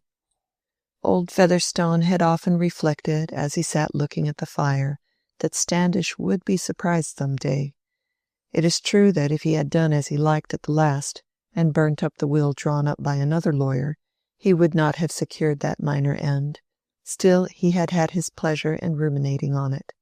And certainly Mr. Standish was surprised, but not at all sorry. On the contrary, he rather enjoyed the zest of a little curiosity in his own mind, which the discovery of a second will added to the prospective amazement on the part of the Featherstone family. As to the sentiments of Solomon and Jonah, they were held in utter suspense. It seemed to them that the old will would have a certain validity, and that there might be such an interlacement of poor Peter's former and latter intentions as to create endless lawing before anybody came by their own, an inconvenience which would have at least the advantage of going all round. Hence the brothers showed a thoroughly neutral gravity as they re-entered with Mr. Standish, but Solomon took out his white handkerchief again with a sense that in any case there would be affecting passages, and crying at funerals, however dry, was customarily served up in lawn. Perhaps the person who felt the most throbbing excitement at this moment was Mary Garth, in the consciousness that it was she who had virtually determined the production of this second will, which might have momentous effects on the lot of some persons present. No soul except herself knew what had passed on that final night. "The will I hold in my hand," said Mr. Standish, who, seated at the table in the middle of the room, took his time about everything, including the coughs with which he showed a disposition to clear his voice, "was drawn up by myself and executed by our deceased friend on the 9th of August, 1825. But I find that there is a subsequent instrument hitherto unknown to me, bearing date the 20th of July, 1826, hardly a year later than the previous one. And there is farther, I see." Mr. Standish was cautiously travelling over the document with his spectacles. "A codicil to this latter will, bearing date March 1st, 1828. "Dear, dear," said Sister Martha, not meaning to be audible, but driven to some articulation under this pressure of dates. "I shall begin by reading the earlier will," continued Mr. Standish, "since such, as appears by his not having destroyed the document, was the intention of the deceased." The preamble was felt to be rather long, and several besides Solomon shook their heads pathetically, looking on the ground. All eyes avoided meeting other eyes, and were chiefly fixed either on the spots on the tablecloth or on Mr. Standish's bald head, excepting Mary Garth's. When all the rest were trying to look nowhere in particular, it was safe for her to look at them, and at the sound of the first "give and bequeath," she could see all complexions changing subtly, as if some faint vibration were passing through them, save that of Mr. Rigg. He sat in unaltered calm, and, in fact, the company, preoccupied with more important problems, and with the complication of listening to bequests which might or might not be revoked, had ceased to think of him. Fred blushed, and Mr. Vincey found it impossible to do without his snuff-box in his hand, though he kept it closed. The small bequests came first, and even the recollection that there was another will and that poor Peter might have thought better of it could not quell the rising disgust and indignation. One likes to be done well by in every tense, past, present, and future, and here was Peter capable 5 years ago of leaving only 200 apiece to his own brothers and sisters, and only 100 apiece to his own nephews and nieces. The Garths were not mentioned, but Mrs. Vincey and Rosamond were each to have 100. Mr. Trumbull was to have the gold-headed cane and £50. The other second cousins and the cousins present were each to have the like handsome sum, which, as the saturnine cousin observed, was a sort of legacy that left a man nowhere, and there was much more of such offensive dribbling in favor of persons not present, problematical, and, it was to be feared, low connections. Altogether, reckoning hastily, there were about 3,000 disposed of. Where then had Peter meant the rest of the money to go, and where the land? And what was revoked and what was not revoked, and was the revocation for better or for worse? All emotion must be conditional, and might turn out to be the wrong thing. The men were strong enough to bear up and keep quiet under this confused suspense, some letting their lower lip fall, others pursing it up, according to the habit of their muscles. But Jane and Martha sank under the rush of questions and began to cry, poor Mrs. Cranch being half moved with the consolation of getting any hundreds at all without working for them, and half aware that her share was scanty, whereas Mrs. Wall's mind was entirely flooded with the sense of being an own sister and getting little, while somebody else was to have much.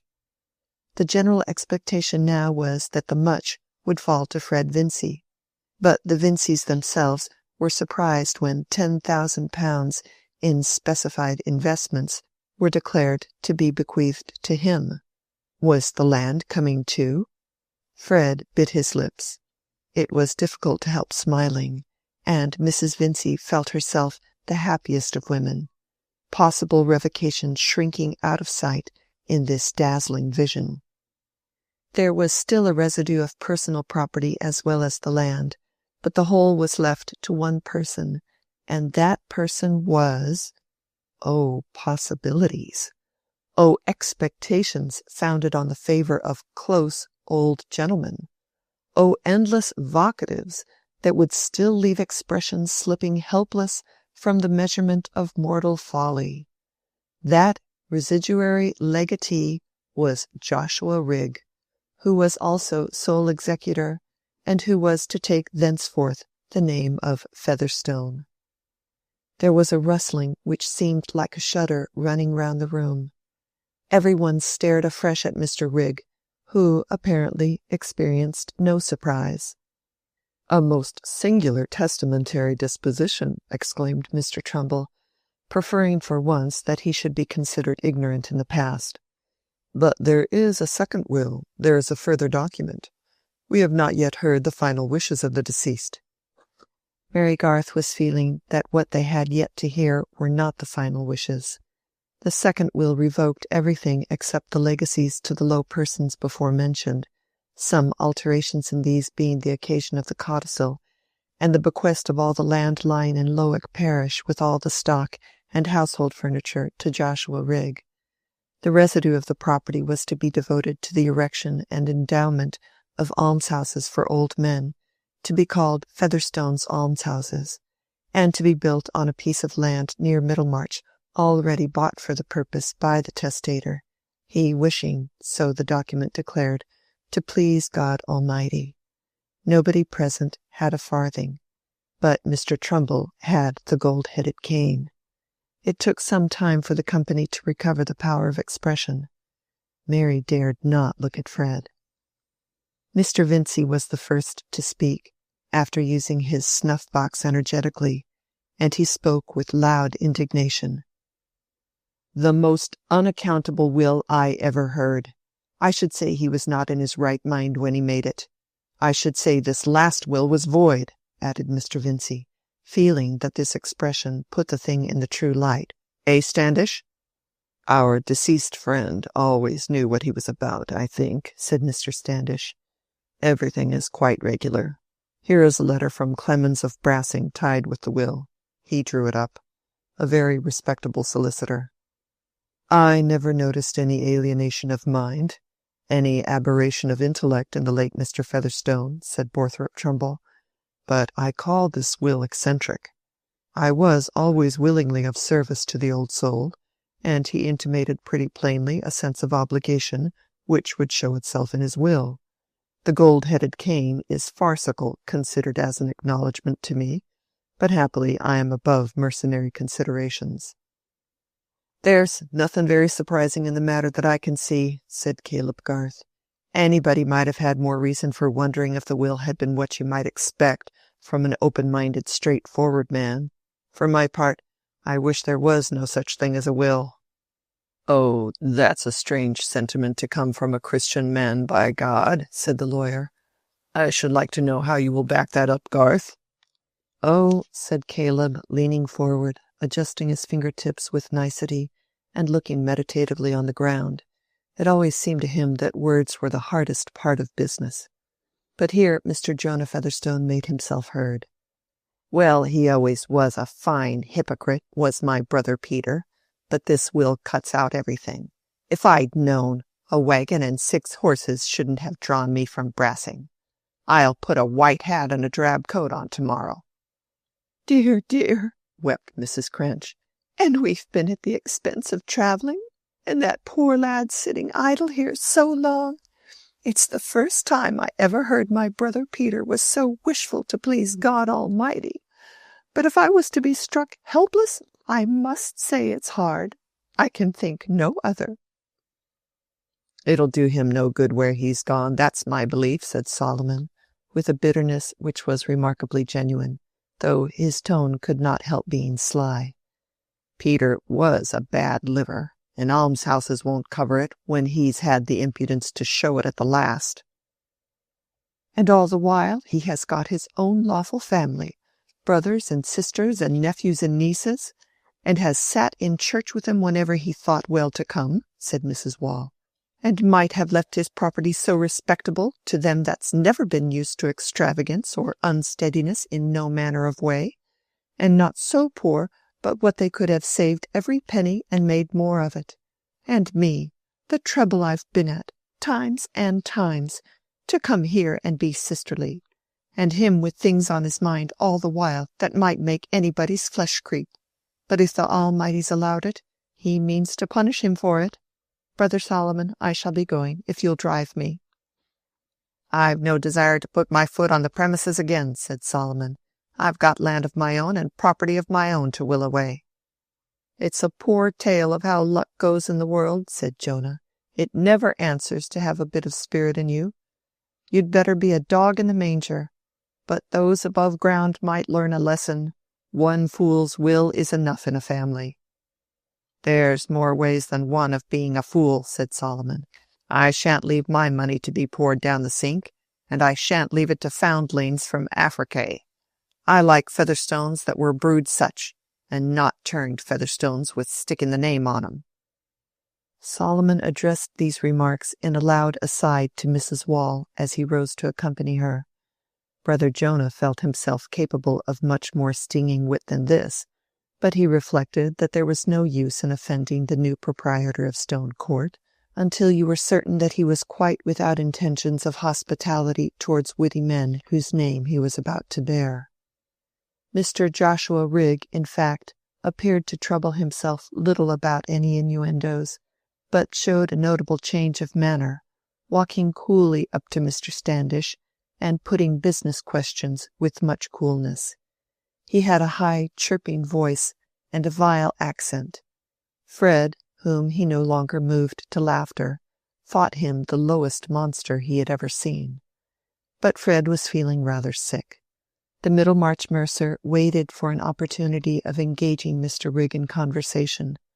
There was no knowing how many pairs of legs the new proprietor might require hose for, and profits were more to be relied on than legacies. Also, the mercer, as a second cousin, was dispassionate enough to feel curiosity. Mr. Vincey, after his one outburst, had remained proudly silent, though too much preoccupied with unpleasant feelings to think of moving, till he observed that his wife had gone to Fred's side and was crying silently while she held her darling's hand. He rose immediately, and turning his back on the company while he said to her in an undertone, "Don't give way, Lucy. Don't make a fool of yourself, my dear, before these people." He added in his usual loud voice, "Go and order the phaeton, Fred. I have no time to waste." Mary Garth had before this been getting ready to go home with her father. She met Fred in the hall, and now for the first time had the courage to look at him. He had that withered sort of paleness which will sometimes come on young faces, and his hand was very cold when she shook it. Mary, too, was agitated. She was conscious that fatally, without will of her own, she had perhaps made a great difference to Fred's lot. "Good-bye," she said with affectionate sadness. "Be brave, Fred. I do believe you are better without the money. What was the good of it to Mr. Featherstone?" "That's all very fine," said Fred pettishly. "What is a fellow to do? I must go into the church now." He knew that this would vex Mary. Very well, then she must tell him what else he could do. "And I thought I should be able to pay your father at once and make everything right. And you have not even £100 left you. What shall you do now, Mary?" "Take another situation, of course, as soon as I can get one. My father has enough to keep the rest, without me. Good-bye." In a very short time Stone Court was cleared of well-brewed Featherstones and other long-accustomed visitors. Another stranger had been brought to settle in the neighbourhood of Middlemarch, but in the case of Mr. Rigg Featherstone there was more discontent with immediate visible consequences than speculation as to the effect which his presence might have in the future. No soul was prophetic enough to have any foreboding as to what might appear on the trial of Joshua Rigg. And here I am naturally led to reflect on the means of elevating a low subject. Historical parallels are remarkably efficient in this way. The chief objection to them is that the diligent narrator may lack space, or, what is often the same thing, may not be able to think of them with any degree of particularity, though he may have a philosophical confidence that if known they would be illustrative. It seems an easier and shorter way to dignity to observe that, since there never was a true story which could not be told in parables, where you might put a monkey for a Margrave, and vice versa, whatever has been or is to be narrated by me about low people may be ennobled by being considered a parable, so that if any bad habits and ugly consequences are brought into view, the reader may have the relief of regarding them as not more than figuratively ungenteel, and may feel himself virtually in company with persons of some style. Thus, while I tell the truth about Lubies, my reader's imagination need not be entirely excluded from an occupation with lords, and the petty sums which any bankrupt of high standing would be sorry to retire upon may be lifted to the level of high commercial transactions by the inexpensive addition of proportional ciphers.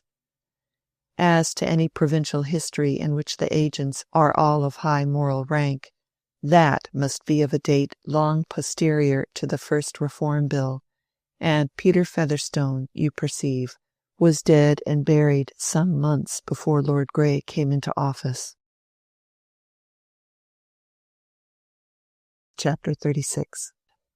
'Tis strange to see the humours of these men, these great aspiring spirits that should be wise. For being the nature of great spirits to love to be where they may be most eminent, they, rating of themselves so far above us in conceit, with whom they do frequent, imagine how we wonder and esteem all that they do or say, which makes them strive to make our admiration more extreme, which they suppose they cannot, lest they give notice of their extreme and highest thoughts. Daniel, Tragedy of Philotas. Mr. Vincey went home from the reading of the will with his point of view considerably changed in relation to many subjects. He was an open-minded man, but given to indirect modes of expressing himself. When he was disappointed in a market for his silk braids, he swore at the groom. When his brother-in-law Bulstrode had vexed him, he made cutting remarks on Methodism, and it was now apparent that he regarded Fred's idleness with a sudden increase of severity, by his throwing an embroidered cap out of the smoking room onto the hall floor. "Well, sir," he observed, when that young gentleman was moving off to bed, "I hope you've made up your mind now to go up next term and pass your examination. I've taken my resolution, so I advise you to lose no time in taking yours." Fred made no answer. He was too utterly depressed. 24 hours ago he had thought that instead of needing to know what he should do, he should by this time know that he needed to do nothing, that he should hunt in pink, have a first-rate hunter, ride to cover on a fine hack, and be generally respected for doing so. Moreover, that he should be able at once to pay Mr. Garth, and that Mary could no longer have any reason for not marrying him. And all this was to have come without study or other inconvenience, purely by the favor of Providence in the shape of an old gentleman's caprice. But now, at the end of the 24 hours, all those firm expectations were upset. It was rather hard lines that, while he was smarting under this disappointment, he should be treated as if he could have helped it. But he went away silently, and his mother pleaded for him. "Don't be hard on the boy, Vincey. He'll turn out well yet, though that wicked man has deceived him. I feel as sure as I sit here, Fred will turn out well. Else why was he brought back from the brink of the grave? And I call it a robbery. It was like giving him the land to promise it. And what is promising, if making everybody believe is not promising? And you see he did leave him £10,000, and then took it away again." "Took it away again," said Mr. Vincey pettishly. "I tell you the lad's an unlucky lad, Lucy, and you've always spoiled him." "Well, Vincey, he was my first, and you made a fine fuss with him when he came. You were as proud," said Mrs. Vincey, easily recovering her cheerful smile. "Who knows what babies will turn to? I was fool enough, I dare say," said the husband, more mildly, however. "But who has handsomer, better children than ours? Fred is far beyond other people's sons. You may hear it in his speech that he has kept college company. And Rosamond, where is there a girl like her? She might stand beside any lady in the land, and only look the better for it. You see, Mr. Lydgate has kept the highest company and been everywhere, and he fell in love with her at once. Not but what I could have wished Rosamond had not engaged herself. She might have met somebody on a visit who would have been a far better match, I mean at her schoolfellow Miss Willoughby's. There are relations in that family quite as high as Mr. Lydgate's." "Damn relations," said Mr. Vincey. "I've had enough of them. I don't want a son-in-law who has got nothing but his relations to recommend him." "Why, my dear," said Mrs. Vincey, "you seemed as pleased as could be about it. It's true I wasn't at home, but Rosamond told me you hadn't a word to say against the engagement. And she has begun to buy in the best linen in cambric for her underclothing." "Not by my will," said Mr. Vincey. "I shall have enough to do this year with an idle scamp of a son, without paying for wedding clothes. The times are as tight as can be. Everybody is being ruined, and I don't believe Lydgate has got a farthing. I shan't give my consent to their marrying. Let 'em wait, as their elders have done before 'em." "Rosamond will take it hard, Vincey, and you know you never could bear to cross her." "Yes, I could. The sooner the engagement's off, the better. I don't believe he'll ever make an income the way he goes on. He makes enemies, that's all I hear of his making." "But he stands very high with Mr. Bulstrode, my dear. The marriage would please him, I should think." "Please the deuce," said Mr. Vincey. "Bulstrode won't pay for their keep, and if Lydgate thinks I'm going to give money for them to set up housekeeping, he's mistaken, that's all. I expect I shall have to put down my horses soon. You'd better tell Rosie what I say." This was a not infrequent procedure with Mr. Vincey, to be rash in jovial assent, and on becoming subsequently conscious that he had been rash, to employ others in making the offensive retractation. However, Mrs. Vincey, who never willingly opposed her husband, lost no time the next morning in letting Rosamond know what he had said. Rosamond, examining some muslin work, listened in silence, and at the end gave a certain turn of her graceful neck, of which only long experience could teach you that it meant perfect obstinacy. "What do you say, my dear?" said her mother, with affectionate deference. "Papa does not mean anything of the kind," said Rosamond, quite calmly. "He has always said that he wished me to marry the man I loved, and I shall marry Mr. Lydgate. It is 7 weeks now since papa gave his consent, and I hope we shall have Mrs. Bretton's house." "Well, my dear, I shall leave you to manage your papa. You always do manage everybody. But if we ever do go and get damask, Sadler's is the place, far better than Hopkins. Mrs. Bretton's is very large, though. I should love you to have such a house, but it will take a great deal of furniture, carpeting and everything, besides plate and glass. And you hear, your papa says he will give no money. Do you think Mr. Lydgate expects it?" "You cannot imagine that I should ask him, mamma. Of course he understands his own affairs." "But he may have been looking for money, my dear, and we all thought of your having a pretty legacy as well as Fred. And now everything is so dreadful. There's no pleasure in thinking of anything, with that poor boy disappointed as he is." "That has nothing to do with my marriage, mamma. Fred must leave off being idle. I am going upstairs to take this work to Miss Morgan. She does the open hemming very well. Mary Garth might do some work for me now, I should think. Her sewing is exquisite. It is the nicest thing I know about Mary. I should so like to have all my cambric frilling double-hemmed, and it takes a long time." Mrs. Vincey's belief that Rosamond could manage her papa was well-founded. Apart from his dinners and his coursing, Mr. Vincey, blustering as he was, had as little of his own way as if he had been a prime minister. The force of circumstances was easily too much for him, as it is for most pleasure-loving, florid men, and the circumstance called Rosamond was particularly forcible by means of that mild persistence which, as we know, enables a white, soft, living substance to make its way in spite of opposing rock. Papa was not a rock. He had no other fixity than that fixity of alternating impulses sometimes called habit, and this was altogether unfavourable to his taking the only decisive line of conduct in relation to his daughter's engagement, namely, to inquire thoroughly into Lydgate's circumstances, declare his own inability to furnish money, and forbid alike either a speedy marriage or an engagement which must be too lengthy.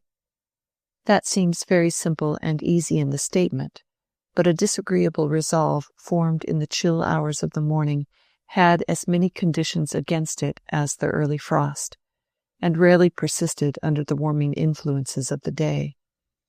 The indirect though emphatic expression of opinion to which Mr. Vincey was prone suffered much restraint in this case.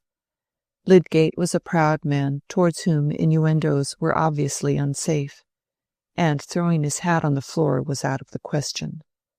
Mr. Vincey was a little in awe of him, a little vain that he wanted to marry Rosamond, a little indisposed to raise a question of money in which his own position was not advantageous, a little afraid of being worsted in dialogue with a man better educated and more highly bred than himself, and a little afraid of doing what his daughter would not like. The part Mr. Vincey preferred playing was that of the generous host whom nobody criticizes.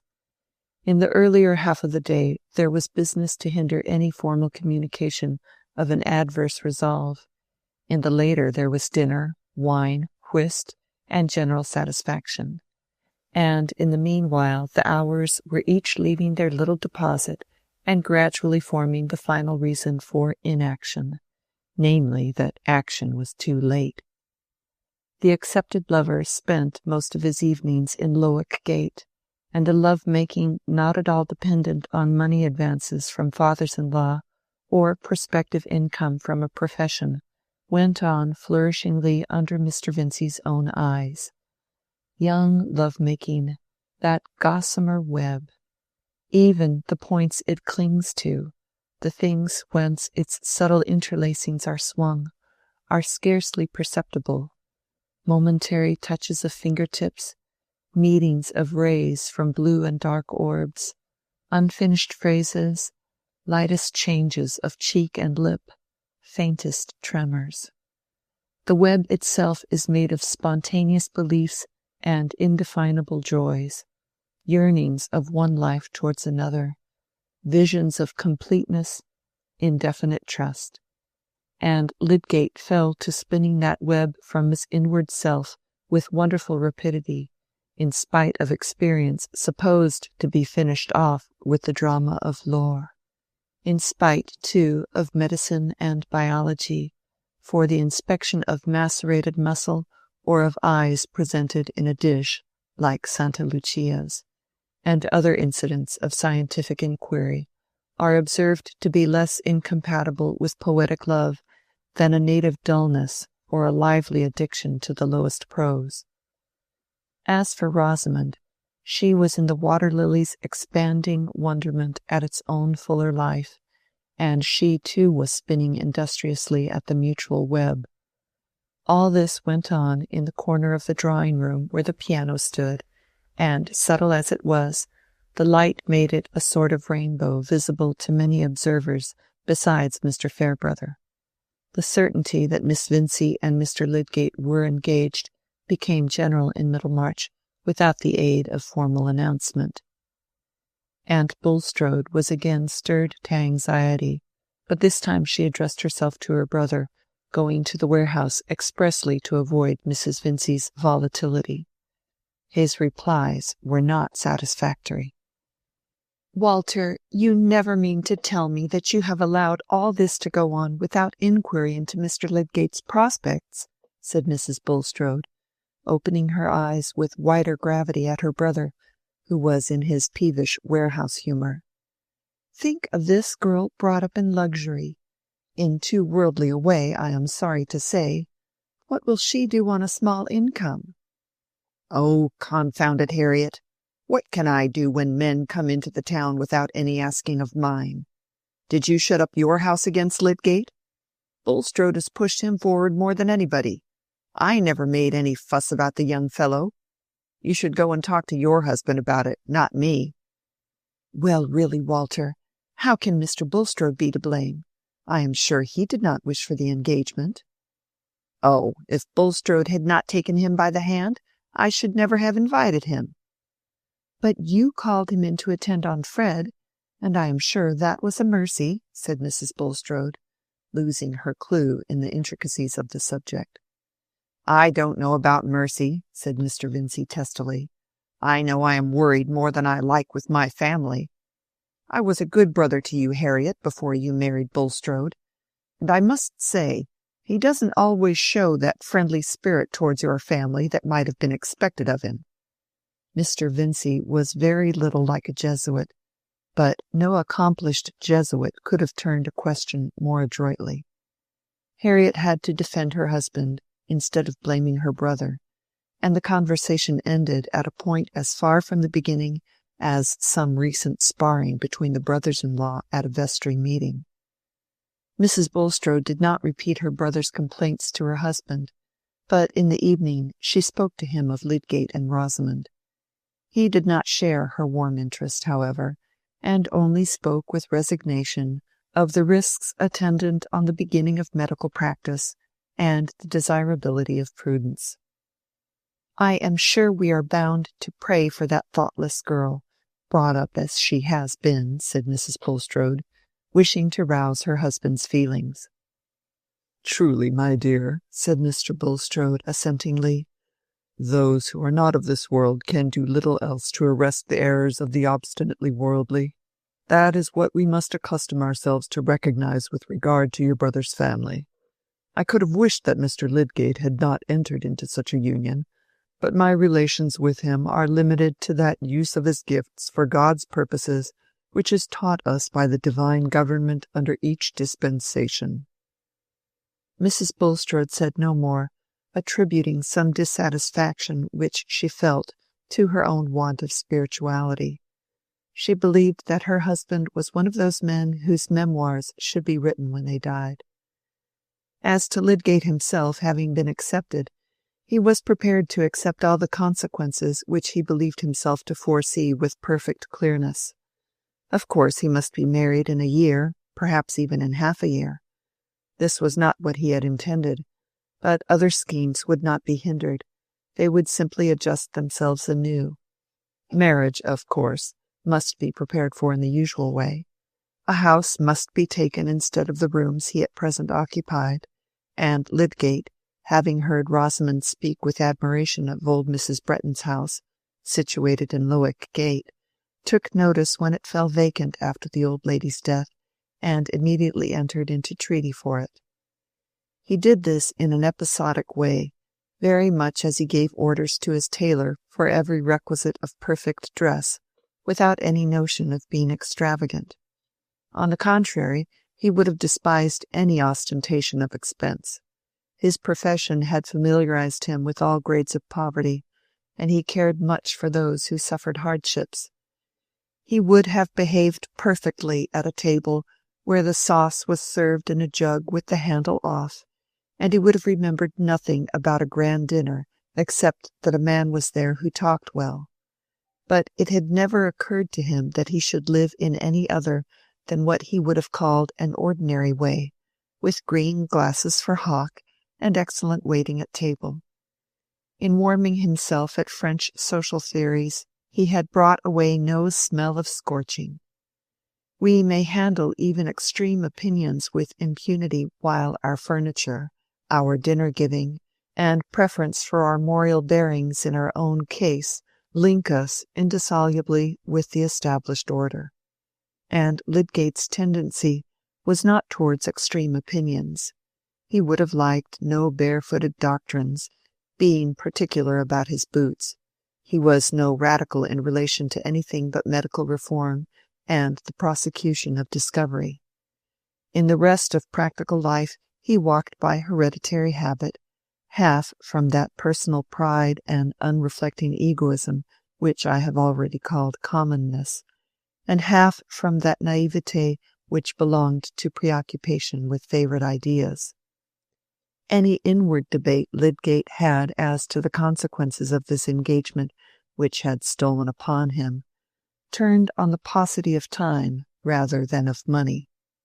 Certainly, being in love, and being expected continually by someone who always turned out to be prettier than memory could represent her to be, did interfere with the diligent use of spare hours which might serve some plodding fellow of a German to make the great imminent discovery. This was really an argument for not deferring the marriage too long, as he implied to Mr. Fairbrother one day that the vicar came to his room with some pond products which he wanted to examine under a better microscope than his own, and, finding Lydgate's table full of apparatus and specimens in confusion, said sarcastically, "Eros has degenerated. He began by introducing order and harmony, and now he brings back chaos." "Yes, at some stages," said Lydgate, lifting his brows and smiling, while he began to arrange his microscope. "But a better order will begin after." "Soon?" said the vicar. "I hope so, really. This unsettled state of affairs uses up the time, and when one has notions in science, every moment is an opportunity. I feel sure that marriage must be the best thing for a man who wants to work steadily. He has everything at home then, no teasing with personal speculations. He can get calmness and freedom." "You are an enviable dog," said the vicar, "to have such a prospect. Rosamond, calmness and freedom, all to your share. Here I am with nothing but my pipe and pond animalcules. Now, are you ready?" Lydgate did not mention to the vicar another reason he had for wishing to shorten the period of courtship. It was rather irritating to him, even with the wine of love in his veins, to be obliged to mingle so often with the family party at the Vinceys, and to enter so much into Middlemarch gossip, protracted good cheer, whist-playing, and general futility. He had to be deferential when Mr. Vincey decided questions with trenchant ignorance, especially as to those liquors which were the best inward pickle, preserving you from the effects of bad air. Mrs. Vincey's openness and simplicity were quite unstreaked with suspicion as to the subtle offence she might give to the taste of her intended son-in-law, and altogether Lydgate had to confess to himself that he was descending a little in relation to Rosamond's family. But that exquisite creature herself suffered in the same sort of way. It was at least one delightful thought that in marrying her he could give her a much-needed transplantation. "Dear," he said to her one evening, in his gentlest tone, as he sat down by her and looked closely at her face. But I must first say that he had found her alone in the drawing-room, where the great old-fashioned window, almost as large as the side of the room, was opened to the summer scents of the garden at the back of the house. Her father and mother were gone to a party, and the rest were all out with the butterflies. "Dear, your eyelids are red." "Are they?" said Rosamond. "I wonder why." It was not in her nature to pour forth wishes or grievances. They only came forth gracefully on solicitation. "As if you could hide it from me," said Lydgate, laying his hand tenderly on both of hers. "Don't I see a tiny drop on one of the lashes? Things trouble you, and you don't tell me. That is unloving." "Why should I tell you what you cannot alter? They are everyday things. Perhaps they've been a little worse lately." "Family annoyances? Don't fear speaking. I guess them." "Papa has been more irritable lately. Fred makes him angry, and this morning there was a fresh quarrel because Fred threatens to throw his whole education away and do something quite beneath him. And besides—" Rosamond hesitated, and her cheeks were gathering a slight flush. Lydgate had never seen her in trouble since the morning of their engagement, and he had never felt so passionately towards her as this moment. He kissed the hesitating lips gently, as if to encourage them. "I feel that papa is not quite pleased about our engagement," Rosamond continued, almost in a whisper. "And he said last night that he should certainly speak to you and say it must be given up." "Will you give it up?" said Lydgate, with quick energy, almost angrily. "I never give up anything that I choose to do," said Rosamond, recovering the calmness at the touching of this chord. "God bless you," said Lydgate, kissing her again. This constancy of purpose in the right place was adorable. He went on. "It is too late now for your father to say that our engagement must be given up. You are of age, and I claim you as mine. If anything is done to make you unhappy, that is a reason for hastening our marriage." An unmistakable delight shone forth from the blue eyes that met his, and the radiance seemed to light up all his future with mild sunshine. Ideal happiness, of the kind known in the Arabian Nights, in which you are invited to step from the labour and discord of the street into a paradise where everything is given to you and nothing claimed, seemed to be an affair of a few weeks' waiting, more or less. "Why should we defer it?" he said, with ardent insistence. "I've taken the house now. Everything else can soon be got ready, can it not? You will not mind about new clothes. Those can be bought afterwards." "What original notions you clever men have," said Rosamond, dimpling with more thorough laughter than usual at this humorous incongruity. "This is the first time I ever heard of wedding clothes being bought after marriage." "But you don't mean to say you would insist on my waiting months for the sake of clothes," said Lydgate, half thinking that Rosamond was tormenting him prettily, and half fearing that she really shrank from speedy marriage. "Remember, we are looking forward to a better sort of happiness even than this, being continually together, independent of others, and ordering our lives as we will. Come, dear, tell me how soon you can be altogether mine." There was a serious pleading in Lydgate's tone, as if he felt that she would be injuring him by any fantastic delays. Rosamond became serious too, and slightly meditative. In fact, she was going through many intricacies of lace edging and hosiery and petticoat tucking in order to give an answer that would be at least approximative. 6 weeks would be ample. Say so, Rosamond, insisted Lydgate, releasing her hands to put his arm gently around her. One little hand immediately went to pat her hair, while she gave her neck a meditative turn, and then said seriously, "There would be the house linen and the furniture to be prepared. Still, Mamma could see to those while we were away." "Yes, to be sure. We must be away a week or so." "Oh, more than that," said Rosamond earnestly. She was thinking of her evening dresses for the visit to Sir Godwin Lydgate's, which she had long been secretly hoping for as a delightful employment of at least 1/4 of the honeymoon, even if she deferred her introduction to the uncle who was a doctor of divinity, also a pleasing though sober kind of rank, when sustained by blood. She looked at her lover with some wondering remonstrance as she spoke, and he readily understood that she might wish to lengthen the sweet time of double solitude. "Whatever you wish, my darling, when the day is fixed. But let us take a decided course, and put an end to any discomfort you may be suffering. 6 weeks.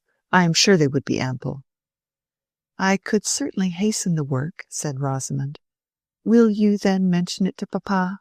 I think it would be better to write to him." She blushed and looked at him as the garden flowers look at us when we walk forth happily among them in the transcendent evening light.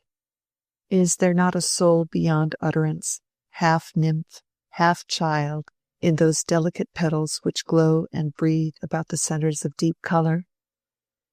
He touched her ear and a little bit of neck under it with his lips, and they sat quite still for many minutes which flowed by them like a small gurgling brook with the kisses of the sun upon it. Rosamond thought that no one could be more in love than she was, and Lydgate thought that after all his wild mistakes and absurd credulity he had found perfect womanhood, felt as if already breathed upon by exquisite wedded affection such as would be bestowed by an accomplished creature who venerated his high musings and momentous labours, and who would never interfere with them, who would create order in the home and accounts with still magic, yet keep her fingers ready to touch the lute and transform life into romance at any moment, who was instructed to the true womanly limit and not a hair's breadth beyond, docile, therefore, and ready to carry out behests which came from that limit. It was plainer now than ever that his notion of remaining much longer a bachelor had been a mistake. Marriage would not be an obstruction, but a furtherance. And happening the next day to accompany a patient to Brassing, he saw a dinner service there which struck him as so exactly the right thing that he bought it at once. It saved time to do these things just when you thought of them, and Lydgate hated ugly crockery. The dinner service in question was expensive, but that might be in the nature of dinner services. Furnishing was necessarily expensive, but then it had to be done only once. "It must be lovely," said Mrs. Vincey, when Lydgate mentioned his purchase with some descriptive touches. "Just what Rosie ought to have. I trust in heaven it won't be broken." "One must hire servants who will not break things," said Lydgate. Certainly this was reasoning with an imperfect vision of sequences, but at that period there was no sort of reasoning which was not more or less sanctioned by men of science. Of course it was unnecessary to defer the mention of anything to Mamma, who did not readily take views that were not cheerful, and, being a happy wife herself, had hardly any feeling but pride in her daughter's marriage. But Rosamond had good reasons for suggesting to Lydgate that Papa should be appealed to in writing. She prepared for the arrival of the letter by walking with her papa to the warehouse the next morning, and telling him on the way that Mr. Lydgate wished to be married soon. "Nonsense, my dear," said Mr. Vincey. "What has he got to marry on? You'd much better give up the engagement. I've told you so pretty plainly before this. What have you had such an education for if you are to go and marry a poor man? It's a cruel thing for a father to see." "Mr. Lydgate is not poor, papa. He bought Mr. Peacock's practice, which, they say, is worth $800 or $900 a year." "Stuff and nonsense! What's buying a practice? He might as well buy next year's swallows. It'll all slip through his fingers." "On the contrary, papa, he will increase the practice. See how he is being called in by the Chetams and Casaubons." "I hope he knows I shan't give anything, with this disappointment about Fred, and Parliament going to be dissolved, and machine breaking everywhere, and an election coming on." "Dear papa, what can that have to do with my marriage?" "A pretty deal to do with it. We may all be ruined for what I know. The country's in that state. Some say it's the end of the world, and be hanged if I don't think it looks like it. Anyhow, it's not a time for me to be drawing money out of my business, and I should wish Lydgate to know that." "I am sure he expects nothing, papa, and he has such very high connections. He is sure to rise in one way or another. He's engaged in making scientific discoveries." Mr. Vincey was silent. "I cannot give up my only prospect of happiness, papa. Mr. Lydgate is a gentleman. I could never love anyone who is not a perfect gentleman. He would not like me to go into a consumption, as Arabella Hawley did, and you know that I never change my mind." Again papa was silent. "Promise me, papa, that you will consent to what we wish. We shall never give each other up, and you know that you have always objected to long courtships and late marriages." There was a little more urgency of this kind, till Mr. Vincey said, "Well, well, child, he must write to me first before I can answer him." And Rosamond was certain that she had gained her point. Mr. Vincey's answer consisted chiefly in a demand that Lydgate should insure his life, a demand immediately conceded. This was a delightfully reassuring idea, supposing that Lydgate died, but in the meantime not a self-supporting idea. However, it seemed to make everything comfortable about Rosamond's marriage, and the necessary purchases went on with much spirit. Not without prudential considerations, however. A bride who is going to visit at a baronet's must have a few first-rate pocket-handkerchiefs, but beyond the absolutely necessary half-dozen, Rosamond contented herself without the very highest style of embroidery and Valenciennes. Lydgate also, finding that his sum of £800 had been considerably reduced since he had come to Middlemarch, restrained his inclination for some plate of an old pattern which was shown to him when he went into Kipple's establishment at Brassing to buy forks and spoons.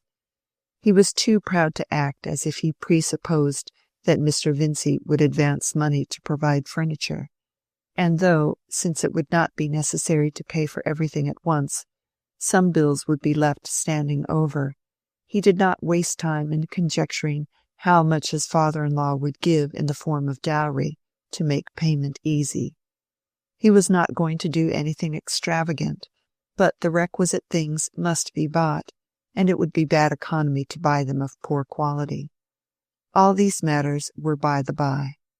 Lydgate foresaw that science and his profession were the objects he should alone pursue enthusiastically, but he could not imagine himself pursuing them in such a home as Wrench had, the doors all open, the oilcloth worn, the children in soiled pinafores, and lunch lingering in the form of bones, black-handled knives, and willow pattern. But Wrench had a wretched lymphatic wife who made a mummy of herself indoors in a large shawl, and he must have altogether begun with an ill-chosen domestic apparatus. Rosamond, however, was on her side much occupied with conjectures, though her quick imitative perception warned her against betraying them too crudely. "I shall like so much to know your family," she said one day, when the wedding journey was being discussed.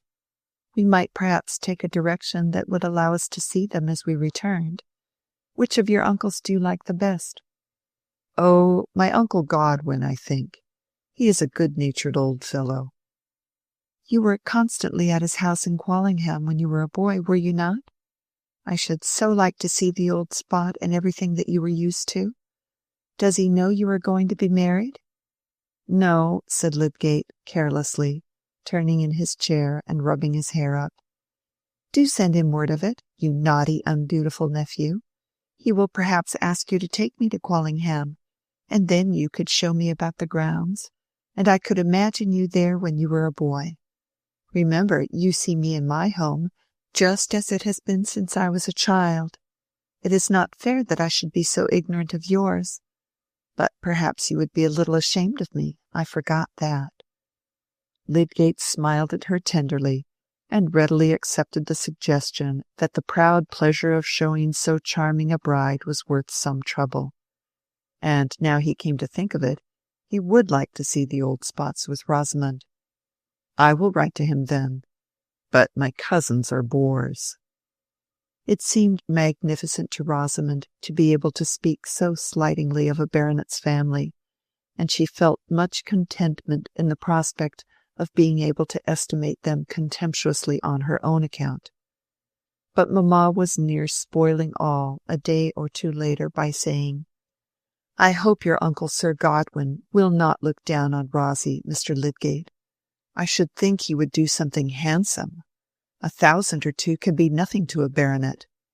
"Mamma," said Rosamond, blushing deeply, and Lydgate pitied her so much that he remained silent, and went to the other end of the room to examine a print curiously, as if he had been absent-minded. Mamma had a little filial lecture afterwards, and was docile as usual.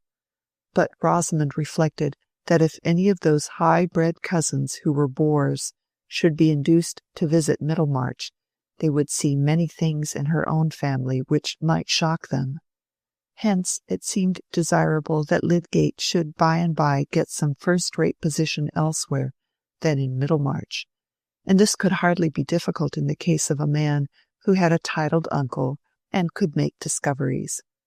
Lydgate, you perceive, had talked fervidly to Rosamond of his hopes as to the highest uses of his life, and had found it delightful to be listened to by a creature who would bring him the sweet furtherance of satisfying affection, beauty, repose, such help as our thoughts get from the summer sky and the flower-fringed meadows.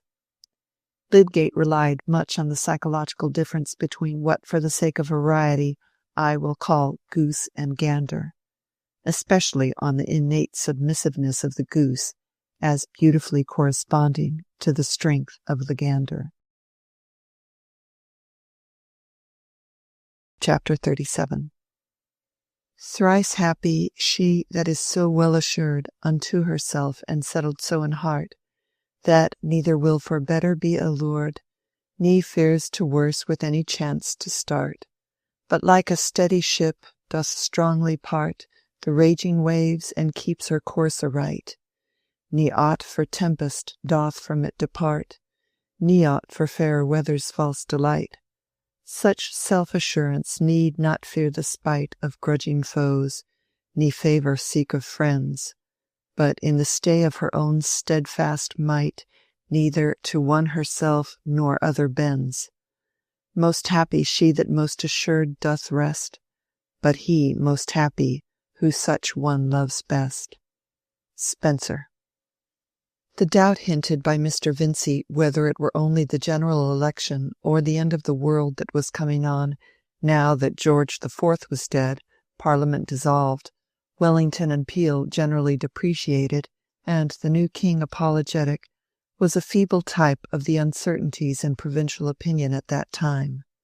With the glow-worm lights of country places, how could men see which were their own thoughts in the confusion of a Tory ministry passing liberal measures, of Tory nobles and electors being anxious to return liberals rather than friends of the recreant ministers, and of outcries for remedies which seemed to have a mysteriously remote bearing on private interest, and were made suspicious by the advocacy of disagreeable neighbours? Buyers of the Middlemarch newspapers found themselves in an anomalous position. During the agitation on the Catholic question, many had given up the Pioneer, which had a motto from Charles James Fox and was in the van of progress, because it had taken Peel's side about the Papists, and had thus blotted its liberalism with a toleration of Jesuitry and Baal. But they were ill satisfied with the trumpet, which, since its blasts against Rome, and in the general flaccidity of the public mind, nobody knowing who would support whom, had become feeble in its blowing.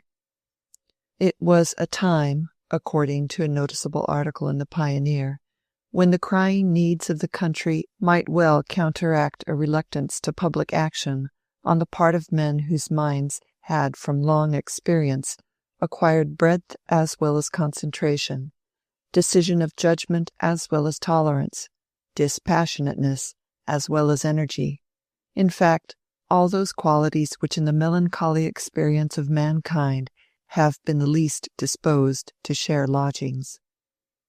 Mr. Hackbutt, whose fluent speech was at that time floating more widely than usual, and leaving much uncertainty as to its ultimate channel, was heard to say in Mr. Hawley's office that the article in question emanated from Brooke of Tipton, and that Brooke had secretly bought the Pioneer some months ago. "That means mischief, eh?" said Mr. Hawley. "He's got the freak of being a popular man now, after dangling about like a stray tortoise. So much the worse for him. I've had my eye on him for some time. He shall be prettily pumped upon. He's a damned bad landlord. What business has an old county man to come currying favor with a low set of dark blue freemen? As to his paper, I only hope he may do the writing himself. It would be worth our paying for." "I understand he has got a very brilliant young fellow to edit it, who can write the highest style of leading article, quite equal to anything in the London papers. And he means to take very high ground on reform." "Let Brooke reform his rent roll. He's a cursed old screw, and the buildings all over his estate are going to rack. I suppose this young fellow is some loose fish from London." "His name is Ladislaw. He is said to be of foreign extraction." "I know the sort," said Mr. Hawley. "Some emissary. He'll begin with flourishing about the rights of man, and end with murdering a wench. That's the style." "You must concede that there are abuses, Hawley," said Mr. Hackbutt, foreseeing some political disagreement with his family lawyer. "I myself should never favor immoderate views. In fact, I take my stand with Huskisson.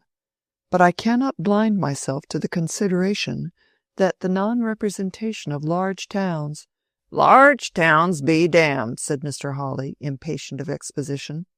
"I know a little too much about Middlemarch elections. Let 'em quash every pocket borough tomorrow, and bring in every mushroom town in the kingdom. They'll only increase the expense of getting into Parliament. I go upon facts." Mr. Hawley's disgust at the notion of the Pioneer being edited by an emissary, and of Brooke becoming actively political, as if a tortoise of desultory pursuits should protrude its small head ambitiously and become rampant, was hardly equal to the annoyance felt by some members of Mr. Brooke's own family. The result had oozed forth gradually, like the discovery that your neighbor has set up an unpleasant kind of manufacture which will be permanently under your nostrils without legal remedy. The Pioneer had been secretly bought even before Will Ladislaw's arrival, the expected opportunity having offered itself in the readiness of the proprietor to part with the valuable property which did not pay. And in the interval since Mr. Brooke had written his invitation, those germinal ideas of making his mind tell upon the world at large, which had been present in him from his younger years, but had hitherto lain in some obstruction, had been sprouting under cover. The development was much furthered by a delight in his guest which proved greater than even he had anticipated, for it seemed that Will was not only at home in all those artistic and literary subjects which Mr. Brooke had gone into at one time, but that he was strikingly ready at seizing the points of the political situation, and dealing with them in that large spirit which, aided by adequate memory, lends itself to quotation and general effectiveness of treatment. "He seems to me a kind of Shelley, you know," Mr. Brooke took an opportunity of saying, for the gratification of Mr. Casaubon. "I don't mean as to anything objectionable, laxities or atheism or anything of that kind, you know. Ladislaw's sentiments in every way, I am sure, are good. Indeed, we were talking a great deal together last night. But he has the same sort of enthusiasm for liberty, freedom, emancipation.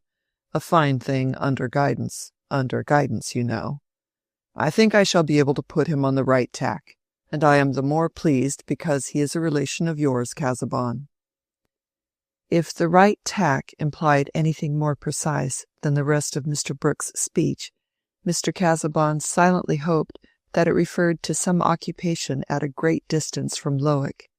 He had disliked Will while he helped him, but he had begun to dislike him still more now that Will had declined his help. That is the way with us when we have any uneasy jealousy in our disposition. If our talents are chiefly of the burrowing kind, our honey-sipping cousin, whom we have grave reasons for objecting to, is likely to have a secret contempt for us, and anyone who admires him passes an oblique criticism on ourselves. Having the scruples of rectitude in our souls, we are above the meanness of injuring him. Rather, we meet all his claims on us by active benefits, and the drawing of checks for him, being a superiority which he must recognize, gives our bitterness a milder infusion. Now Mr. Casaubon had been deprived of that superiority, as anything more than a remembrance, in a sudden, capricious manner. His antipathy to Will did not spring from the common jealousy of a winter-worn husband. It was something deeper, bred by his lifelong claims and discontents.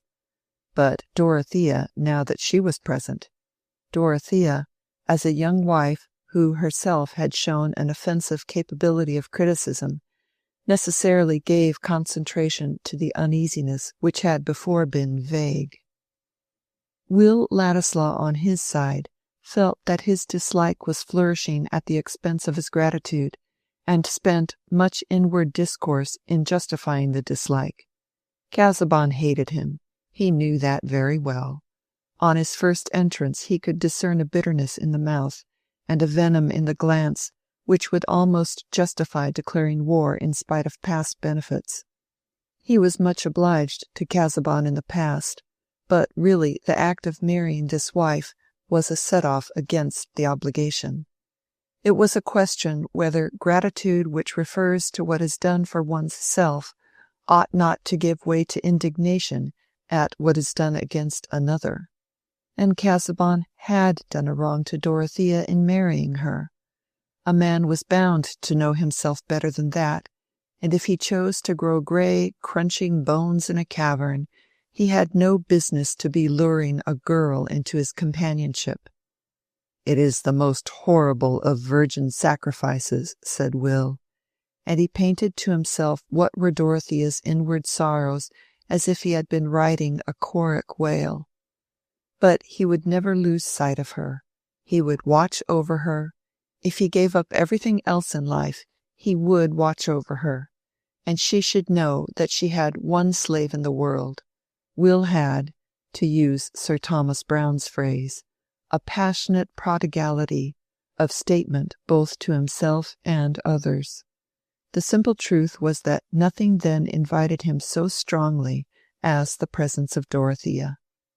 Invitations of the formal kind had been wanting, however, for Will had never been asked to go to Lowick. Mr. Brooke, indeed, confident of doing everything agreeable which Casaubon, poor fellow, was too much absorbed to think of, had arranged to bring Ladislaw to Lowick several times, not neglecting meanwhile to introduce him elsewhere on every opportunity as a young relative of Casaubon's. And though Will had not seen Dorothea alone, their interviews had been enough to restore her former sense of young companionship with one who was cleverer than herself, yet seemed ready to be swayed by her.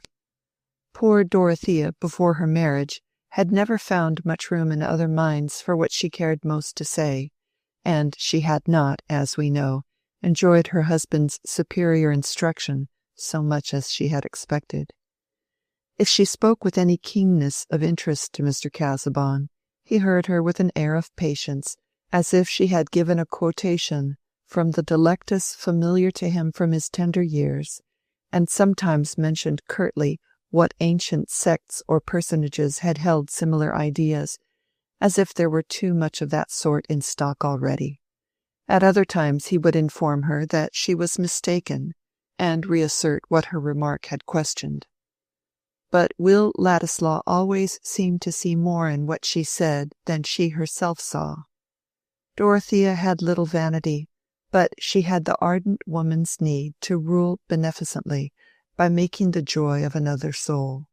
Hence, the mere chance of seeing Will occasionally was like a lunette opened in the wall of her prison, giving her a glimpse of the sunny air, and this pleasure began to nullify her original alarm at what her husband might think about the introduction of Will as her uncle's guest. On this subject Mr. Casaubon had remained dumb. But Will wanted to talk with Dorothea alone, and was impatient of slow circumstance. However slight the terrestrial intercourse between Dante and Beatrice, or Petrarch and Laura, time changes the proportion of things, and in later days it is preferable to have fewer sonnets and more conversation. Necessity excused stratagem, but stratagem was limited by the dread of offending Dorothea. He found out at last that he wanted to take a particular sketch at Lowick, and one morning when Mr. Brooke had to drive along the Lowick road on his way to the county town, Will asked to be set down with his sketch-book and camp-stool at Lowick, and, without announcing himself at the manor, settled himself to sketch in a position where he must see Dorothea if she came out to walk, and he knew that she usually walked an hour in the morning. But the stratagem was defeated by the weather. Clouds gathered with treacherous quickness, the rain came down, and Will was obliged to take shelter in the house. He intended, on the strength of relationship, to go into the drawing-room and wait there without being announced, and seeing his old acquaintance, the butler, in the hall, he said, "Don't mention that I am here, Pratt. I will wait till luncheon. I know Mr. Casaubon does not like to be disturbed when he is in the library." "Master is out, sir. There's only Mrs. Casaubon in the library. I'd better tell her you're here, sir," said Pratt, a red-cheeked man given to lively converse with Tantripp, and often agreeing with her that it must be dull for Madame. "Oh, very well. This confounded rain has hindered me from sketching," said Will, feeling so happy that he affected indifference with delightful ease. In another minute he was in the library, and Dorothea was meeting him with her sweet, unconstrained smile. "Mr. Casaubon has gone to the Archdeacon's," she said at once. "I don't know whether he will be home again long before dinner. He was uncertain how long he should be. Did you want to say anything particular to him?" "No, I came to sketch, but the rain drove me in. Else I would not have disturbed you yet. I supposed that Mr. Casaubon was here, and I know he dislikes interruption at this hour." "I am indebted to the rain, then. I am so glad to see you." Dorothea uttered these common words with the simple sincerity of an unhappy child visited at school. "I really came for the chance of seeing you alone," said Will, mysteriously forced to be just as simple as she was. He could not stay to ask himself why not. "I wanted to talk about things as we did in Rome.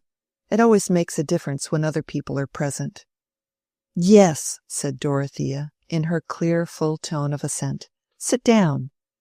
She seated herself on a dark ottoman with the brown books behind her, looking in her plain dress of some thin woolen white material, without a single ornament on her besides her wedding ring, as if she were under a vow to be different from all other women. And Will sat down opposite her at 2 yards' distance, the light falling on his bright curls and delicate but rather petulant profile, with its defiant curves of lip and chin. Each looked at each other as if they had been 2 flowers which had opened then and there. Dorothea for the moment forgot her husband's mysterious irritation against Will.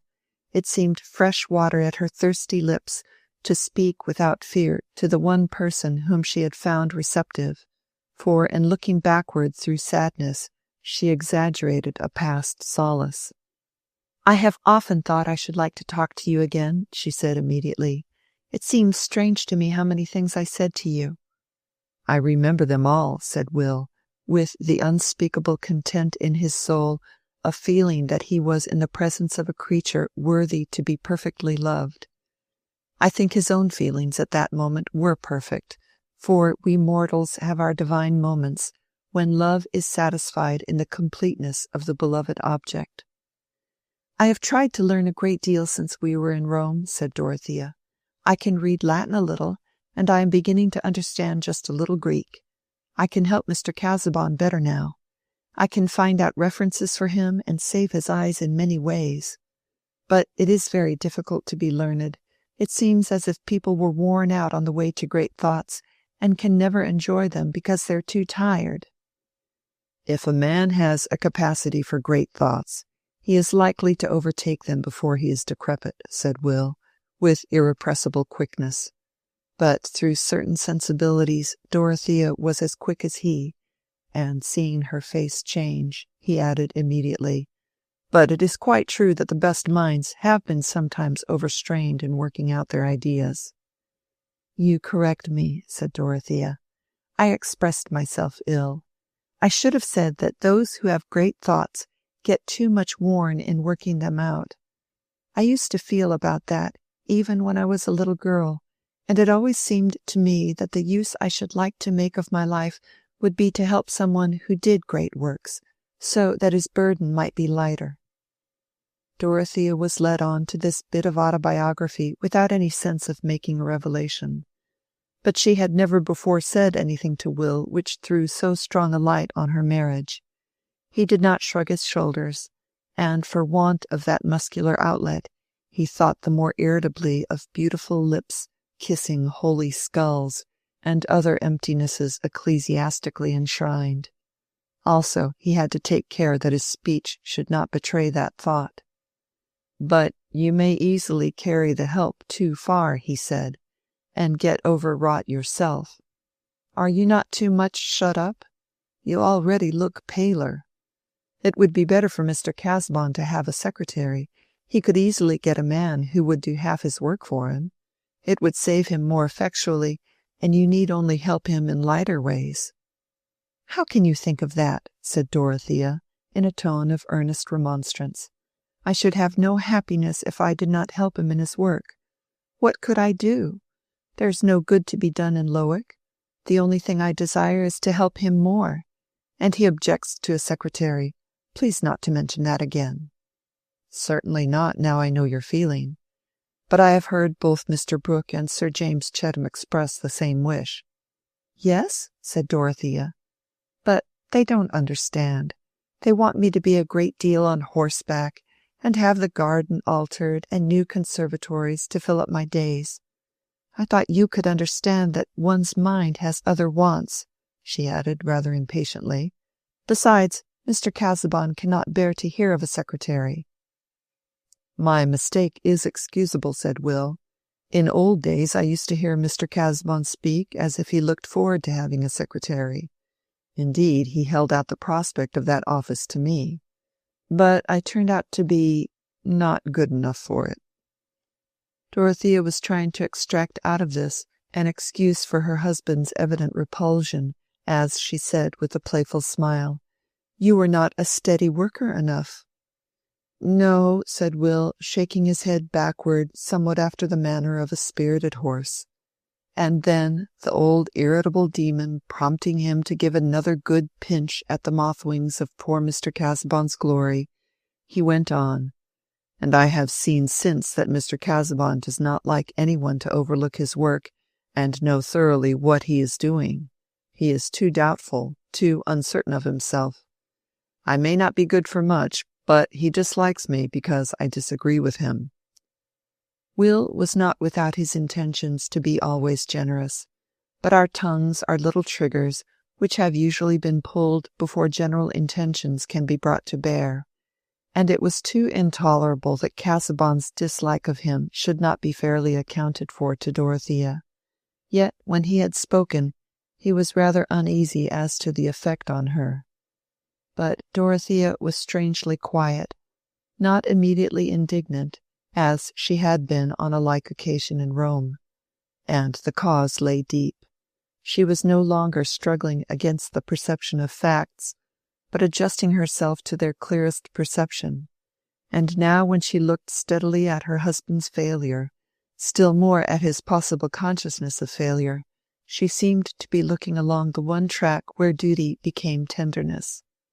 Will's want of reticence might have been met with more severity, if he had not already been recommended to her mercy by her husband's dislike, which must seem hard to her till she saw better reason for it. She did not answer at once, but after looking down ruminatingly, she said, with some earnestness, "Mr. Casaubon must have overcome his dislike of you so far as his actions were concerned, and that is admirable." "Yes, he has shown a sense of justice in family matters." It was an abominable thing that my grandmother should have been disinherited because she made what they called a mésalliance, though there was nothing to be said against her husband, except that he was a Polish refugee who gave lessons for his bread. "I wish I knew all about her," said Dorothea. "I wonder how she bore the change from wealth to poverty. I wonder whether she was happy with her husband. Do you know much about them?" "No, only that my grandfather was a patriot, a bright fellow, could speak many languages, musical, got his bread by teaching all sorts of things. They both died rather early, and I never knew much of my father beyond what my mother told me, but he inherited the musical talents. I remember his slow walk and his long, thin hands. And one day remains with me when he was lying ill, and I was very hungry, and had only a little bit of bread." "Oh, what a different life from mine," said Dorothea, with keen interest, clasping her hands on her lap. "I have always had too much of everything. But tell me how it was. Mr. Casaubon could not have known about you then." "No, but my father had made himself known to Mr. Casaubon, and that was my last hungry day. My father died soon after, and my mother and I were well taken care of. Mr. Casaubon always expressly recognized it as his duty to take care of us because of the harsh injustice which had been shown to his mother's sister. But now I am telling you what is not new to you." In his inmost soul, Will was conscious of wishing to tell Dorothea what was rather new even in his own construction of things, namely, that Mr. Casaubon had never done more than pay a debt towards him. Will was much too good a fellow to be easy under the sense of being ungrateful, and when gratitude has become a matter of reasoning, there are many ways of escaping from its bonds. "No," answered Dorothea. "Mr. Casaubon has always avoided dwelling on his own honorable actions." She did not feel that her husband's conduct was depreciated, but this notion of what justice had required in his relations with Will Ladislaw took strong hold on her mind. After a moment's pause, she added, "He had never told me that he supported your mother. Is she still living?" "No, she died by an accident, a fall, 4 years ago. It is curious that my mother, too, ran away from her family, but not for the sake of her husband. She never would tell me anything about her family, except that she forsook them to get her own living, went on the stage, in fact. She was a dark-eyed creature with crisp ringlets and never seemed to be getting old. You see, I come of rebellious blood on both sides," Will ended, smiling brightly at Dorothea, while she was still looking with serious intentness before her, like a child seeing a drama for the first time.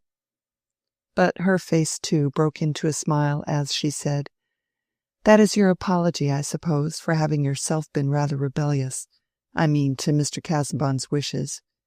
You must remember that you have not done what he thought best for you, and if he dislikes you, you were speaking of dislike a little while ago, but I should rather say, if he has shown any painful feelings towards you, you must consider how sensitive he has become from the wearing effect of study. Perhaps," she continued, getting into a pleading tone, "my uncle has not told you how serious Mr. Casaubon's illness was. It would be very petty of us who are well and can bear things, to think much of small offences from those who carry a weight of trial." You teach me better, said Will. I will never grumble on that subject again. There was a gentleness in his tone which came from the unutterable contentment of perceiving, what Dorothea was hardly conscious of, that she was travelling into the remoteness of pure pity and loyalty towards her husband. Will was ready to adore her pity and loyalty if she would associate himself with her in manifesting them.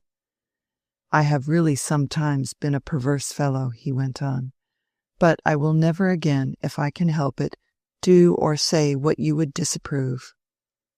That is very good of you, said Dorothea, with another open smile. I shall have a little kingdom then, where I shall give laws. But you will soon go away out of my rule, I imagine. You will soon be tired of staying at the Grange. That is a point I wanted to mention to you, one of the reasons why I wished to speak to you alone. Mr. Brooke proposes that I should stay in this neighborhood. He has bought one of the Middlemarch newspapers, and he wishes me to conduct that, and also to help him in other ways.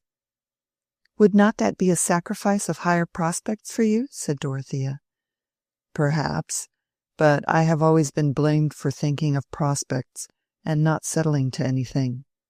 And here is something offered to me. If you would not like me to accept it, I will give it up. Otherwise, I would rather stay in this part of the country than go away. I belong to nobody anywhere else. I should like you to stay very much, said Dorothea at once, as simply and readily as she had spoken at Rome. There was not the shadow of a reason in her mind at the moment why she should not say so.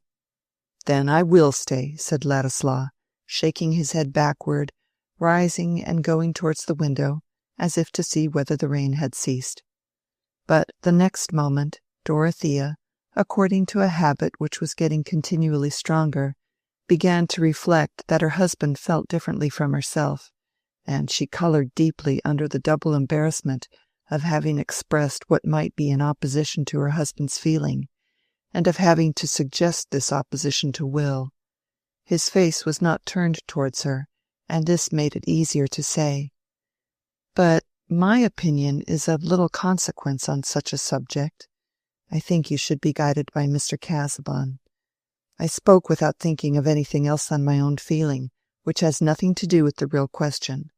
But it now occurs to me, perhaps Mr. Casaubon might see that the proposal was not wise. Can you not wait now and mention it to him? I can't wait today, said Will, inwardly seared by the possibility that Mr. Casaubon would enter. The rain is quite over now. I told Mr. Brooke not to call for me. I would rather walk the 5 miles. I shall strike across Halsell Common and see the gleams on the wet grass. I like that. He approached her to shake hands quite hurriedly, longing but not daring to say, "Don't mention the subject to Mr. Casaubon." No, he dared not, could not say it. To ask her to be less simple and direct would be like breathing on the crystal that you want to see the light through. And there was always the other great dread, of himself becoming dimmed and forever ray-shorn in her eyes.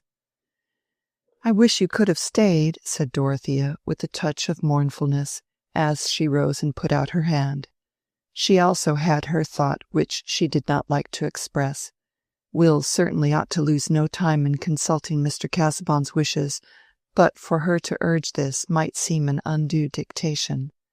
So they only said good-bye, and Will quitted the house, striking across the fields so as not to run any risk of encountering Mr. Casaubon's carriage, which, however, did not appear at the gate until 4 o'clock.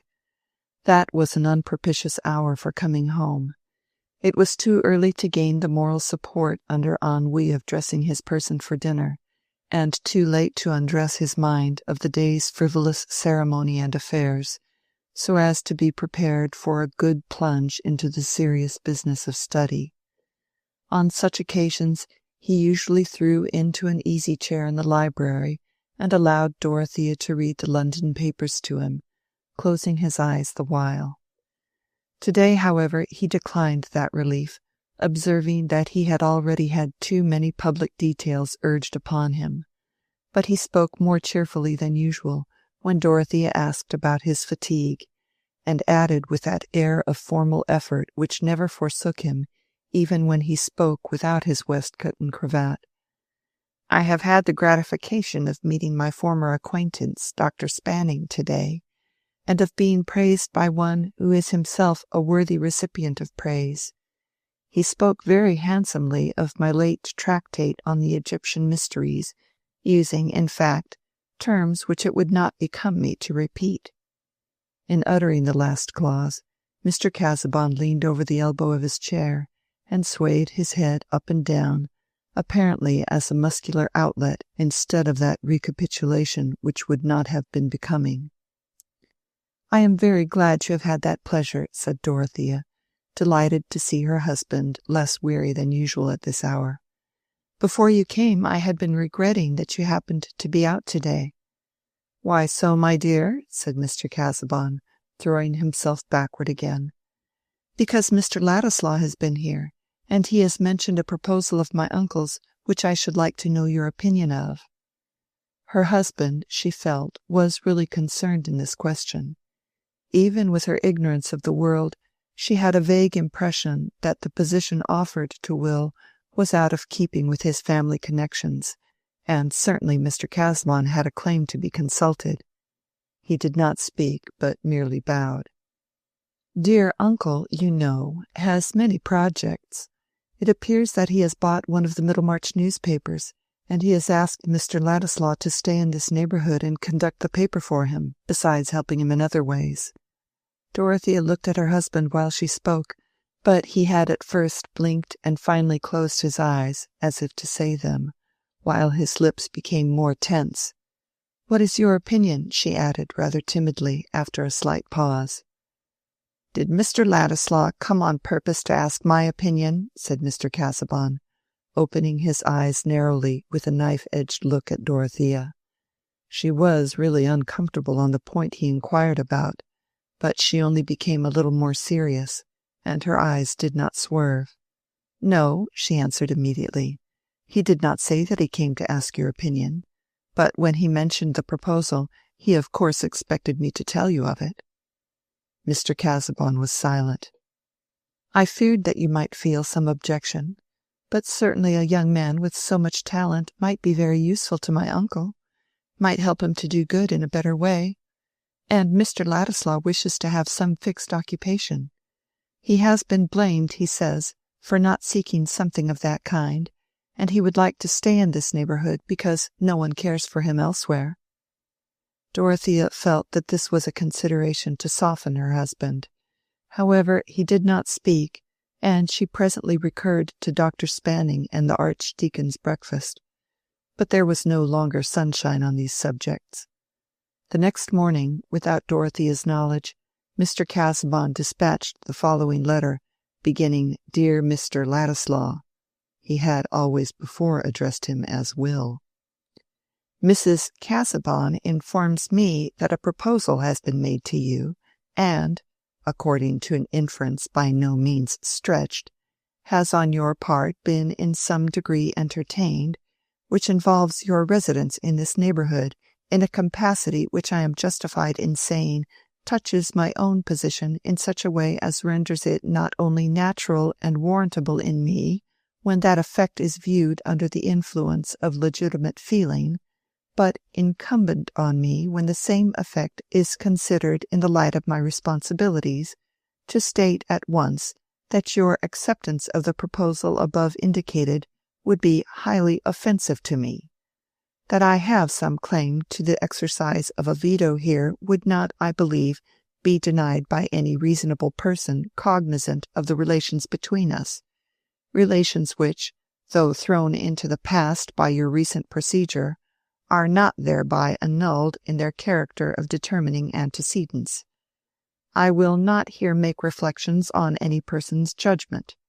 It is enough for me to point out to yourself that there are certain social fitnesses and proprieties which should hinder a somewhat near relative of mine from becoming anywise conspicuous in this vicinity in a status not only much beneath my own, but associated at best with the sciolism of literary or political adventurers. At any rate, The contrary issue must exclude you from further reception at my house. Yours faithfully, Edward Casaubon. Meanwhile, Dorothea's mind was innocently at work towards the further embitterment of her husband, dwelling with the sympathy that grew to agitation on what Will had told her about his parents and grandparents. Any private hours in her day were usually spent in her blue-green boudoir, and she had come to be very fond of its pallid quaintness. Nothing had been outwardly altered there, but while the summer had gradually advanced over the western fields beyond the avenue of elms, the bare room had gathered within it those memories of an inward life which fill the air as with a cloud of good or bad angels, the invisible yet active forms of our spiritual triumphs or our spiritual falls. She had been so used to struggle for and to find resolve in looking along the avenue towards the arch of western light that the vision itself had gained a communicating power. Even the pale stag seemed to have reminding glances and to mean mutely, "Yes, we know."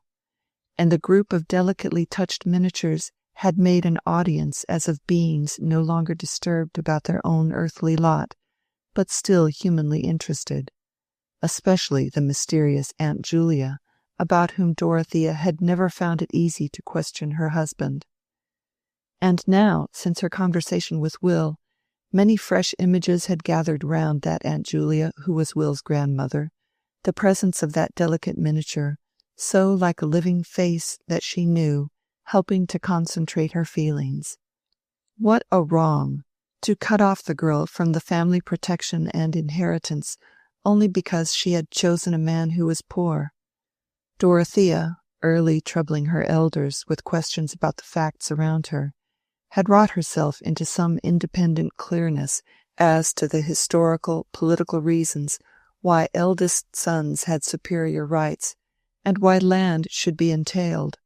Those reasons, impressing her with a certain awe, might be weightier than she knew, but here was a question of ties which left them uninfringed.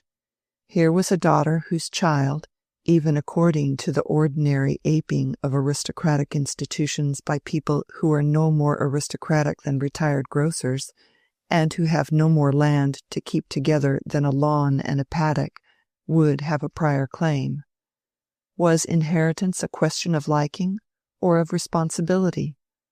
All the energy of Dorothea's natures went on the side of responsibility, the fulfillment of claims founded on our own deeds, such as marriage and parentage.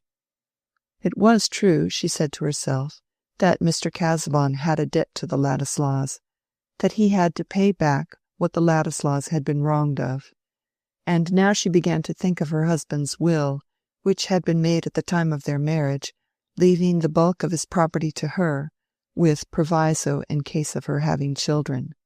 That ought to be altered, and no time ought to be lost. This very question, which had just arisen about Will Ladislaw's occupation, was the occasion for placing things on a new, right footing. Her husband, she felt sure, according to all his previous conduct, would be ready to take the just view if she proposed it. She, in whose interest an unfair concentration of the property had been urged. His sense of right had surmounted and would continue to surmount anything that might be called antipathy. She suspected that her uncle's scheme was disapproved by Mr. Casaubon, and this made it seem all the more opportune that a fresh understanding should be begun, so that instead of Will's starting penniless and accepting the first function that offered itself, he should find himself in possession of a rightful income which should be paid by her husband during his life, and by an immediate alteration of the will should be secured at his death. The vision of all this as what ought to be done seemed to Dorothea like a sudden letting in of daylight, waking her from her previous stupidity and incurious, self-absorbed ignorance about her husband's relation to others.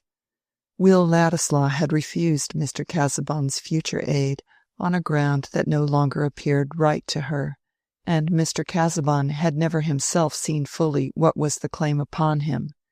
But he will, said Dorothea, The great strength of his character lies here. And what are we doing with our money? We make no use of half of our income. My own money buys me nothing but an uneasy conscience." There was a peculiar fascination for Dorothea in this division of property intended for herself, and always regarded by her as excessive. She was blind, you see, to many things obvious to others, likely to tread in the wrong places, as Celia had warned her. Yet her blindness to whatever did not lie in her own pure purpose carried her safely by the side of precipices where vision would have been perilous with fear. The thoughts which had gathered vividness in the solitude of her boudoir occupied her incessantly through the day on which Mr. Casaubon had sent his letter to Will. Everything seemed hindrance to her till she could find an opportunity of opening her heart to her husband. To his preoccupied mind all subjects were to be approached gently, and she had never since his illness lost from her consciousness the dread of agitating him. But when young ardour is set brooding over the conception of a prompt deed, the deed itself seems to start forth with independent life, mastering ideal obstacles. The day passed in a sombre fashion, not unusual, though Mr. Casaubon was perhaps unusually silent. But there were hours of the night which might be counted on as opportunities of conversation, for Dorothea, when aware of her husband's sleeplessness, had established a habit of rising, lighting a candle, and reading him to sleep again. And this night she was from the beginning sleepless, excited by resolves. He slept as usual for a few hours, but she had risen softly, and had sat in the darkness for nearly an hour before he said, "Dorothea, since you are up, will you light a candle?" "Do you feel ill, dear?" was her first question, as she obeyed him. "No, not at all, but I shall be obliged, since you are up, if you will read me a few pages of Lothe." "May I talk to you a little instead?" said Dorothea. "Certainly." "I have been thinking about money all day, but I have always had too much, and especially the prospect of too much." "These, my dear Dorothea, are providential arrangements." "But if one has too much in consequence of others being wronged, it seems to me that the divine voice which tells us to set that wrong right must be obeyed." "What, my love, is the bearing of your remark?" "That you have been too liberal in arrangements for me, I mean with regard to property, and that makes me unhappy." "How so? I have none but comparatively distant connections." "I have been led to think about your Aunt Julia, and how she was left in poverty only because she married a poor man, an act which was not disgraceful, since he was not unworthy. It was on that ground, I know, that you educated Mr. Ladislaw and provided for his mother." Dorothea waited a few moments for some answer that would help her onward. None came, and her next words seemed the more forcible to her, falling clear upon the dark silence. "But surely we should regard his claim as a much greater one, even to the half of that property which I know that you have destined for me, and I think he ought at once to be provided for on that understanding. It is not right that he should be in dependence of poverty while we are rich, and if there is any objection to the proposal he mentioned, the giving him his true place and his true share would set aside any motive for his accepting it." "Mr. Ladislaw has probably been speaking to you on this subject?" said Mr. Casaubon, with a certain biting quickness not habitual to him. "Indeed, no," said Dorothea earnestly. "How can you imagine it, since he has so lately declined everything from you? I fear you think too hardly of him, dear. He only told me a little about his parents and grandparents, and almost all in answer to my questions. You are so good, so just, you have done everything you thought to be right, but it seems to me clear that more than that is right, and I must speak about it, since I am the person who would get what is called benefit by that more not being done." There was a perceptible pause before Mr. Casaubon replied, not quickly as before, but with a still more biting emphasis. "Dorothea, my love, This is not the first occasion, but it were well that it should be the last, on which you have assumed a judgment on subjects beyond your scope. Into the question how far conduct, especially in the matter of alliances, constitutes a forfeiture of family claims, I do not now enter. Suffice it that you are not here qualified to discriminate. What I now wish you to understand is that I accept no revision, still less dictation within that range of affairs which I have deliberated upon as distinctly and properly mine. It is not for you to interfere between me and Mr. Ladislaw, and still less to encourage communications from him to you which constitute a criticism on my procedure. Poor Dorothea, shrouded in the darkness, was in a tumult of conflicting emotions. Alarm at the possible effect on himself of her husband's strongly manifested anger would have checked any expression of her own resentment, even if she had been quite free from doubt and compunction under the consciousness that there might be some justice in his last insinuation. Hearing him breathe quickly after he had spoken, she sat listening, frightened, wretched, with a dumb inward cry for help to bear this nightmare of a life in which every energy was arrested by dread. But nothing else happened, except that they both remained a long while sleepless, without speaking again. The next day, Mr. Casaubon received the following answer from Will Ladislaw. Dear Mr. Casaubon, I have given all due consideration to your letter of yesterday, but I am unable to take precisely your view of our mutual position. With the fullest acknowledgment of your generous conduct to me in the past, I must still maintain that an obligation of this kind cannot fairly fetter me as you appear to expect that it should. Granted that a benefactor's wishes may constitute a claim, there must always be a reservation as to the quality of those wishes. They may possibly clash with more imperative considerations, or a benefactor's veto might impose such a negation on a man's life that the consequent blank might be more cruel than the benefaction was generous. I am merely using strong illustrations. In the present case, I am unable to take your view of the bearing which my acceptance of occupation, not enriching certainly, but not dishonorable, will have on your own position, which seems to me too substantial to be affected in that shadowy manner.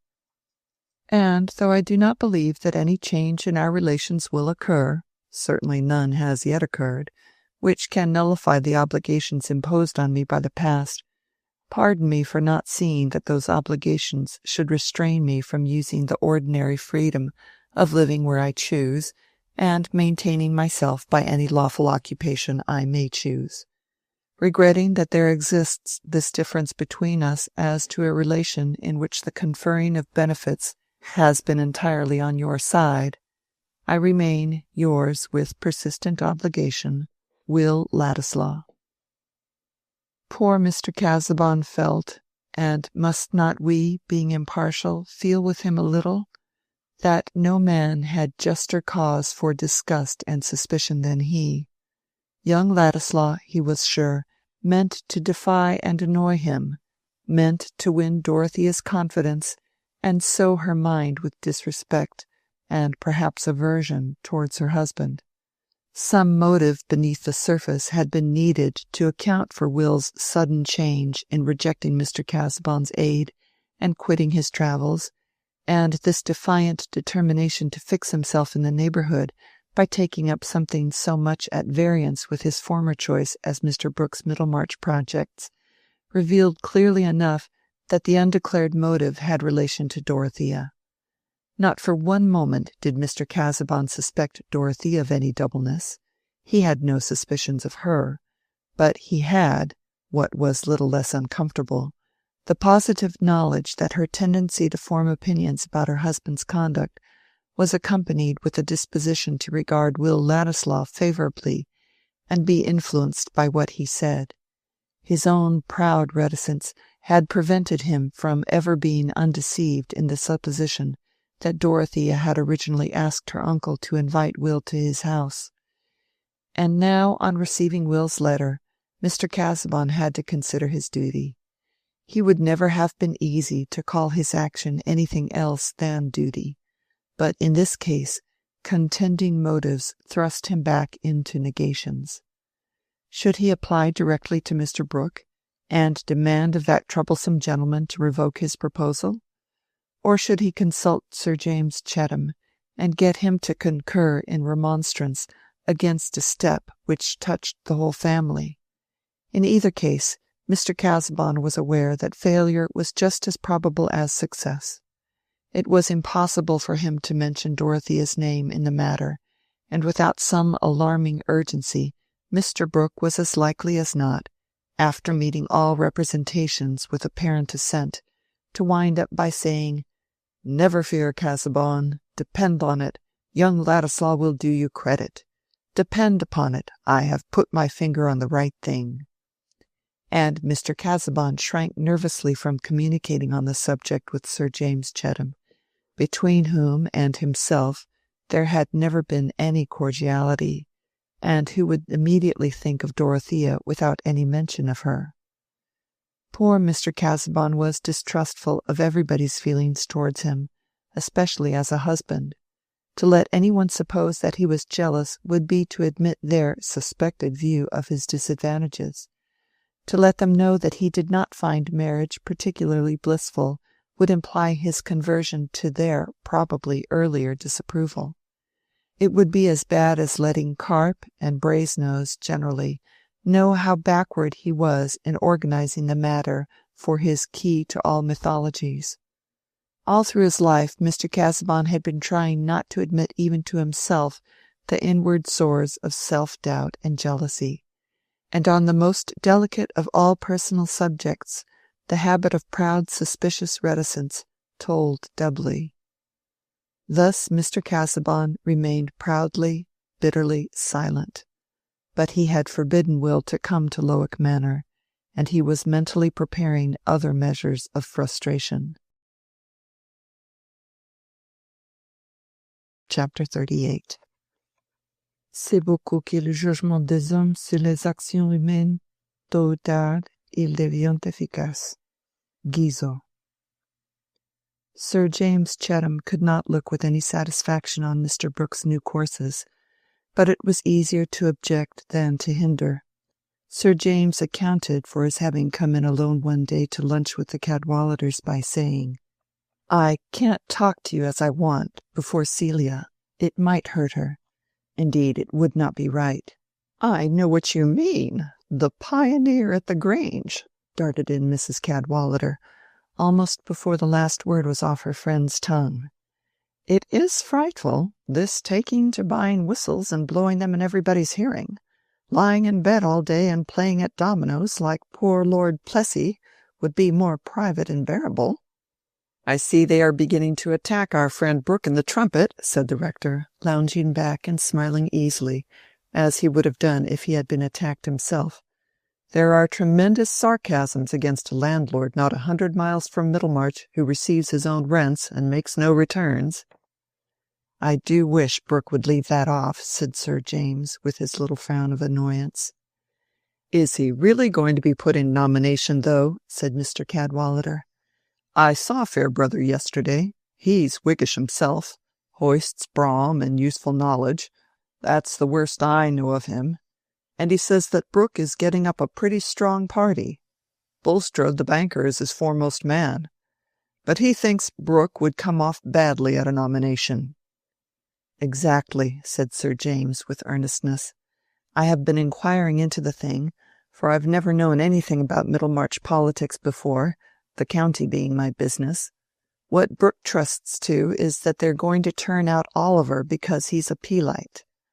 But Holly tells me that if they send up a Whig at all, it is sure to be Bagster, one of those candidates who comes from heaven knows where, but dead against ministers, and an experienced parliamentary man. Hawley's rather rough. He forgot that he was speaking to me. He said that if Brooke wanted a pelting, he could get it cheaper than by going to the hustings." I warned you all of it, said Mrs. Cadwallader, waving her hands outward. I said to Humphrey long ago, Mr. Brooke is going to make a splash in the mud, and now he has done it. Well, he might have taken it into his head to marry, said the rector. That would have been a graver mess than a little flirtation with politics. He may do that afterwards, said Mrs. Cadwallader, when he has come out on the other side of the mud with an ague. What I care for most is his own dignity, said Sir James.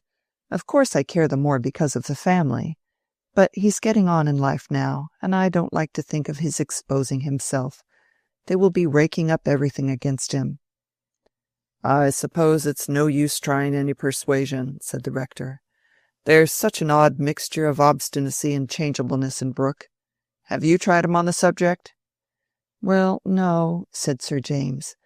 I feel a delicacy in appearing to dictate, but I have been talking to this young Ladislaw that Brooke is making a factotum of. Ladislaw seems clever enough for anything. I thought it as well to hear what he had to say, and he is against Brooke's standing this time. I think he'll turn him around. I think the nomination may be staved off. I know, said Mrs. Cadwallader, nodding. The independent member hasn't got his speeches well enough by heart. But this Ladislaw, there again is a vexatious business, said Sir James.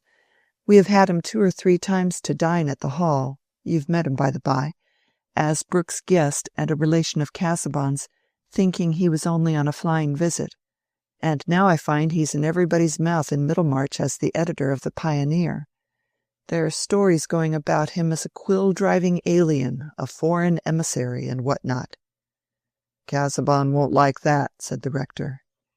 There is some foreign blood in Ladislaw, returned Sir James. I hope he won't go into extreme opinions and carry Brooke on. Oh, he's a dangerous young sprig, that Mr. Ladislaw, said Mrs. Cadwallader, with his opera songs and his ready tongue. A sort of Byronic hero, an amorous conspirator, it strikes me. And Thomas Aquinas is not fond of him. I could see that the day the picture was brought. I don't like to begin on the subject with Casaubon, said Sir James. He has more right to interfere than I. But it's a disagreeable affair all around. What a character for anybody with decent connections to show himself in, one of those newspaper fellows. You only have to look at Keck, who manages the Trumpet. I saw him the other day with Hawley. His writing is sound enough, I believe, but he's such a low fellow that I wished he had been on the wrong side. What can you expect with these peddling Middlemarch papers, said the rector. I don't suppose you could get a high style of man anywhere to be writing up interests he doesn't really care about, and for pay that hardly keeps him in at elbows.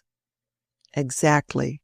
That's what makes it so annoying that Brooke should have put a man who has a sort of connection with the family in a position of that kind. For my part, I think Ladislaw is rather a fool for accepting. It's Aquinas's fault, said Mrs. Cadwallader. Why didn't he use his interest to get Ladislaw made an attaché or sent to India?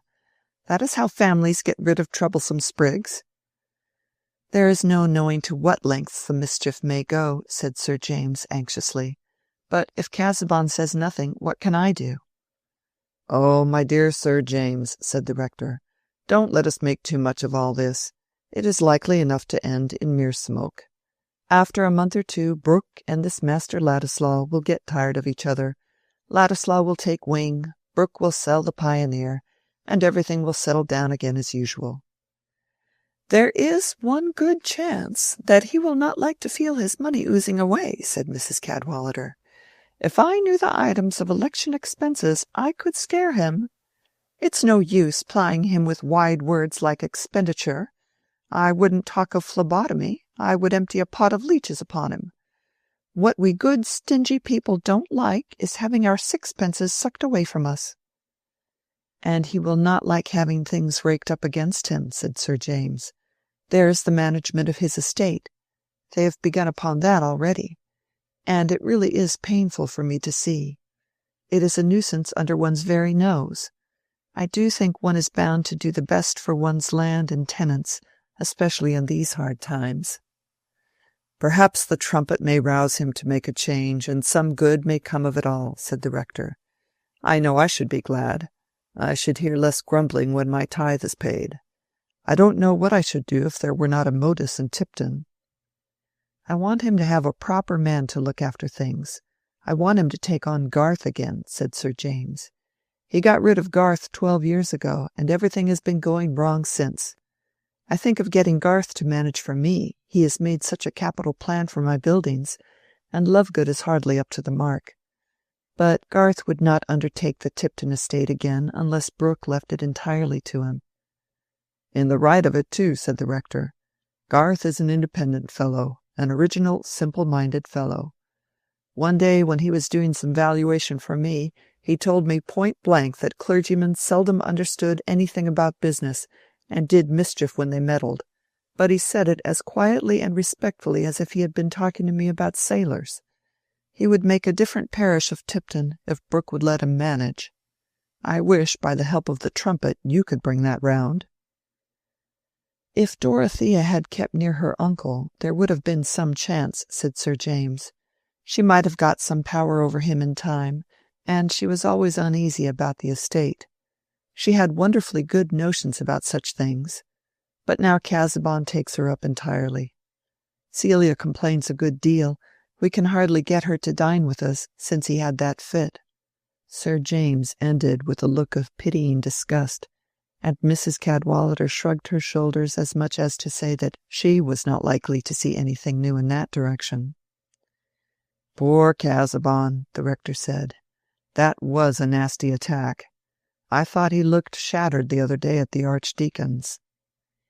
In point of fact, resumed Sir James, not choosing to dwell on fits, Brooke doesn't mean badly by his tenants, or anyone else, but he's got that way of paring and clipping at expenses. Come, that's a blessing, said Mrs. Cadwallader. That helps him to find himself in a morning. He may not know his own opinions, but he does know his own pocket. I don't believe a man is in pocket by stinginess on his land. Oh, stinginess may be abused like other virtues. It will not do to keep one's own pigs lean, said Mrs. Cadwallader, who had risen to look out of the window. But talk of an independent politician, and he will appear. What, Brooke? Said her husband. Yes. Now you ply him with the trumpet, Humphrey, and I will put the leeches on him. What will you do, Sir James?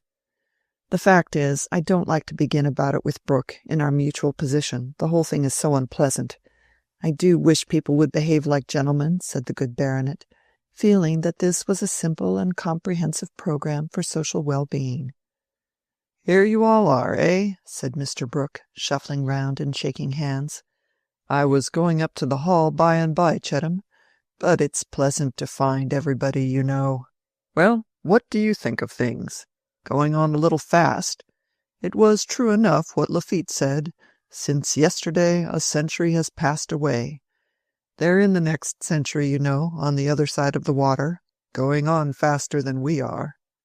Why, yes, said the rector, taking up the newspaper. Here is the trumpet accusing you of lagging behind. Did you see? No, said Mr. Brooke, dropping his gloves into his hat and hastily adjusting his eyeglass.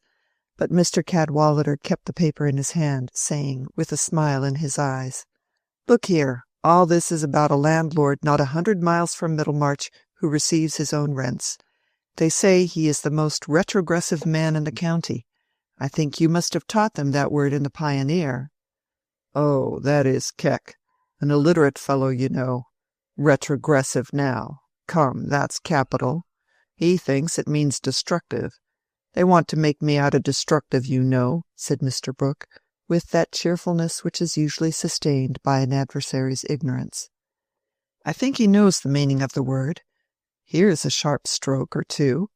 If we had to describe a man who is retrogressive in the most evil sense of the word, we should say he is one who would dub himself a reformer in our Constitution, while every interest for which he is immediately responsible is going to decay.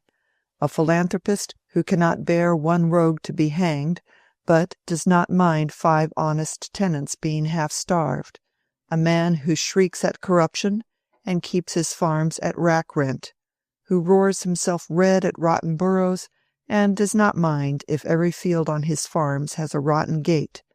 A man very open-hearted to Leeds and Manchester, no doubt, he would give any number of representatives who will pay for their seats out of their own pockets. What he objects to giving is a little return on rent days to help a tenant to buy stock, or an outlay on repairs to keep the weather out at a tenant's barn door, or make his house look a little less like an Irish cottier's. But we all know the wag's definition of a philanthropist, a man whose charity increases directly as the square of the distance, and so on. All the rest is to show what sort of legislator a philanthropist is likely to make, ended the rector, throwing down the paper and clasping his hands at the back of his head, while he looked at Mr. Brooke with an air of amused neutrality. "Come, that's rather good, you know," said Mr. Brooke, taking up the paper and trying to bear the attack as easily as his neighbor did, but coloring and smiling rather nervously. "That about roaring himself red at rotten boroughs. I never made a speech about rotten boroughs in my life. And as to roaring myself red and that kind of thing, these men never understand what is good satire. Satire, you know, should be true up to a certain point. I recollect they said that in the Edinburgh somewhere. It must be true up to a certain point." "Well, that is really a hit about the gates," said Sir James, anxious to tread carefully. "Dagley complained to me the other day that he hadn't got a decent gate on his farm. Garth has invented a new pattern of gate. I wish you would try it. One ought to use some of one's timber in that way." "You go in for fancy farming, you know, Chettam," said Mr. Brooke, appearing to glance over the columns of the Trumpet. "That's your hobby, and you don't mind the expense." "I thought the most expensive hobby in the world was standing for Parliament," said Mrs. Cadwallader. "They said the last unsuccessful candidate at Middlemarch, Giles wasn't his name, spent £10,000 and failed because he did not bribe enough. What a bitter reflection for a man." "Somebody was saying," said the rector laughingly, "that East Retford was nothing to Middlemarch for bribery." "Nothing of the kind," said Mr. Brooke. "The Tories bribe, you know. Hawley and his set bribe with treating, hot codlings, and that sort of thing, and they bring the voters drunk to the poll. But they are not going to have it their own way in the future, not in future, you know. Middlemarch is a little backward, I admit. The freemen are a little backward. But we shall educate them. We shall bring them on, you know. The best people there are on our side." "Hawley says you have men on your side who will do you harm," remarked Sir James. "He says Bulstrode the banker will do you harm." "And if that got you pelted," interposed Mrs. Cadwallader, "half the rotten eggs would mean hatred of your committee man. Good heavens! Think what it must be to be pelted for wrong opinions. And I seem to remember a story of a man they pretended to chair, and let him fall into a dust heap on purpose." "Pelting is nothing to their finding holes in one's coat," said the rector. "I confess that's what I should be afraid of, if we parsons had to stand at the hustings for preferment. I should be afraid of their reckoning up all my fishing days. Upon my word, I think the truth is the hardest missile one can be pelted with." "The fact is," said Sir James, "if a man goes into public life, he must be prepared for the consequences. He must make himself proof against calumny." "My dear Chettam, that is all very fine, you know," said Mr. Brooke. "But how will you make yourself proof against calumny? You should read history, look at ostracism, persecution, martyrdom, and that kind of thing. They always happen to the best men, you know. But what is that in Horace? Fiat justitia ruat something or other." "Exactly," said Sir James, with a little more heat than usual. "What I mean by being proof against calumny is being able to point to the fact as a contradiction." "And it is not martyrdom to pay bills that one has run into oneself," said Mrs. Cadwallader. But it was Sir James's evident annoyance that most stirred Mr. Brooke.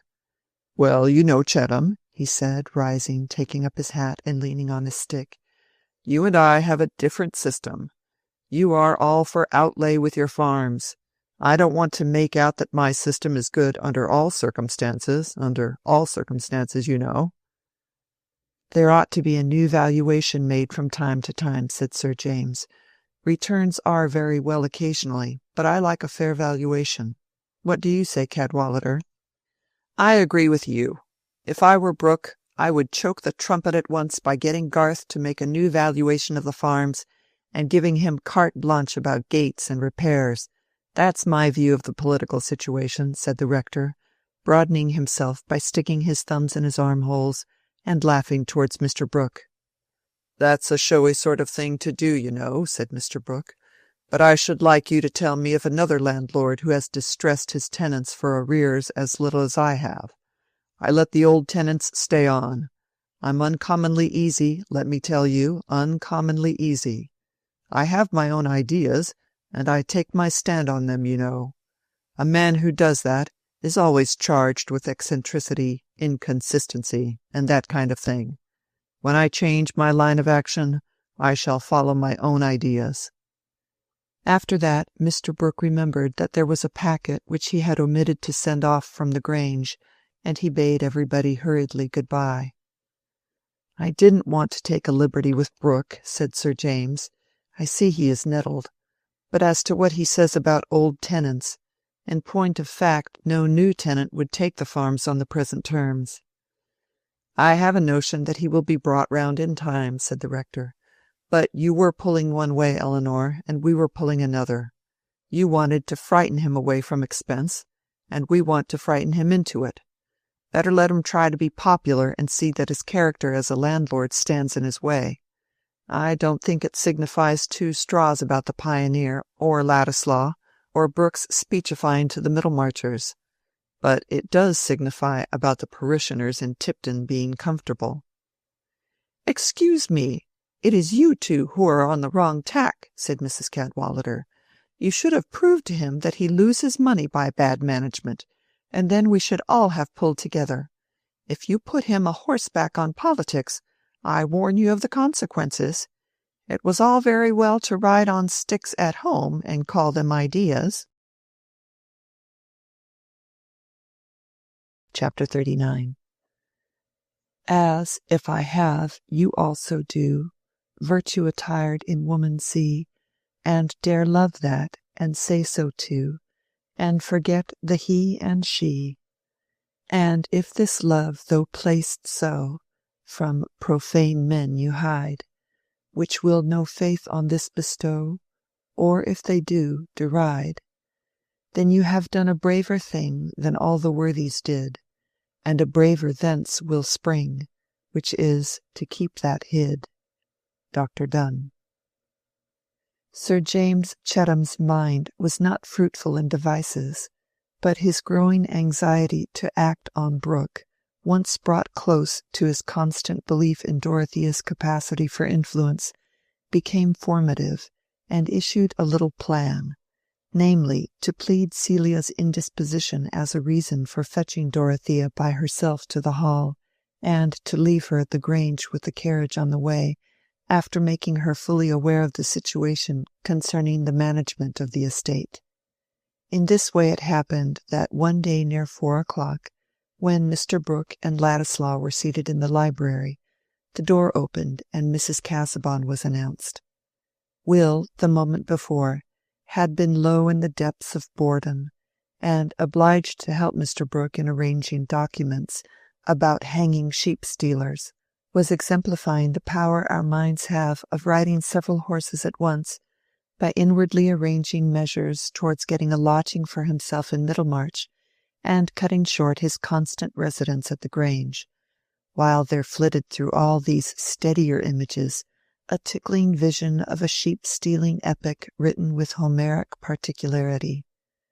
When Mrs. Casaubon was announced, he started up as from an electric shock, and felt a tingling at his finger-ends.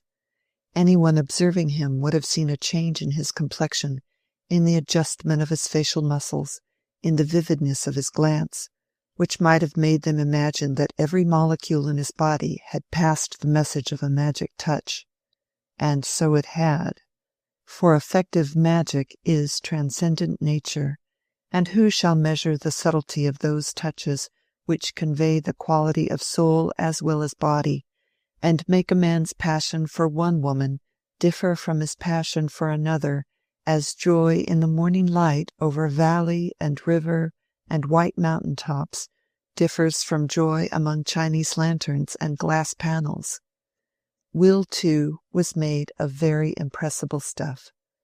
The bow of a violin drawn near him cleverly would at one stroke change the aspect of the world for him, and his point of view shifted as easily as his mood. Dorothea's entrance was the freshness of morning. "Well, my dear, this is pleasant now," said Mr. Brooke, meeting and kissing her. "You have left Casaubon with his books, I suppose. That's right.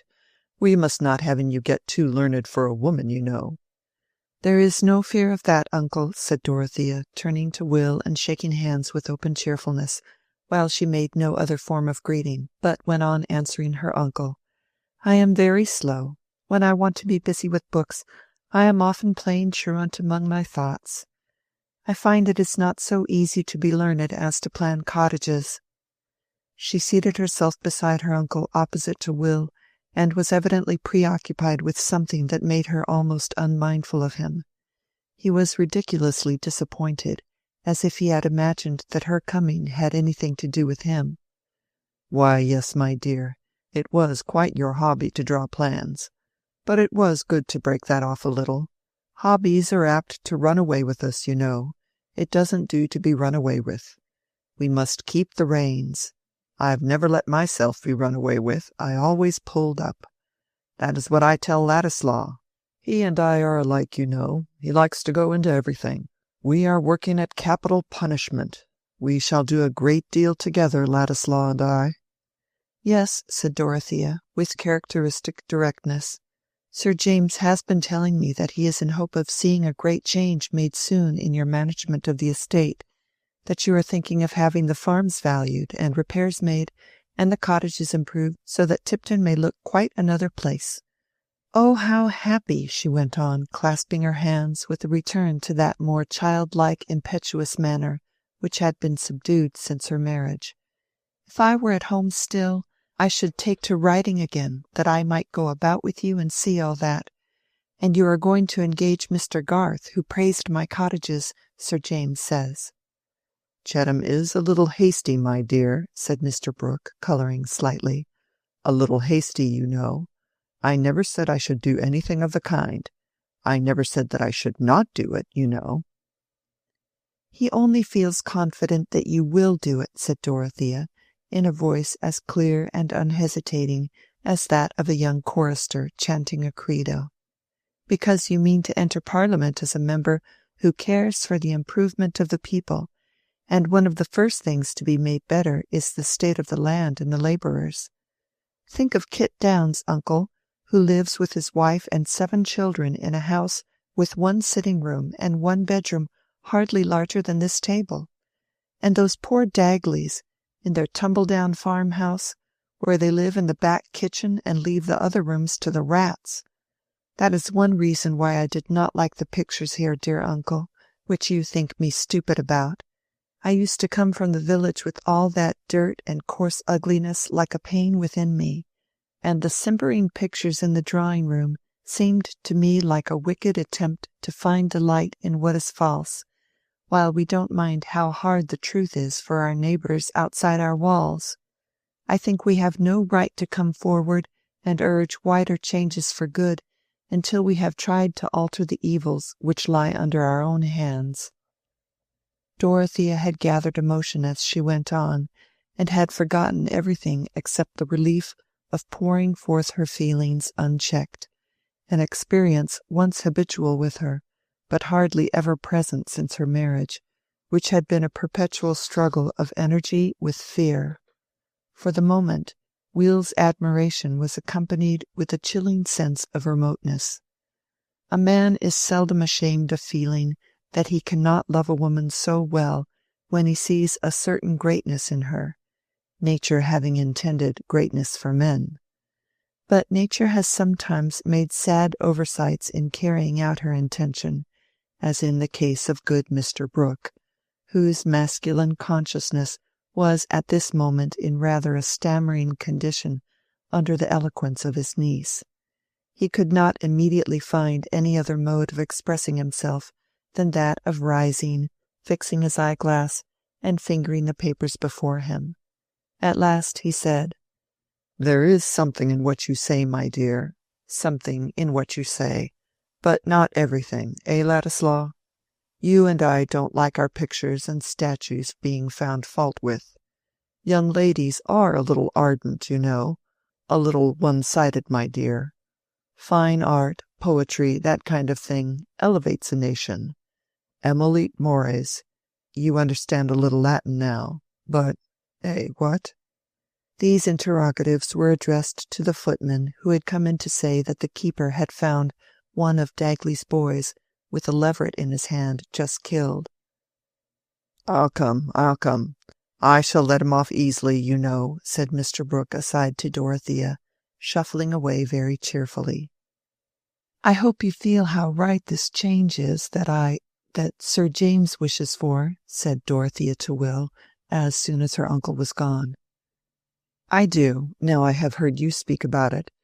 I shall not forget what you have said. But can you think of something else at this moment? I may not have another opportunity of speaking to you about what has occurred," said Will, rising with a movement of impatience, and holding the back of his chair with both hands. "Pray tell me what it is," said Dorothea, anxiously, also rising and going to the open window, where Monk was looking in, panting and wagging his tail. She leaned her back against the window frame and laid her hand on the dog's head, for though, as we know, she was not fond of pets that must be held in the hands or trodden on, she was always attentive to the feelings of dogs, and very polite if she had to decline their advances. Will followed her only with his eyes, and said, "I presume you know that Mr. Casaubon has forbidden me to go to his house." "No, I did not," said Dorothea, after a moment's pause. She was evidently much moved. "I am very, very sorry," she added mournfully. She was thinking of what Will had no knowledge of, the conversation between her and her husband in the darkness, and she was anew smitten with hopelessness that she could influence Mr. Casaubon's action. But the marked expression of her sorrow convinced Will that it was not all given to him personally, and that Dorothea had not been visited by the idea that Mr. Casaubon's dislike and jealousy of him turned upon herself. He felt an odd mixture of delight and vexation, of delight that he could dwell and be cherished in her thought as in a pure home, without suspicion and without stint, of vexation because he was of too little account with her, was not formidable enough, was treated with an unhesitating benevolence which did not flatter him. But his dread of any change in Dorothea was stronger than his discontent, and he began to speak again in a tone of mere explanation. "Mr. Casaubon's reason is his displeasure at my taking a position here which he considers unsuited to my rank as his cousin. I have told him that I cannot give way on this point. It is a little too hard on me to expect that my course in life is to be hampered by prejudices which I think ridiculous. Obligation may be stretched till it is no better than a brand of slavery stamped on us when we were too young to know its meaning. I would not have accepted the position if I had not meant to make it useful and honorable. I am not bound to regard family dignity in any other light." Dorothea felt wretched. She thought her husband altogether in the wrong, on more grounds than Will had mentioned. "It is better for us not to speak on the subject," she said, with a tremulousness not common in her voice, "since you and Mr. Casaubon disagree. You intend to remain?" She was looking out on the lawn with melancholy meditation. "Yes, but I shall hardly ever see you now," said Will, in a tone of almost boyish complaint. "No," said Dorothea, turning her eyes full upon him, "hardly ever. But I shall hear of you. I shall know what you are doing for my uncle." "I shall hardly know anything about you," said Will. "No one will tell me anything." "Oh, my life is very simple," said Dorothea, her lips curling with an exquisite smile which irradiated her melancholy. "I am always at Lowick." That is a dreadful imprisonment, said Will impetuously. No, don't think like that, said Dorothea. I have no longings. He did not speak, but she replied to some change in his expression. I mean for myself, except that I should not like to have so much more than my share without doing anything for others. But I have a belief of my own, and it comforts me. What is that? Said Will, rather jealous of the belief. That by desiring what is perfectly good, even when we don't quite know what it is and cannot do what we would, we are part of the divine power against evil, widening the skirts of light and making the struggle with darkness narrower. That is a beautiful mysticism. It is a— Please do not call it by any name, said Dorothea, putting out her hands entreatingly. You will say it is Persian or something else geographical. It is my life. I have found it out and cannot part with it. I have always been finding out my religion since I was a little girl. I used to pray so much. Now I hardly ever pray. I try not to have desires merely for myself, because they may not be good for others, and I have too much already. I only told you that you might know well how my days go at Lowick. God bless you for telling me, said Will ardently, and rather wondering at himself. They were looking at each other like two fond children who were talking confidentially of birds. What is your religion? Said Dorothea. I mean, not what you know about religion, but the belief that helps you most. To love what is good and beautiful when I see it, said Will. But I am a rebel. I don't feel bound, as you do, to submit to what I don't like. But if you like what is good, that comes to the same thing, said Dorothea, smiling. Now you are subtle, said Will. Yes, Mr. Casaubon often says I am too subtle. I don't feel as if I were subtle, said Dorothea playfully. But how long my uncle is! I must go and look for him. I must really go on to the hall. Celia's expecting me. Will offered to tell Mr. Brooke, who presently came and said that he would step into the carriage and go with Dorothea as far as Dagley's, to speak about the small delinquent who had been caught with the leveret. Dorothea renewed the subject of the estate as they drove along, but Mr. Brooke, not being taken unawares, got the talk under his own control. "Chettam, now," he replied. "He finds fault with me, my dear, but I should not preserve my game if it were not for Chettam, and he can't say that that expense is for the sake of the tenants, you know. It's a little against my feeling, poaching, now, if you come to look into it. I have often thought of getting up the subject. Not long ago, Flavel, the Methodist preacher, was brought up for knocking down a hare that came across his path when he and his wife were walking out together. He was pretty quick, and knocked it on the neck." "That was very brutal, I think," said Dorothea. "Well, now, it seemed rather black to me, I confess, in a Methodist preacher, you know. And Johnson said, 'You may judge what a hypocrite he is.' And upon my word, I thought Flavel looked very little like the highest style of man, as somebody calls the Christian. Young, the poet Young, I think. You know Young? Well, now, Flavel, in his shabby black gaiters, pleading that he thought the Lord had sent him and his wife a good dinner, and he had a right to knock it down, though not a mighty hunter before the Lord, as Nimrod was. I assure you it was rather comic. Fielding would have made something of it, or Scott now. Scott might have worked it up. But really, when I came to think of it, I couldn't help liking that the fellow should have a bit of hair to say grace over. It's all a matter of prejudice. Prejudice with the law on its side, you know, about the stick and the gaiters and so on. However, it doesn't do to reason about things, and law is law. But I got Johnson to be quiet, and I hushed the matter up.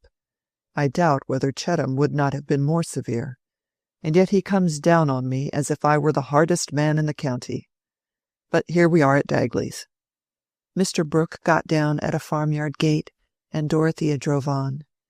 It is wonderful how much uglier things will look when we only suspect that we are blamed for them. Even our own persons in the glass are apt to change their aspect for us after we have heard some frank remark on their less admirable points. And on the other hand, it is astonishing how pleasantly conscience takes our encroachments, on those who never complain or have nobody to complain for them. Dagley's homestead never before looked so dismal to Mr. Brooke as it did today, with his mind thus sore about the fault-finding of the trumpet, echoed by Sir James. It is true that an observer, under that softening influence of the fine arts which makes other people's hardships picturesque, might have been delighted with this homestead called Freeman's End. The old house had dormer windows in the dark red roof. 2 of the chimneys were choked with ivy. The large porch was blocked up with bundles of sticks, and half the windows were closed with grey, worm-eaten shutters about which the jasmine boughs grew in wild luxuriance. The mouldering garden wall with hollyhocks peeping over it was a perfect study of highly mingled subdued colour, and there was an aged goat, kept doubtless on interesting superstitious grounds, lying against the open back kitchen door. The mossy thatch of the cowshed, the broken grey barn doors, the pauper labourers in ragged breeches who had nearly finished unloading a wagon of corn into the barn ready for early thrashing, the scanty dairy of cows being tethered for milking and leaving one half of the shed in brown emptiness, the very pigs and white ducks seeming to wander about the uneven, neglected yard as if in low spirits from feeding on a too meagre quality of rinsings. All these objects under the quiet light of a sky marbled with high clouds would have made a sort of picture which we all have paused over as a charming bit, touching other sensibilities than those which are stirred by the depression of the agricultural interest, with the sad lack of farming capital, as seen constantly in the newspapers of that time. But these troublesome associations were just now strongly present to Mr. Brooke, and spoiled the scene for him. Mr. Dagley himself made a figure in the landscape, carrying a pitchfork and wearing his milking hat, a very old beaver flattened in front. His coat and breeches were the best he had, and he would not have been wearing them on this week-day occasion if he had not been to market and returned later than usual, having given himself the rare treat of dining at the public table of the Blue Bull. How he came to fall into this extravagance would perhaps be a matter of wonderment to himself on the morrow, but before dinner something in the state of the country, a slight pause in the harvest before the far dips were cut, the stories about the new king, and the numerous handbills on the walls had seemed to warrant a little recklessness. It was a maxim about Middlemarch, and regarded as self-evident, that good meat should have good drink, which last Dagley interpreted as plenty of table ale well followed up by rum and water. These liquors have so far truth in them that they were not false enough to make poor Dagley seem merry. They only made his discontent less tongue-tied than usual. He had also taken too much in the shape of muddy political talk, a stimulant dangerously disturbing to his farming conservatism, which consisted in holding that whatever is bad, and any change is likely to be worse. He was flushed, and his eyes had a decidedly quarrelsome stare as he stood grasping his pitchfork, while the landlord approached with his easy shuffling walk, one hand in his trouser pocket, and the other swinging round a thin walking-stick. "Dagley, my good fellow," began Mr. Brooke, conscious that he was going to be very friendly about the boy. "Oh, I am a good feller, am I? Thank ye, sir, thank ye," said Dagley, with a loud snarling irony which made Fagg the sheepdog stir from his seat and prick his ears. But seeing Monk enter the yard after some outside loitering, Fagg seated himself again in an attitude of observation. "I'm glad to hear I'm a good feller." Mr. Brooke reflected that it was market day, and that his worthy tenant had probably been dining, but saw no reason why he should not go on, since he could take the precaution of repeating what he had to say to Mrs. Dagley. "Your little lad Jacob has been caught killing a leveret, Dagley. I have told Johnson to lock him up in the empty stable for an hour or two, just to frighten him, you know. But he will be brought home by and by, before night.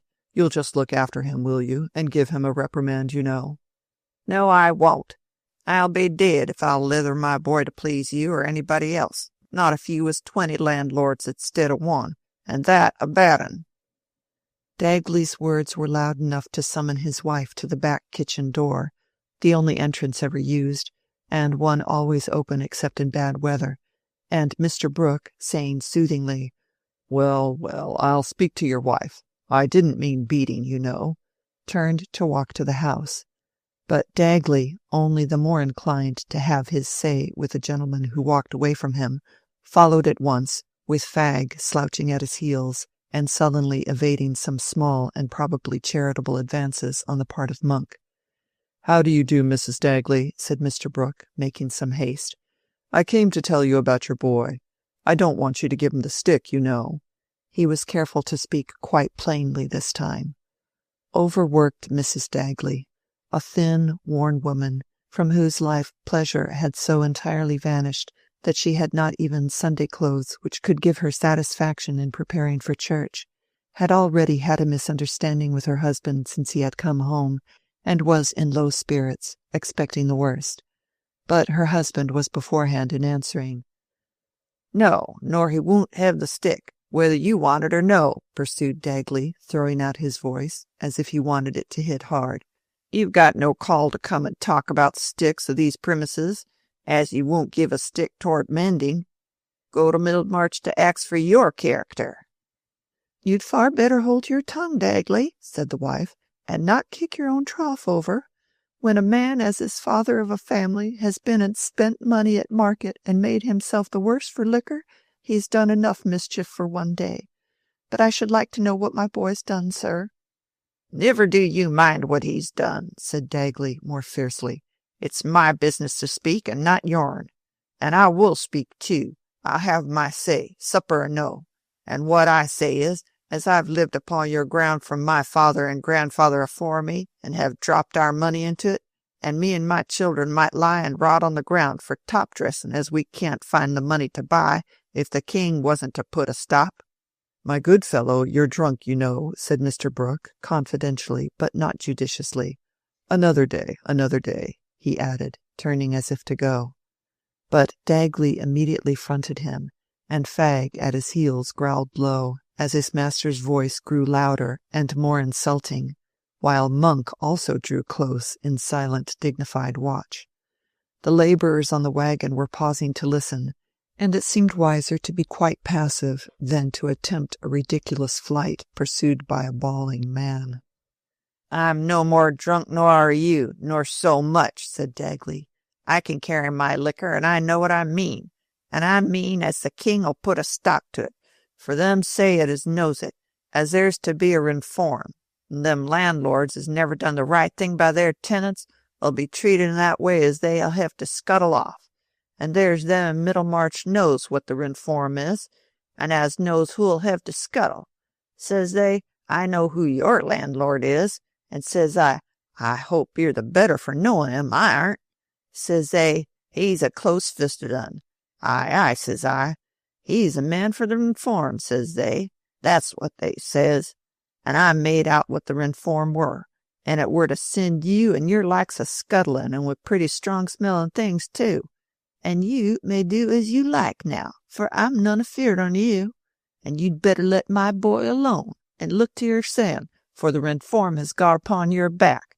That's what I'm got to say," concluded Mr. Dagley, striking his fork into the ground with a firmness which proved inconvenient as he tried to draw it up again. At this last action, Monk began to bark loudly, and it was a moment for Mr. Brooke to escape. He walked out of the yard as quickly as he could, in some amazement at the novelty of his situation. He had never been insulted on his own land before, and had been inclined to regard himself as a general favourite. We are all apt to do so, when we think of our own amiability more than of what other people are likely to want of us. When he had quarrelled with Caleb Garth 12 years before, he had thought that the tenants would be pleased at the landlord's taking everything into his own hands. Some who follow the narrative of his experience may wonder at the midnight darkness of Mr. Dagley, but nothing was easier in those times than for a hereditary farmer of his grade to be ignorant, in spite somehow of having a rector in the twin parish who was a gentleman to the backbone, a curate nearer at hand who preached more learnedly than the rector, a landlord who had gone into everything, especially fine art and social improvement, and all the lights of Middlemarch only 3 miles off. As to the facility which mortals escape knowledge, try an average acquaintance in the intellectual blaze of London, and consider what that eligible person for a dinner party would have been if he had learned scant skill in summing from the parish clerk of Tipton, and read a chapter in the Bible with immense difficulty, because such names as Isaiah or Apollos remained unmanageable after twice spelling. Poor Dagley read a few verses sometimes on a Sunday evening, and the world was at least not darker to him than it had been before. Some things he knew thoroughly, namely, the slovenly habits of farming, and the awkwardness of weather, stock, and crops at Freeman's End, so called apparently by way of sarcasm, to imply that a man was free to quit if he chose, but there was no earthly beyond open to him. Chapter 40. Wise in his daily work was he, to fruits of diligence, and not to faiths or polity he plied his utmost sense. These perfect in their little parts, whose work is all their prize, without them how could laws or arts or towered cities rise? In watching effects, if only of an electric battery, it is often necessary to change our place and examine a particular mixture or group at some distance from the point where the movement we are interested in was set up. The group I am moving towards is at Caleb Garth's breakfast table, in the large parlor where the maps and desk were, father, mother, and 5 of the children. Mary was just now at home waiting for a situation, while Christy, the boy next to her, was getting cheap learning and cheap fare in Scotland, having to his father's disappointment taken to books instead of that sacred calling, business. The letters had come, 9 costly letters, for which the postman had been paid 3 2d, and Mr. Garth was forgetting his tea and toast while he read his letters and laid them open one above the other, sometimes swaying his head slowly, sometimes screwing up his mouth in inward debate, but not forgetting to cut off a large red seal unbroken, which Letty snatched up like an eager terrier. The talk among the rest went on unrestrainedly, for nothing disturbed Caleb's absorption except shaking the table when he was writing. 2 letters of the 9 had been for Mary. After reading them, she had passed them to her mother, and sat playing with her teaspoon absently, till with a sudden recollection she returned to her sewing, which she had kept on her lap during breakfast. "Oh, don't sew, Mary," said Ben, pulling her arm down. "Make me a peacock with this breadcrumb." He had been kneading a small mass for the purpose. "No, no mischief," said Mary good-humouredly, while she pricked his hand lightly with her needle. "Try and mould it yourself. You have seen me do it often enough. I must get this sewing done. It is for Rosamond Vincy. She's to be married next week, and she can't be married without this handkerchief," Mary ended merrily, amused with the last notion. "Why can't she, Mary?" said Letty, seriously interested in this mystery, and pushing her head so close to her sister that Mary now turned the threatening needle towards Letty's nose. "Because this is one of a dozen, and without it there would only be 11, said Mary, with a grave air of explanation, so that Letty sank back with a sense of knowledge. "Have you made up your mind, my dear?" said Mrs. Garth, laying the letters down. "I shall go to the school at York," said Mary. "I am less unfit to teach in a school than in a family. I like to teach classes best. And you see I must teach. There is nothing else to be done." "Teaching seems to me the most delightful work in the world," said Mrs. Garth, with a touch of rebuke in her tone. "I could understand your objection to it if you had not knowledge enough, Mary, or if you disliked children." "I suppose we never quite understand why another dislikes what we like, mother," said Mary, rather curtly. "I am not fond of a schoolroom. I like the outside world better. It is a very inconvenient fault of mine." "It must be very stupid to be always in a girls' school," said Alfred. "Such a set of nincompoops, like Mrs. Ballard's pupils walking 2 and 2." And they have no games worth playing at, said Jim. They can neither throw nor leap. I don't wonder at Mary's not liking it. What is it that Mary doesn't like, eh? Said the father, looking over his spectacles and pausing before he opened his next letter. Being among a lot of nincompoop girls, said Alfred. Is it the situation you had heard of, Mary? Said Caleb, gently looking at his daughter. Yes, father, the school at York. I've determined to take it. It is quite the best. £35 a year, and extra pay for teaching the smallest strummers at the piano. Poor child. I wish she could stay at home with us, Susan, said Caleb, looking plaintively at his wife. Mary would not be happy without doing her duty, said Mrs. Garth magisterially, conscious of having done her own.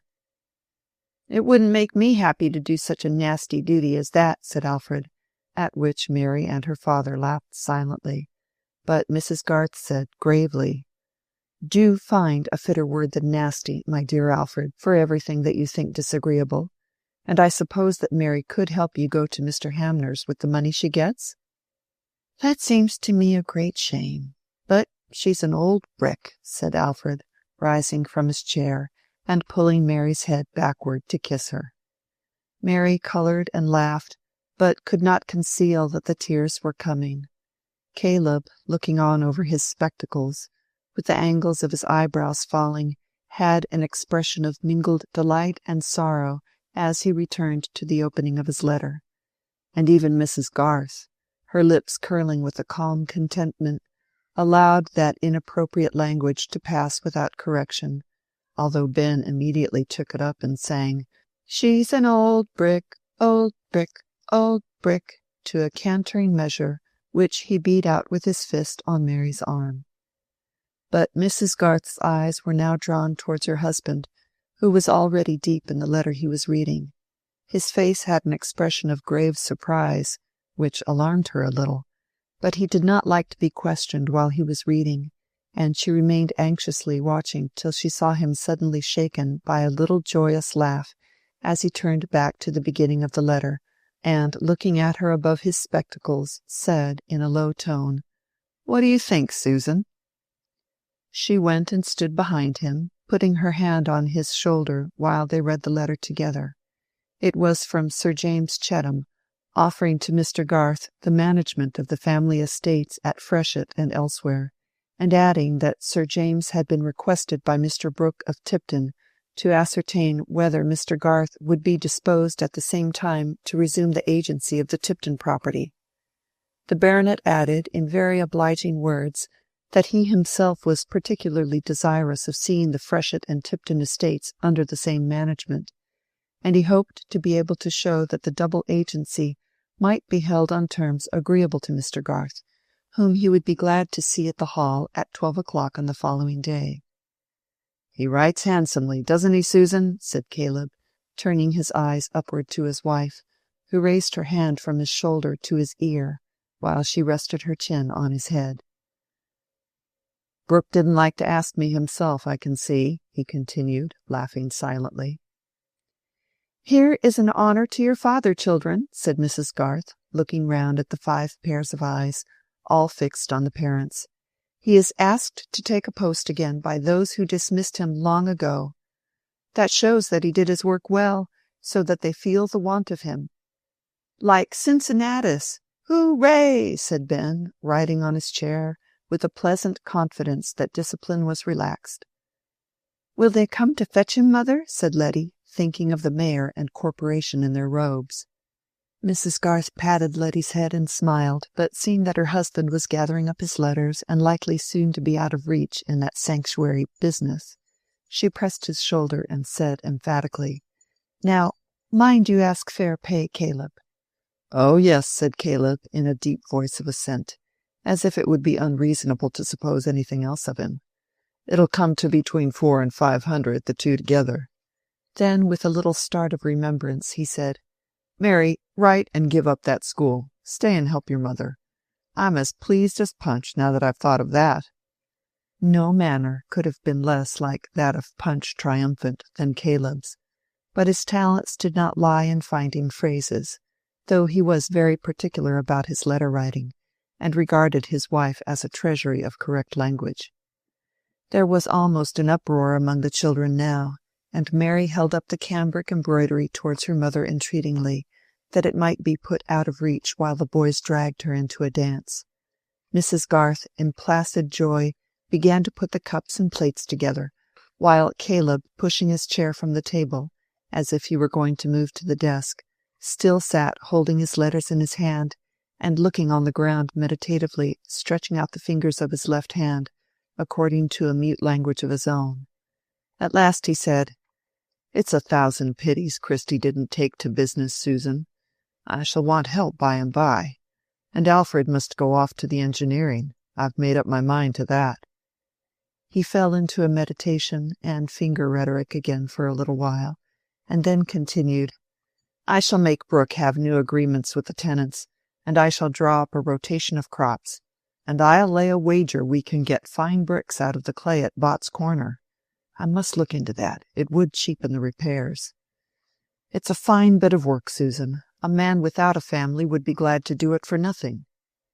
"Mind you don't, though," said his wife, lifting up her finger.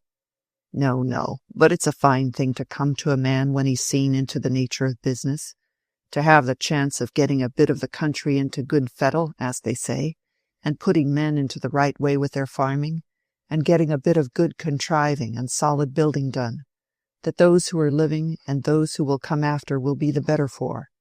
I'd sooner have it than a fortune. I hold it the most honorable work that is." Here Caleb laid down his letters, thrust his fingers between the buttons of his waistcoat, and sat upright, but presently proceeded with some awe in his voice, and moving his head slowly aside, "It's a great gift of God, Susan." "That it is, Caleb," said his wife, with answering fervor, "and it will be a blessing to your children to have had a father who did such work, a father whose good work remains though his name may be forgotten." She could not say anything more to him then about the pay. In the evening, when Caleb, rather tired with his day's work, was seated in silence with his pocket-book open on his knee, while Mrs. Garth and Mary were at their sewing, and Letty in a corner was whispering a dialogue with her doll, Mr. Fairbrother came up the orchard walk, dividing the bright August lights and shadows with the tufted grass and the apple-tree boughs. We know that he was fond of his parishioners, the Garths, and he thought Mary worth mentioning to Lydgate. He used to the full the clergyman's privilege of disregarding the Middlemarch discrimination of ranks, and always told his mother that Mrs. Garth was more of a lady than any matron in the town. Still, you see, he spent his evening at the Vinceys', where the matron, though less of a lady, presided over a well-lit drawing-room and whist. In those days human intercourse was not determined solely by respect, but the vicar did heartily respect the Garths, and a visit from him was no surprise to that family. Nevertheless, he accounted for it even while he was shaking hands by saying, "I come as an envoy, Mrs. Garth.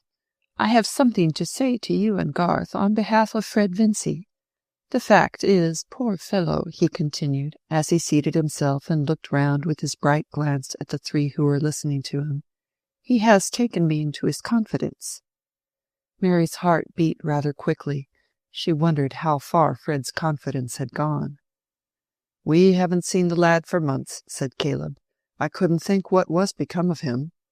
"He has been away on a visit," said the vicar, "because home was a little too hot for him, and Lydgate told his mother that the poor fellow must not begin to study yet.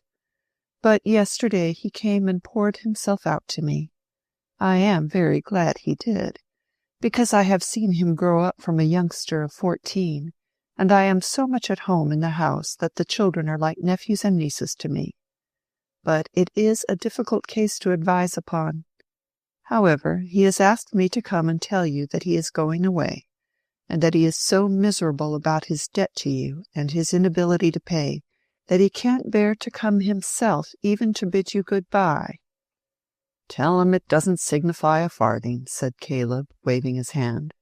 "We've had the pinch and have got over it. And now I'm going to be as rich as a Jew." "Which means," said Mrs. Garth, smiling at the vicar, that we are going to have enough to bring up the boys well and to keep Mary at home." "What is the treasure trove?" said Mr. Fairbrother. "I'm going to be agent for 2 estates, Freshitt and Tipton, and perhaps for a pretty little bit of land in Lowick besides. It's all the same family connection, and employment spreads like water if it's once set going. It makes me very happy, Mr. Fairbrother." Here Caleb threw back his head a little and spread his arms on the elbows of his chair, "that I've got an opportunity again with the letting of the land, and carrying out a notion or 2 with improvements. It's a most uncommonly cramping thing, as I've often told Susan, to sit on horseback and look over the hedges at the wrong thing, and not to be able to put your hand to it to make it right. What people do who go into politics I can't think. It drives me almost mad to see mismanagement over only a few 100 acres." It was seldom that Caleb volunteered so long a speech, but his happiness had the effect of mountain air. His eyes were bright, and the words came without effort. "I congratulate you heartily, Garth," said the vicar. "This is the best sort of news I could have to carry to Fred Vincy, for he dwelt a good deal on the injury he had done you in causing you to part with money, robbing you of it, he said, which you wanted for other purposes. I wish Fred were not such an idle dog. He has some very good points, and his father is a little hard upon him." "Where's he going?" said Mrs. Garth, rather coldly. "He means to try again for his degree, and he is going up to study before term. I have advised him to do that. I don't urge him to enter the church, on the contrary. But if he will go and work so as to pass, that will be some guarantee that he has energy and a will, and he is quite at sea, he doesn't know what else to do. So far he will please his father, and I have promised in the meantime to try and reconcile Vincy to his son's adopting some other line of life. Fred says frankly he is not fit for a clergyman, and I would do anything I could to hinder a man from the fatal step of choosing the wrong profession. He quoted to me what you said, Miss Garth. Do you remember it?" Mr. Fairbrother used to say Mary instead of Miss Garth, but it was part of his delicacy to treat her with the more deference because, according to Mrs. Vincy's phrase, she worked for her bread. Mary felt uncomfortable, but, determined to take the matter lightly, answered at once, "I have said so many impertinent things to Fred. We are such old playfellows." "You said, according to him, that he would be one of those ridiculous clergymen who help to make the whole clergy ridiculous. Really, that was so cutting that I felt a little cut myself." Caleb laughed. "She gets her tongue from you, Susan," he said with some enjoyment. "Not its flippancy, father," said Mary quickly, fearing that her mother would be displeased. "It is rather too bad of Fred to repeat my flippant speeches to Mr. Fairbrother." "It was certainly a hasty speech, my dear," said Mrs. Garth, with whom speaking evil of dignities was a high misdemeanour. "We should not value our vicar the less because there was a ridiculous curate in the next parish." "There's something in what she says, though," said Caleb, not disposed to have Mary's sharpness undervalued. "A bad workman of any sort makes his fellows mistrusted. Things hang together," he added, looking on the floor, and moving his feet uneasily with a sense that words were scantier than thoughts. "Clearly," said the vicar, amused, "by being contemptible we set men's minds to the tune of contempt. I certainly agree with Miss Garth's view of the matter, whether I am condemned by it or not. But as to Fred Vincy, it is only fair he should be excused a little. Old Featherstone's delusive behaviour did help to spoil him. There was something quite diabolical in not leaving him a farthing after all. But Fred has the good taste not to dwell on that. And what he cares most about is having offended you, Mrs. Garth. He supposes you will never think well of him again." "I have been disappointed in Fred," said Mrs. Garth with decision, "but I shall be ready to think well of him again when he gives me good reason to do so." At this point Mary went out of the room, taking Letty with her. "Oh, we must forgive young people when they're sorry," said Caleb, watching Mary close the door. "And as you say, Mr. Fairbrother, there was the very devil in that old man. Now Mary's gone out, I must tell you a thing. It's only known to Susan and me, and you'll not tell it again. The old scoundrel wanted Mary to burn one of the wills the very night he died, when she was sitting up with him by herself, and he offered her a sum of money that he had in the box by him if she would do it. But Mary, you understand, could do no such thing, would not be handling his iron chest, and so on. Now, you see, the will he wanted burnt was this last, so that if Mary had done what he wanted, Fred Vincey would have had £10,000. The old man did turn to him at the last. That touches poor Mary close. She couldn't help it. She was in the right to do what she did, but she feels, as she says, much as if she had knocked down somebody's property and broken it against her will, when she was rightfully defending herself. I feel with her, somehow, and if I could make any amends to the poor lad, instead of bearing him a grudge for the harm he did us, I should be glad to do it. Now, what is your opinion, sir? Susan doesn't agree with me. She says, tell what you say, Susan. Mary could not have acted otherwise, even if she had known what would be the effect on Fred, said Mrs. Garth, pausing from her work and looking at Mr. Fairbrother. And she was quite ignorant of it. It seems to me a loss which falls on another because we have done right is not to lie upon our conscience. The vicar did not answer immediately, and Caleb said, It's the feeling. The child feels in that way, and I feel with her. You don't mean your horse to tread on a dog when you're backing out of the way, but it goes through you when it's done. I'm sure Mrs. Garth would agree with you there, said Mr. Fairbrother, who for some reason seemed more inclined to ruminate than to speak. One could hardly say that the feeling you mention about Fred is wrong, or rather mistaken, though no man ought to make a claim on such feeling. Well, well, said Caleb, it's a secret. You will not tell Fred. Certainly not, but I shall carry the other good news, that you can afford the loss he caused you. Mr. Fairbrother left the house soon after, and seeing Mary in the orchard with Letty, went to say good-bye to her. They made a pretty picture in the western light which brought out the brightness of the apples on the old scant-leaved boughs, Mary in her lavender gingham and black ribbons holding a basket, while Letty in her well-worn nankin picked up the fallen apples. If you want to know more particularly how Mary looked, 10 to 1 you will see a face like hers in the crowded street tomorrow, if you are there on the watch. She will not be among those daughters of Zion who are haughty, and walked with stretched-out necks and wanton eyes, mincing as they go. Let all those pass, and fix your eyes on some small, plump, brownish person of firm but quiet carriage, who looks about her but does not suppose that anybody is looking at her. If she has a broad face and a square brow, well-marked eyebrows and curly dark hair, a certain expression of amusement in her glance, which her mouth keeps the secret of, and for the rest, features entirely insignificant, take that ordinary but not disagreeable person for a portrait of Mary Garth. If you made her smile, she would show you perfect little teeth. If you made her angry, she would not raise her voice, but would probably say one of the bitterest things you have ever tasted the flavor of. If you did her a kindness, she would never forget it.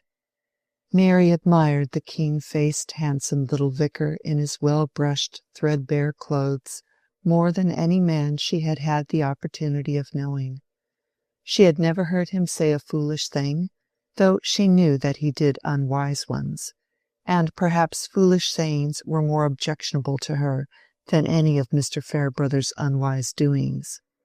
At least, it was remarkable that the actual imperfections of the vicar's clerical character never seemed to call forth the same scorn and dislike which she showed beforehand for the predicted imperfections of the clerical character sustained by Fred Vincey. These irregularities of judgment, I imagine, are found even in riper minds than Mary Garth's. Our impartiality is kept for abstract merit and demerit, which none of us ever saw. Will anyone guess towards which of those widely different men Mary had the peculiar woman's tenderness? The one she was most inclined to be severe on, or the contrary?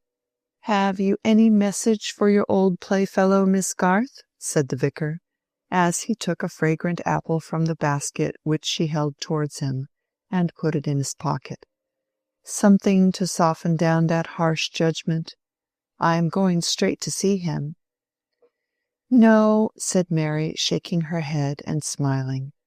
"If I were to say that he would not be ridiculous as a clergyman, I must say that he would be something worse than ridiculous. But I am very glad to hear that he is going away to work. On the other hand, I am very glad to hear that you are not going away to work.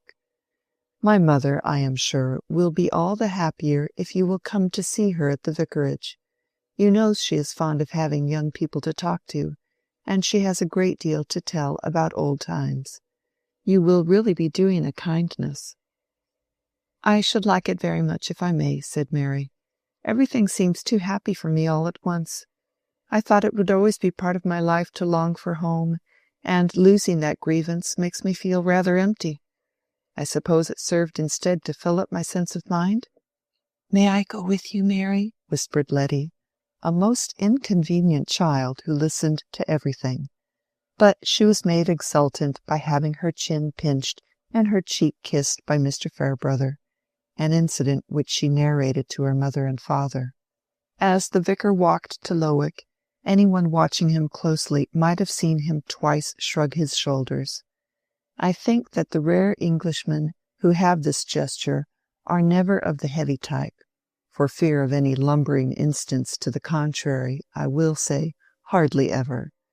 They have usually a fine temperament and much tolerance towards the smaller errors of men, themselves inclusive.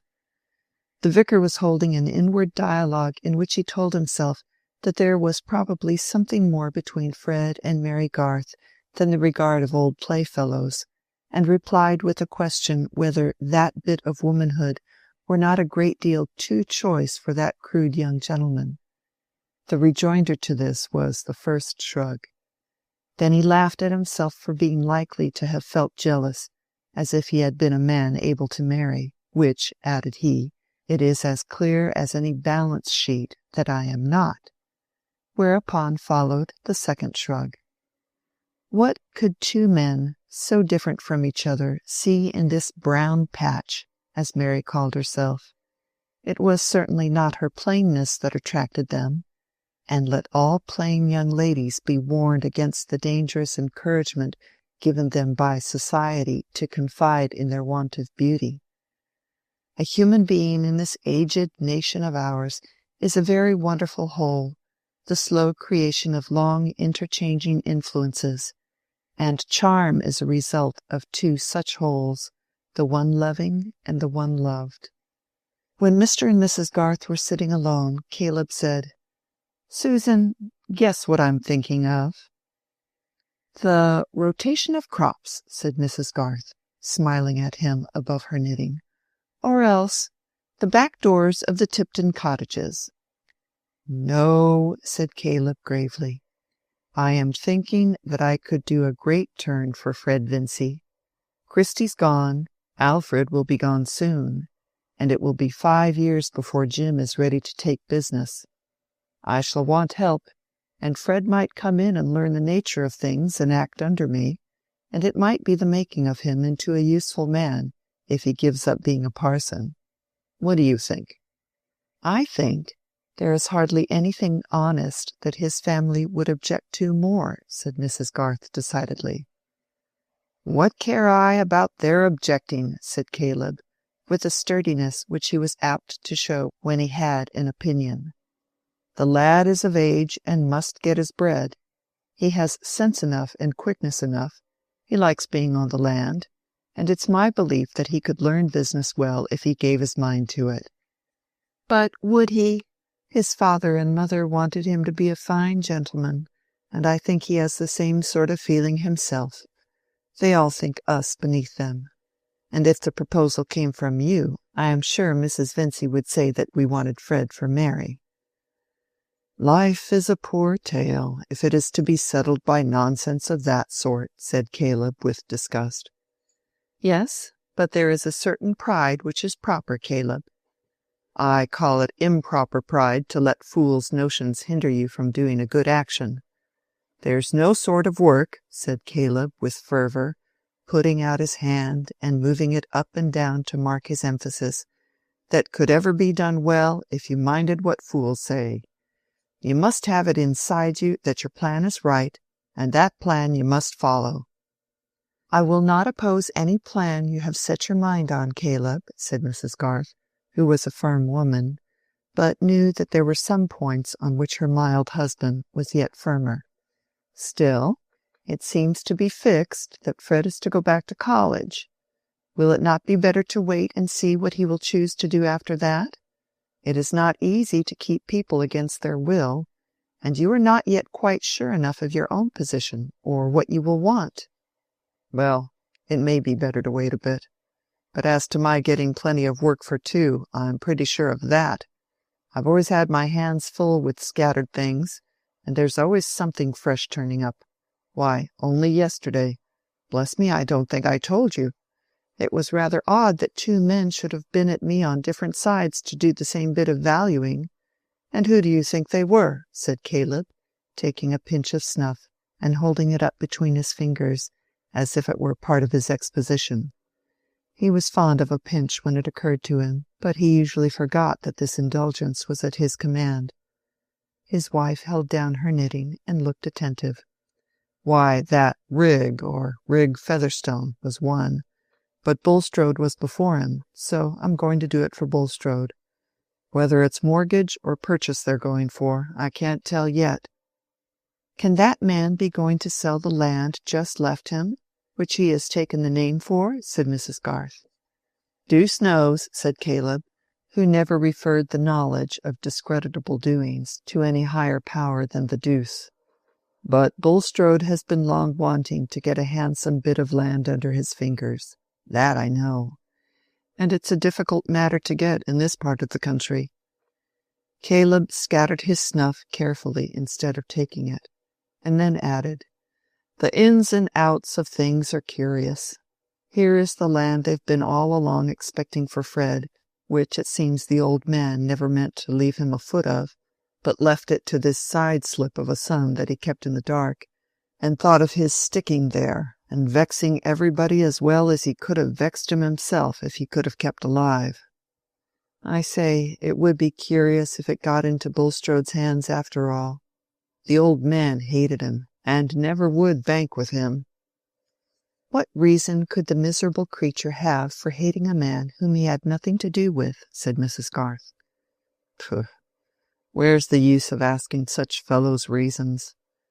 The soul of man," said Caleb, with the deep tone and grave shake of the head which always came when he used this phrase, "the soul of man, when it gets fairly rotten, will bear you all sorts of poisonous toadstools, and no eye can see whence came the seed thereof." It was one of Caleb's quaintnesses that in his difficulty of finding speech for his thought, he caught, as it were, snatches of diction which he associated with various points of view or states of mind, and whenever he had a feeling of awe, he was haunted by a sense of biblical phraseology, though he could hardly have given a strict quotation. Chapter 41. By swaggering could I never thrive, for the rain it raineth every day. 12th Night. The transactions referred to by Caleb Garth as having gone forward between Mr. Bulstrode and Mr. Joshua Rigg Featherstone concerning the land attached to Stone Court had occasioned the interchange of a letter or two between these personages. Who shall tell what may be the effect of writing? If it happens to have been cut in stone, though it lie face downmost for ages on a forsaken beach, or rest quietly under the drums and tramplings of many conquests, It may end by letting us into the secret of usurpations and other scandals gossiped about long empires ago, this world being apparently a huge whispering gallery. Such conditions are often minutely represented in our petty lifetimes. As the stone which has been kicked by generations of clowns may come by curious little links of effect under the eyes of a scholar, through whose labors it may at last fix the date of invasions and unlock religions, so a bit of ink and paper, which has long been an innocent wrapping or stopgap, may at last be laid open under one pair of eyes which may have knowledge enough to turn it into the opening of a catastrophe. To Uriel watching the progress of planetary history from the sun, the one result would be just as much of a coincidence as the other. Having made this rather lofty comparison, I am less uneasy in calling attention to the existence of low people by whose interference, however little we may like it, the course of the world is very much determined. It would be well, certainly, if we could help to reduce their number, and something might perhaps be done by not lightly giving occasion to their existence. Socially speaking, Joshua Rigg would have been generally pronounced a superfluity. But those who, like Peter Featherstone, never had a copy of themselves demanded, are the very last to wait for such a request either in prose or verse. The copy in this case bore more of outside resemblance to the mother, in whose sex frog features, accompanied with fresh-colored cheeks and a well-rounded figure, are compatible with much charm for a certain order of admirers. The result is sometimes a frog-faced male, desirable surely to no order of intelligent beings, especially when he is suddenly brought into evidence to frustrate other people's expectations, the very lowest aspect in which a social superfluity can present himself. But Mr. Rigg Featherstone's low characteristics were all of the sober, water-drinking kind. From the earliest to the latest hour of the day, he was always as sleek, neat, and cool as the frog he resembled, and old Peter had secretly chuckled over an offshoot almost more calculating and far more imperturbable than himself. I will add that his fingernails were scrupulously attended to, and that he meant to marry a well-educated young lady, as yet unspecified, whose person was good, and whose connections, in a solid middle-class way, were undeniable. Thus his nails and modesty were comparable to those of most gentlemen, though his ambition had been educated only by the opportunities of a clerk and accountant in the smaller commercial houses of a seaport. He thought the rural Featherstones very simple, absurd people, and they in their turn regarded his bringing up in a seaport town as an exaggeration of the monstrosity that their brother Peter, and still more Peter's property, should have had such belongings. The garden and gravel approach, as seen from the 2 windows of the wainscoted parlour at Stone Court, were never in better trim than now, when Mr. Rigg Featherstone stood, with his hands behind him, looking out on these grounds as their master. But it seemed doubtful whether he looked out for the sake of contemplation, or of turning his back to a person who stood in the middle of the room, with his legs considerably apart and his hands in his trouser pockets, a person in all respects a contrast to the sleek and cool Rigg. He was a man obviously on the way towards 60, very florid and hairy, with much grey in his bushy whiskers and thick curly hair, a stoutish body which showed to disadvantage the somewhat worn joinings of his clothes, and the air of a swaggerer who would aim at being noticeable even at a show of fireworks, regarding his own remarks on any other person's performance as likely to be more interesting than the performance itself.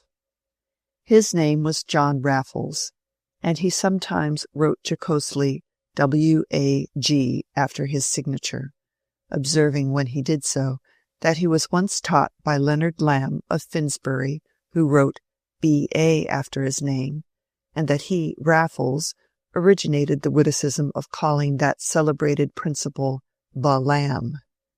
Such were the appearance and mental flavor of Mr. Raffles, both of which seemed to have a stale odor of travelers' rooms in the commercial hotels of that period. "Come now, Josh," he was saying in a full rumbling tone. "Look at it in this light. Here is your poor mother going into the vale of years, and you could afford something handsome now to make her comfortable." "Not while you live. Nothing would make her comfortable while you live," returned Rigg in his high, cool voice. "What I give her, you'll take." "You bear me a grudge, Josh, that I know.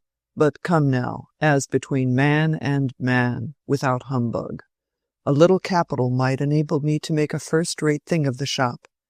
The tobacco trade is growing. I should cut my own nose off in not doing the best I could at it. I should stick to it like a flea to a fleece for my own sake. I should always be on the spot, and nothing would make your poor mother so happy.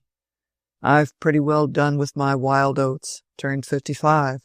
I want to settle down in my chimney corner, and if I once buckled to the tobacco trade, I could bring an amount of brains and experience to bear on it that would not be found elsewhere in a hurry.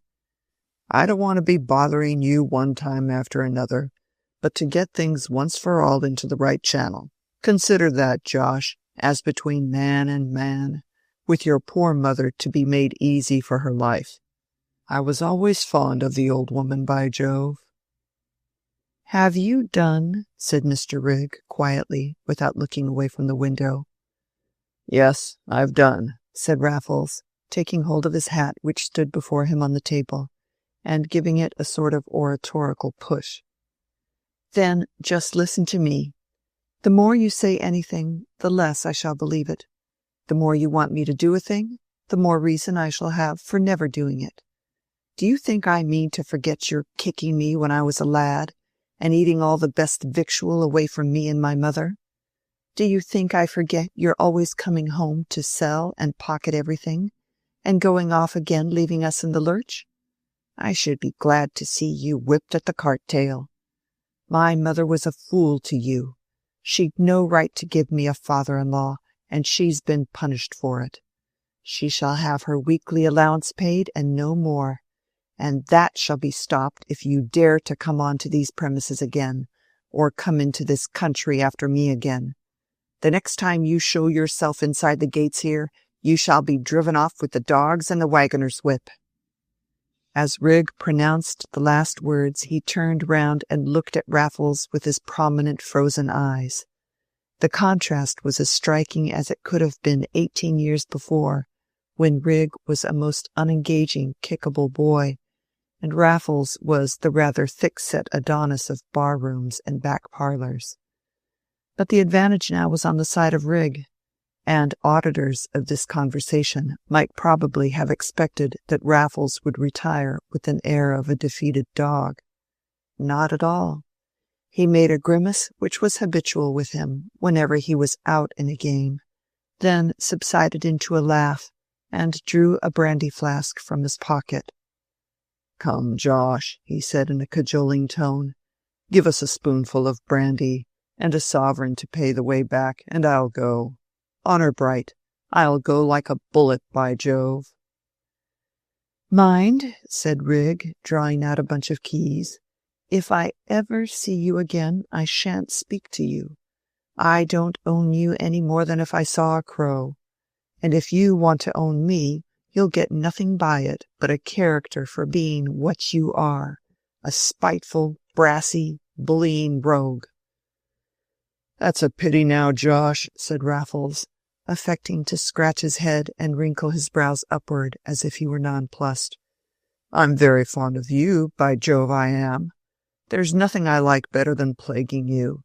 You're so like your mother, and I must do without it. But the brandy and the sovereign's a bargain." He jerked forward the flask, and Rigg went to a fine old oaken bureau with his keys. But Raffles had reminded himself by his movement with the flask that it had become dangerously loose from its leather covering, and catching sight of a folded paper which had fallen within the fender, he took it up and shoved it under the leather so as to make the glass firm. By that time Rigg came forward with a brandy bottle, filled the flask, and handed Raffles a sovereign, neither looking at him nor speaking to him. After locking up the bureau again, he walked to the window and gazed out as impassively as he had done at the beginning of the interview, while Raffles took a small allowance from the flask, screwed it up, and deposited it in his side pocket with provoking slowness, making a grimace at his stepson's back. "Farewell, Josh, and if forever," said Raffles, turning back his head as he opened the door.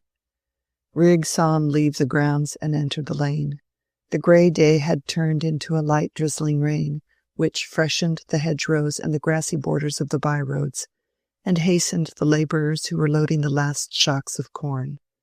Raffles, walking with the uneasy gait of a town loiterer, obliged to do a bit of country journeying on foot, looked as incongruous amid this moist rural quiet and industry as if he had been a baboon escaped from a menagerie. But there were none to stare at him except the long-weaned calves, and none to show dislike of his appearance except the little water-rats which rustled away at his approach. He was fortunate enough when he got onto the high road to be overtaken by the stage-coach which carried him to Brassing, and there he took the new-made railway, observing to his fellow-passengers that he considered it pretty well seasoned now it had done for Huskisson. Mr. Raffles on most occasions kept up the sense of having been educated at an academy, and being able, if he chose, to pass well everywhere. Indeed, there was not one of his fellow-men whom he did not feel himself in a position to ridicule and torment, confident of the entertainment which he thus gave to all the rest of the company. He played this part now with as much spirit as if his journey had been entirely successful, resorting at frequent intervals to his flask. The paper with which he had wedged it was a letter signed Nicholas Bulstrode, but Raffles was not likely to disturb it from its present useful position. Chapter 42. How much methinks I could despise this man, were I not bound in charity against it. Shakespeare, Henry VIII. One of the professional calls made by Lydgate soon after his return from his wedding journey was to Lowick Manor, in consequence of a letter which had requested him to fix a time for his visit. Mr. Casaubon had never put any question concerning the nature of his illness to Lydgate, nor had he even to Dorothea betrayed any anxiety as to how far it might be likely to cut short his labours or his life. On this point, as on all others, he shrank from pity, and if the suspicion of being pitied for anything in his lot surmised or known in spite of himself was embittering, the idea of calling forth a show of compassion by frankly admitting an alarm or a sorrow was necessarily intolerable to him.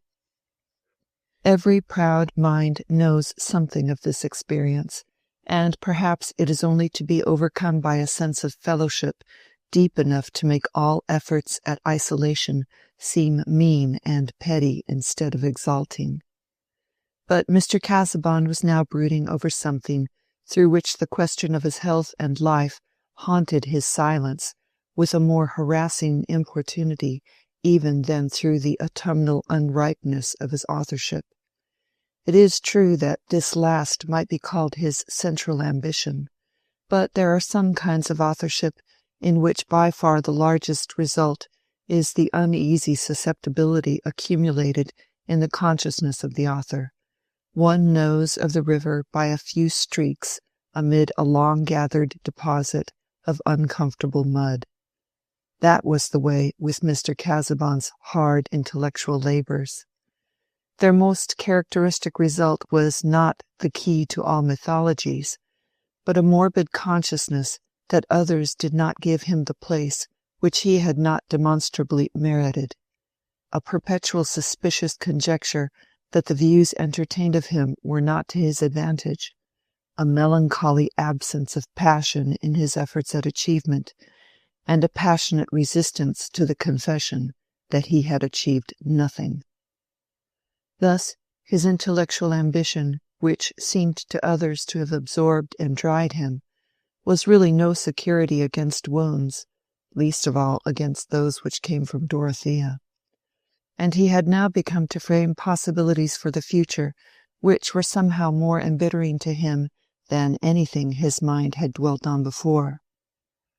Against certain facts he was helpless, against Will Ladislaw's existence, his defiant stay in the neighborhood of Lowick, and his flippant state of mind with regard to the possessors of authentic, well-stamped erudition, against Dorothea's nature, always taking on some new shape of ardent activity, and even in submission and silence covering fervid reasons which it was an irritation to think of, against certain notions and likings which had taken possession of her mind in relation to subjects that he could not possibly discuss with her. There was no denying that Dorothea was as virtuous and lovely a young lady as he could have obtained for a wife, but a young lady turned out to be something more troublesome than he had conceived. She nursed him, she read to him, she anticipated his wants, and was solicitous about his feelings. But there had entered into the husband's mind the certainty that she judged him, and that her wifely devotedness was like a penitential expiation of unbelieving thoughts, was accompanied with a power of comparison by which himself and his doings were seen too luminously as a part of things in general. His discontent passed vapor-like through all her gentle, loving manifestations, and clung to that inappreciative world which she had only brought nearer to him. Poor Mr. Casaubon! This suffering was the harder to bear because it seemed like a betrayal. The young creature who had worshipped him with perfect trust had quickly turned into the critical wife, and early instances of criticism and resentment had made an impression which no tenderness and submission afterwards could remove. To his suspicious interpretation, Dorothea's silence now was a suppressed rebellion. A remark from her which he had not in any way anticipated was an assertion of conscious superiority. Her gentle answers had an irritating cautiousness in them, and when she acquiesced it was a self-approved effort of forbearance. The tenacity with which he strove to hide this inward drama made it the more vivid for him, as we hear with the more keenness what we wish others not to hear. Instead of wondering at this result of misery in Mr. Casaubon, I think it quite ordinary. Will not a tiny speck very close to our vision blot out the glory of the world, and leave only a margin by which we see the blot? I know no speck so troublesome as self. And who, if Mr. Casaubon had chosen to expound his discontents, his suspicions that he was not any longer adored without criticism, could have denied that they were founded on good reasons? On the contrary, there was a strong reason to be added, which he had not himself taken explicitly into account, namely, that he was not unmixedly adorable. He suspected this, however, as he suspected other things, without confessing it, and, like the rest of us, felt how soothing it would have been to have a companion who would never find it out. This sore susceptibility in relation to Dorothea was thoroughly prepared before Will Ladislaw had returned to Lowick, and what had occurred since then had brought Mr. Casaubon's power of suspicious construction into exasperated activity. To all the facts which he knew, he added imaginary facts, both present and future, which became more real to him than those, because they called up a stronger dislike, a more predominating bitterness. Suspicion and jealousy of Will Ladislaw's intentions, suspicion and jealousy of Dorothea's impressions, were constantly at their weaving work. It would be quite unjust to him to suppose that he could have entered into any coarse misinterpretation of Dorothea. His own habits of mind and conduct, quite as much as the open elevation of her nature, saved him from any such mistake. What he was jealous of was her opinion. the sway that might be given to her ardent mind in its judgments, and the future possibilities to which these might lead her. As to Will, though until his last defiant letter he had nothing definite which he could choose formally to allege against him, he felt himself warranted in believing that he was capable of any design which could fascinate a rebellious temper and an undisciplined impulsiveness. He was quite sure that Dorothea was the cause of Will's return from Rome, and his determination to settle in the neighborhood, and he was penetrating enough to imagine that Dorothea had innocently encouraged this course. It was as clear as possible that she was ready to be attached to Will and to be pliant to his suggestions. They had never had a tete-a-tete without her bringing away from it some new troublesome impression, and the last interview that Mr. Casaubon was aware of, Dorothea, on returning from Freshitt Hall, had for the first time been silent about having seen Will, had led to a scene which roused an angrier feeling against them both than he had ever known before. Dorothea's outpouring of her notions about money in the darkness of the night had done nothing but bring a mixture of more odious foreboding into her husband's mind. And there was the shock lately given to his health, always sadly present with him. He was certainly much revived. He had recovered all his usual power of work. The illness might have been mere fatigue, and there might be still 20 years of achievement before him, which would justify the 30 years of preparation. That prospect was made the sweeter by a flavor of vengeance against the hasty sneers of Carp and Company. For even when Mr. Casaubon was carrying his taper among the tombs of the past, those modern figures came athwart the dim light and interrupted his diligent exploration. To convince Carp of his mistake, so that he would have to eat his own words with a good deal of indigestion, would be an agreeable accident of triumphant authorship, which the prospect of living to future ages on earth and to all eternity in heaven could not exclude from contemplation, since thus the prevision of his own unending bliss could not nullify the bitter savours of irritated jealousy and vindictiveness. It is the less surprising that the probability of a transient earthly bliss for other persons, when he himself should have entered into glory, had not a potently sweetening effect. If the truth should be that some undermining disease was at work within him, there might be a large opportunity for some people to be the happier when he was gone. And if one of those people should be Will Ladislaw, Mr. Casaubon objected so strongly that it seemed as if the annoyance would make part of his disembodied existence. This is a very bare, and therefore a very incomplete way of putting the case.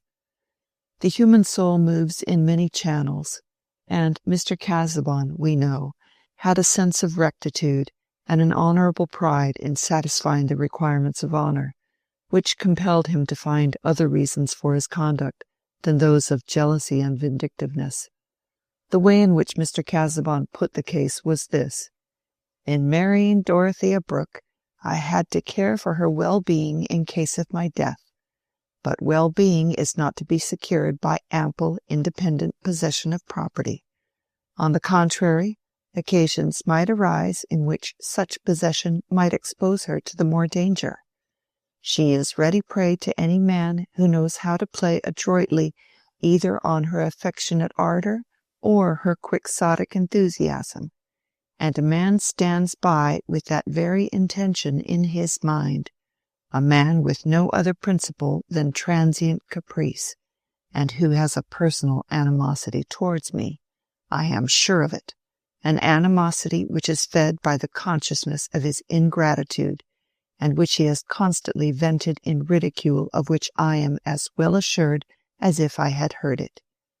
Even if I live, I shall not be without uneasiness as to what he may attempt through indirect influence. This man has gained Dorothea's ear. He has fascinated her attention. He has evidently tried to impress her mind with the notion that he has claims beyond anything I have done for him. If I die, and he is waiting here on the watch for that, he will persuade her to marry him. That would be calamity for her and success for him. She would not think it calamity. He would make her believe anything. She has a tendency to immoderate attachment, which she inwardly reproaches me for not responding to, and already her mind is occupied with his fortunes. He thinks of an easy conquest and of entering into my nest. That I will hinder. Such a marriage would be fatal to Dorothea. Has he ever persisted in anything except from contradiction? In knowledge, he has always tried to be showy at small cost. In religion, he could be, as long as it suited him, the facile echo of Dorothea's vagaries. When was sciolism ever disassociated from laxity? I utterly distrust his morals, and it is my duty to hinder to the utmost the fulfillments of his designs. The arrangements made by Mr. Casaubon on his marriage left strong measures open to him, but in ruminating on them his mind inevitably dwelt so much on the probabilities of his own life that the longing to get the nearest possible calculation had at last overcome his proud reticence, and had determined him to ask Lydgate's opinion as to the nature of his illness. He had mentioned to Dorothea that Lydgate was coming by appointment at 3:30, and in answer to her anxious question whether he had felt ill, replied, "No, I merely wish to have his opinion concerning some habitual symptoms. You need not see him, my dear. I shall give orders that he may be sent to me in the yew tree walk, where I shall be taking my usual exercise." When Lydgate entered the yew tree walk, he saw Mr. Casaubon slowly receding with his hands behind him according to his habit, and his head bent forward. It was a lovely afternoon. The leaves from the lofty limes were falling silently across the sombre evergreens, while the lights and shadows slept side by side. There was no sound but the cawing of the rooks, which to the accustomed ear is a lullaby, or that last solemn lullaby, a dirge. Lydgate, conscious of an energetic frame in its prime, felt some compassion when the figure which he was likely soon to overtake turned round, and in advancing towards him showed more markedly than ever the signs of premature age, the student's bent shoulders, the emaciated limbs, and the melancholy lines of the mouth. Poor fellow, he thought, some men with his years are like lions. One can tell nothing of their age except that they are full grown. "Mr. Lydgate," said Mr. Casaubon, with his invariably polite air, "I am exceedingly obliged to you for your punctuality. We will, if you please, carry on our conversation in walking to and fro." "I hope your wish to see me is not due to the return of unpleasant symptoms," said Lydgate, filling up a pause. "Not immediately, no. In order to account for that wish, I must mention, what it were otherwise needless to refer to, that my life, on all collateral accounts insignificant, derives a possible importance from the incompleteness of labors which have extended through all its best years. In short, I have long had on hand a work which I would fain leave behind me in such a state, at least, that it might be committed to the press by others.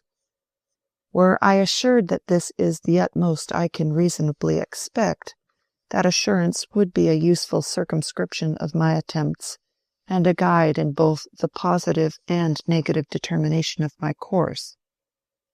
Here Mr. Casaubon paused, removed one hand from his back, and thrust it between the buttons of his single-breasted coat. To a mind largely instructed in the human destiny, hardly anything could be more interesting than the inward conflict implied in his formal, measured address, delivered with the usual sing-song and motion of the head.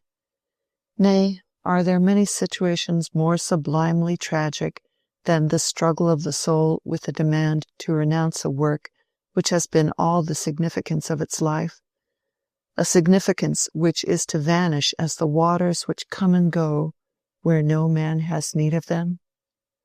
But there was nothing to strike others as sublime about Mr. Casaubon, and Lydgate, who had some contempt at hand for feudal scholarship, felt a little amusement mingling with his pity. He was at present too ill acquainted with disaster to enter into the pathos of a lot where everything is below the level of tragedy except the passionate egoism of the sufferer. "Do you refer to the possible hindrances from want of health?" he said, wishing to help forward Mr. Casaubon's purpose, which seemed to be clogged by some hesitation.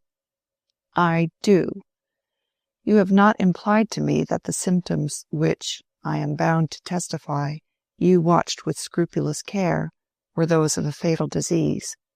But were it so, Mr. Lydgate, I should desire to know the truth without reservation, and I appeal to you for an exact statement of your conclusions.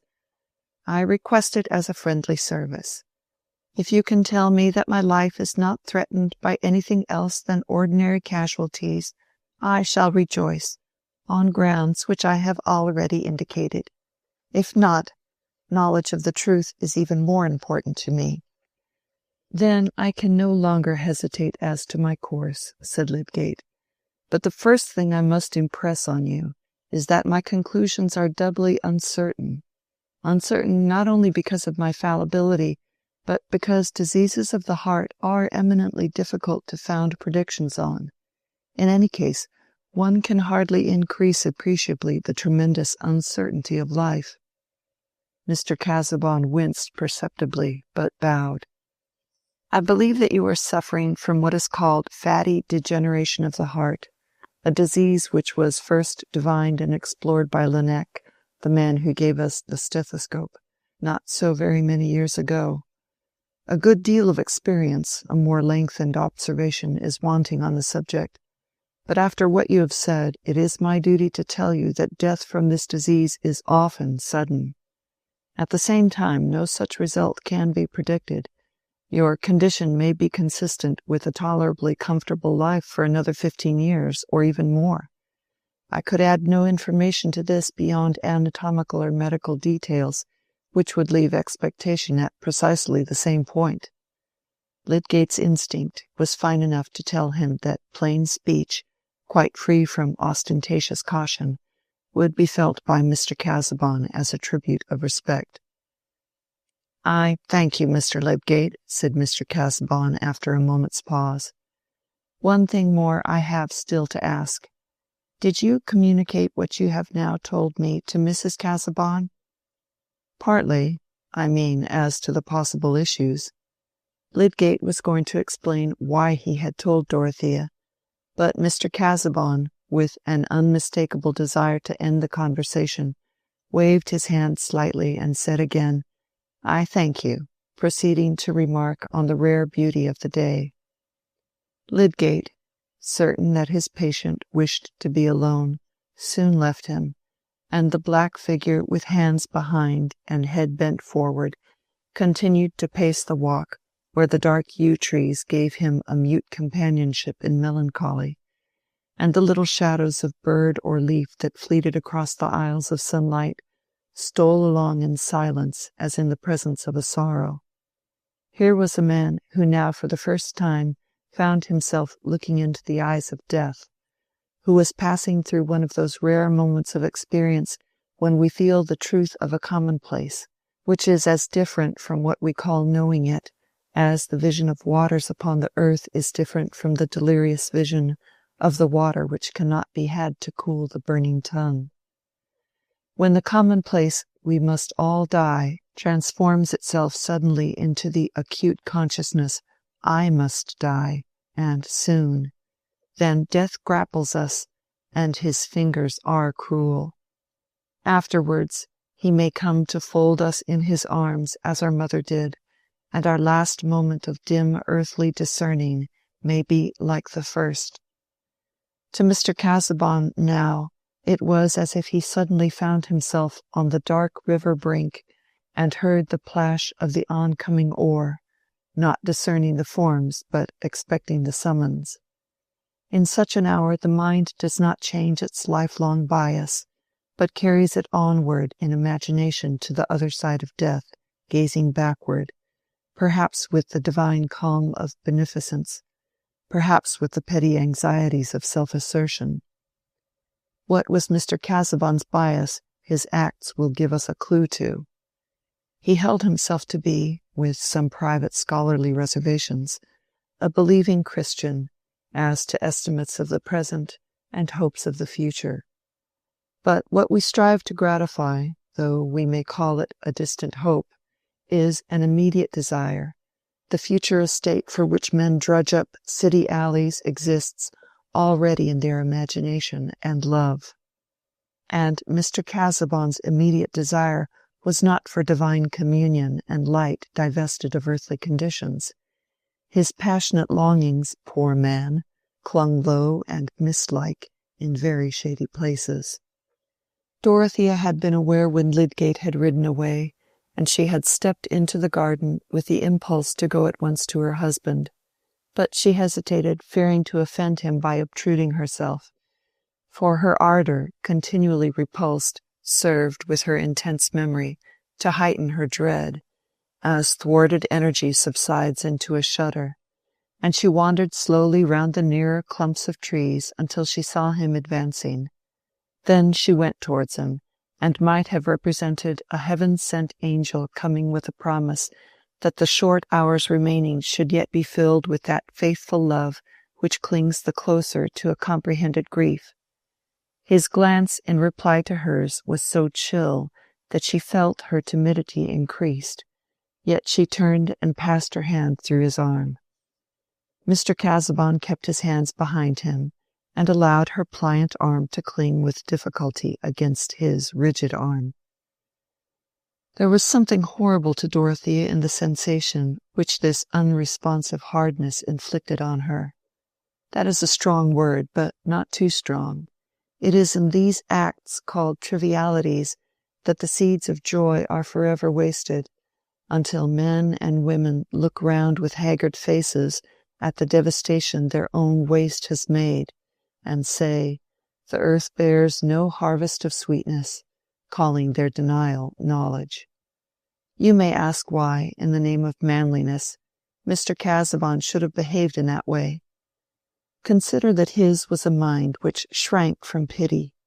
Have you ever watched in such a mind the effect of a suspicion that what is pressing it as a grief may be really a source of contentment, either actual or future, to the being who already offends by pitying?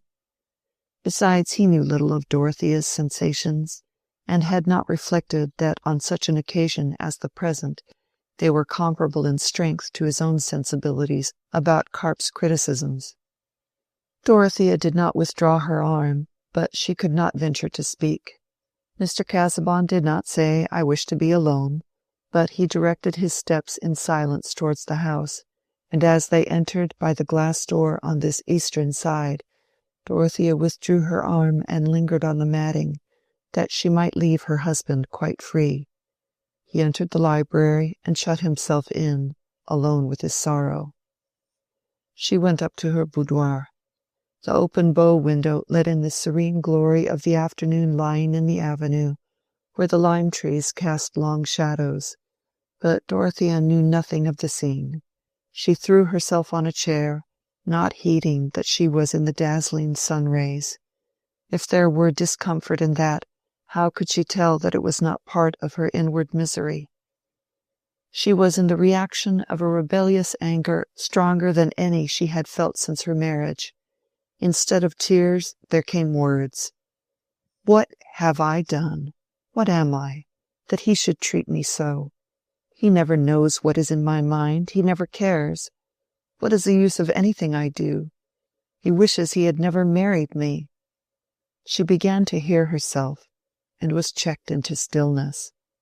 Like one who has lost his way and is weary, she sat and saw, as in one glance, all the paths of her young hope which she should never find again. And just as clearly in the miserable light she saw her own and her husband's solitude, how they walked apart, so that she was obliged to survey him. If he had drawn her towards him, She would never have surveyed him, never have said, "Is he worth living for?" but would have felt him simply a part of her own life. Now she said bitterly, "It is his fault, not mine." In the jar of her whole being, pity was overthrown. Was it her fault that she had believed in him, and believed in his worthiness? And what exactly was he? She was able enough to estimate him, she who waited on his glances with trembling, and shut her best soul in prison, paying it only hidden visits, that she might be petty enough to please him. In such a crisis as this, some women begin to hate. The sun was low when Dorothea was thinking that she would not go down again, but would send a message to her husband saying that she was not well and preferred remaining upstairs. She had never deliberately allowed her resentment to govern her in this way before, but she believed now that she could not see him again without telling him the truth about her feeling, and she must wait till she could do it without interruption. He might wonder and be hurt at her message. It was good that he should wonder and be hurt. Her anger said, as anger is apt to say, that God was with her, that all heaven, though it were crowded with spirits watching them, must be on her side. She had determined to ring her bell when there came a rap at the door.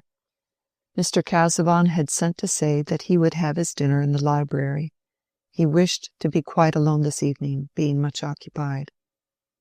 "I shall not dine then, Tantripp." "Oh, madam, let me bring you a little something." "No, I am not well. Get everything ready in my dressing-room, but pray do not disturb me again." Dorothea sat almost motionless in her meditative struggle, while the evening slowly deepened into night. But the struggle changed continually, as that of a man who begins with a movement towards striking, and ends with conquering his desire to strike. The energy that would animate a crime is not more than is wanted to inspire a resolved submission, when the noble habit of the soul reasserts itself.